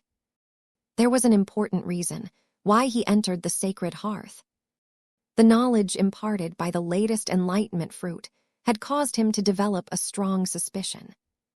The reason why Orvan ritual sacrifice altars, and by extension other divine artifacts, are special is because they have merged a part of a powerful individual's divine core. This went beyond anything that Ves had dealt with before. Not even the act of creating an incarnation was as extreme as splitting off a shard of divine core before merging it into a different object. This was an exceedingly dangerous process, and could easily kill or cripple the Orvan that wanted to make an altar. The reason why the Orvans were able to create their special altars to begin with was because they prepped the leader Orvan with a lot of nonsense. By creating an elaborate ceremony around this event, the priests essentially drugged and hypnotized the leader Orvan into exposing their divine cores, before subsequently chopping off parts of them to use in the creation of the corresponding altars. The reason why cutting off the limb works is because it puts the leader Orvan in the right mindset. The flesh isn't that important. What matters is that the individual also cuts off an invisible part of themselves in the process. Not every Orvan could complete this ceremony. Only a small part of the total population was able to make a useful altar. Ves believed that was because only a few of them possessed sufficient spiritual strength and talent to form a divine core in the first place. The ability of certain Orvans to create working altars formed one of the foundations of the Orvan caste system. The upper caste Orvans were so powerful and capable of doing so much more that they didn't even regard the lower caste members of their race as individuals. Being an Orvan is great if you are spiritually talented, but if you're not, then you will never get to enjoy true freedom. The Orvans showed many traits that were similar to humans, but they also adopted customs that completely set them apart. Ves found everything related to their sacrifices to be abhorrent, but that didn't mean he was willing to discard what he learned. He obtained a lot of useful knowledge, including a way for him to make a divine artifact if he wished. I don't even have to read Orvan religious scriptures for several weeks on end, while ingesting various mind-altering substances. The reason for that was because of the ethereal flames that were burning in front of his eyes. It turns out that one of the purposes of the sacred hearth is to make my divine cores more accessible. Ves never really figured out the point of building the sacred hearth until he ate the latest fruit. The system had somehow brought the divine cores, or a reflection of them, to this place. Not only that, but the system also made them tangible, allowing him to touch and manipulate the divine cores as if they were physically present. Perhaps Ves might not know how profound that was before today, but now that he learned the unique cultural practices of the Orvan race, he understood how precious it was to be able to manipulate his divine cores on demand. A divine core is like the source code of a god. Changing it can directly change a deity. It turned out that the Mech designer system 2.0 provided Ves with a huge opportunity by setting up the sacred hearth. Gaining access to his divine cores without needing to turn himself into a pilgrim and drugging himself stupid was a massive convenience. No wonder those Orvan prisoners spilled so much information to me back then. Ves suddenly realized. Their so-called gods are truly able to wield a lot of power if they have received enough sacrifices. There was another factor that enabled the best and most talented Orvans to break their biological limits. In order for the leader Orvans to expose their hidden divine cores and make it possible to slice out a part of them, they had to be injected with a dangerous substance. That substance was known as face water. Crazy, these Orvans are mad for coming up with this step. The earliest Orvans had access to face water. Somehow, they came up with the idea of ingesting the substance or injecting it directly into their bodies. Most times, these crazy experiments ended in gruesome deaths, but there were rare cases where the stupid bastards managed to survive. Vess guessed that the first Orvan gods came into existence through this reckless experimentation. The existence and presence of face water has certainly distorted the societies of many alien races, he surmised. Without face water, the Orvan race would probably be a lot more similar to humans. He didn't know how it worked, but somehow the act of injecting face water into the body of an Orvan helped with exposing that individual's divine core. It was as if the divine core existed in a different dimension or realm, but could somehow be brought to the material realm. Even as the Orvan race became more advanced and began to master the power of technology, they never found a way to get rid of this essential step. Although modern technology, extensive augmentation, and more optimized ceremonies had substantially reduced the lethality of this move, fatalities and crippling injuries still occurred from time to time. Normally, if Vess wanted to make his own divine artifact, then he would have to subject himself to the same dangerous treatment. Luckily, I don't have to do that, Vess grinned. A part of him understood now why the system offered the divine artifact creation mission. It was well within his means to complete it given the resources and facilities within his reach. That said, the process could still be dangerous to him, depending on how far he was willing to go in exchange for power. He was confident that he could create a weaker divine artifact without taking any risks. He just had to take as little away from his divine core as possible. Taking away a tiny shard won't fundamentally affect the health of my divine core, Vess said. It is only when I go further that problems will occur. Divine cores can restore themselves over time, but it becomes harder if it has sustained more damage and lost too much strength. There was another point of concern that caused him to hesitate a bit more. A divine artifact has to be a true extension of myself, he sighed. Sorry, Blinky, I can't use your divine core as a substitute. It has to be me who makes the sacrifice. The mission description was rather clear in that he needed to create a divine artifact based on the essence of his power and rules. Blinky might be another part of himself, but the companion spirit still possessed slight differences that would end up imbuing a divine artifact with different properties. It has to come from me. There's a reason why there are 3 divine cores in the sacred hearth instead of 2. The system still considers us as separate entities with separate divine cores. It was an interesting observation that had a lot of implications. Vess didn't have the time to think it through, though. He had no interest in jumping too deep into the spiritual ascension rabbit hole. Let's start with designing my first spiritual artifact. Vess no longer delayed any further and proceeded to accept and start his work on his new mission. There was a lot of leeway as far as divine artifacts were concerned. They could be small, big, strong, or weak. Bigger divine artifacts tended to be more powerful, but also imposed greater demands. For example, when it came to the Orvan ritual sacrifice altars, their maximum size was limited to the strength of the fragment of a divine core. More powerful entities with more powerful divine cores could probably get away with obtaining a much larger divine artifact. As for me, I should probably lower my expectations. Vess wasn't willing to push the limit on this. He was deeply reluctant to inflict too much damage on divine core.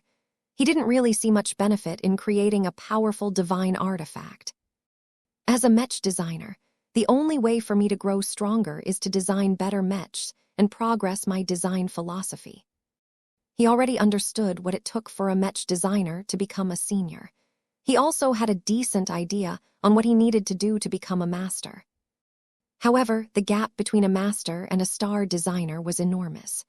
Vess could not rule out the possibility that a divine artifact might play a useful or even an essential role in the subsequent evolution of a Mech designer. If Vess settled for a perfunctory divine artifact, then it would be a lot more difficult to make any progress in the future. Despite this possible truth, Vess wasn't too afraid of starting out small. He thought about his Mechs. his design spirits, and many other products. The one thing that all of them had in common was their capacity for growth. In fact, even Orvan ritual sacrifice altars are able to grow stronger over time, but that is usually because the Orvans they are attached to have gained strength. Ves wasn't satisfied with that. He guessed that the relation between a divine artifact and a god was similar to the relationship between a Mech and a Mech pilot. The stronger the Mech pilot, the stronger the Mech. The stronger the Mech, the stronger the Mech pilot. If this comparison held up, then a stronger divine artifact might be able to help Ves become a lot stronger over time. In what way, Ves didn't entirely know, but it should definitely be a positive development. Just like how a masterwork Mech has helped Patriarch Reginald Cross to overcome his bottleneck and become a saint, a powerful divine artifact can lower the threshold of my own future breakthroughs. He could be wrong, but he didn't think the system would lead him astray. Since it had issued a mission that encouraged him to create his own divine artifact, then it should definitely provide a lot of help to his development. He just hoped that it would help him become a star designer as opposed to an unholy abomination. Ves spent a bit of time to come up with a direction for his divine artifact. He wanted to make one that was small and easy for him to carry around. It didn't necessarily have to be strong from the start, but it had to possess a good foundation and an excellent growth framework. It also needed to be alive and related to Mechs. His eyes suddenly lit up as he stumbled upon a fantastic idea. Oh, I know, let's make a cat. Chapter 44, 80 The Case for Cats. If Ves had to make a living artifact that not only embodied his extraordinary identity, but also had to serve as a tool of evolution, he wanted it to be a cat. Why a cat? There are too many reasons to count. Ves adored cats and was most definitely a cat person. Even though his family already collected a lot of cats, there was always room for more. The cat was literally and figuratively the totem animal of the Larkinson clan, which he personally founded and represented. It made little sense to resort to another animal unless it was a member of the Felidae family, such as a tiger or a leopard. A cat was also an inherently mobile object, which suited a living product the best. Ves had made a number of other totems in the past. The unending regalia which he wore right now, the hammer of brilliance which he occasionally made use of, and the Larkinson mandate which he used to track his clansmen all had one trait in common. They can't move on their own. Technically, the unending regalia could operate by itself in a limited fashion, but it truly wasn't built to function as an autonomous battle bot. As for the other two totems, neither of them possessed any inherent mobility systems. Their only chance of escaping a calamity was to beg Goldie or Vulcan to exert great power to and manifest a part of themselves to take the hammer or book away. Ves didn't want to impose this limitation on his divine artifact, not when he had the ability to do better. A cat fit all of his requirements. A cat was not only compact and easy to bring along to different places, but also excelled in evasion and running away from danger.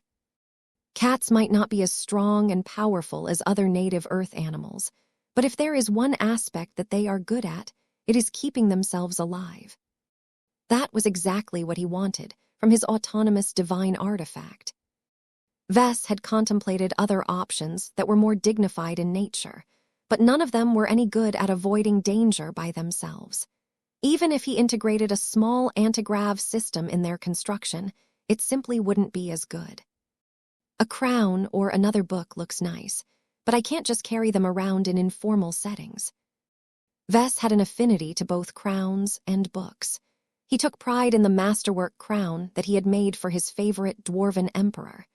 The imperial crown was an excellent masterwork totem, and he thought there wasn't any way he could do better until he learned about the existence of divine artifacts. However, Ves couldn't really justify the act of wearing a crown or even a circlet in his daily life. He could settle for a smaller item, such as a necklace or an earring, but Ves was not a big fan of wearing jewelry. He much preferred to equip himself with more practical objects that could help him out in case he encountered danger. This was why a cat was so much more convenient. Vess already developed a well-known habit of bringing along Lucky and Clixie whenever he visited a different place. Few of his hosts ever took notice of the cats. Even if it was rather clear that the cats possessed a certain degree of combat power, their adorable appearances and playful behavior made them so charming that they simply didn't evoke much threat in the eyes of other people. It was only when Vess attempted to enter an area that was secured through automated systems that the cats had to stay outside. Artificial intelligences possessed no heart and were not fooled by the inherent cuteness of cats. That doesn't detract from their effectiveness. These instances had taught Vess that cats could get away with almost anything. They were just too cute. For multiple millennia, cats had accompanied humans across the stars. Throughout the ages, the adorable furry mammals constantly conditioned their food providers into treating them like babies or princesses. This pattern had persisted for so long that it had practically become an instinct that was baked in the human psyche. Although Vess doubted whether cats still came across as cute in front of alien races, the diminutive size and the lack of apparent threat should still allow the felines to escape notice. Camouflage is important, Vess summed up his goal. While he felt tempted to go for a big and ostentatious artifact, it made more sense to avoid too much attention. Going for a divine artifact that looked indistinguishable from normal cats was much more in line with his current strategy. As the holder of a fragment of the metal scroll, Vess had long embraced the habit of making himself look more unassuming. Even though he couldn't help himself at times and exposed his trump cards one after another to the MTA, none of these secrets were important to him. As long as the truth about the Mech designer system never came out, he didn't really care about exposing his other advantages, especially when he was constantly growing stronger and more confident in his own position. I can't reveal anything about my divine artifact, though. The Mechers probably know that this kind of secret is tied to the core of the 5 Scrolls Compact. I can't explain how I discovered the existence of divine artifacts, let alone make one on my own with the resources and facilities that I have available. A divine artifact needed to incorporate a fragment of a powerful individual's divine core. Vess had learned that it was exceedingly difficult to expose it, let alone take out a slice. Using face water to manipulate a divine core was extremely dangerous. While there were undoubtedly other methods that could produce the same result, Vess shouldn't have access to any of these high-end techniques. In any case, a cat would solve many problems. Vess and the Larkinson clan already had so many of them that the addition of a random cat would not even merit any attention from outside observers. He just had to make sure that his family did not kick up a fuss. Now that he thought this matter through, Vess was eager to start his new design project.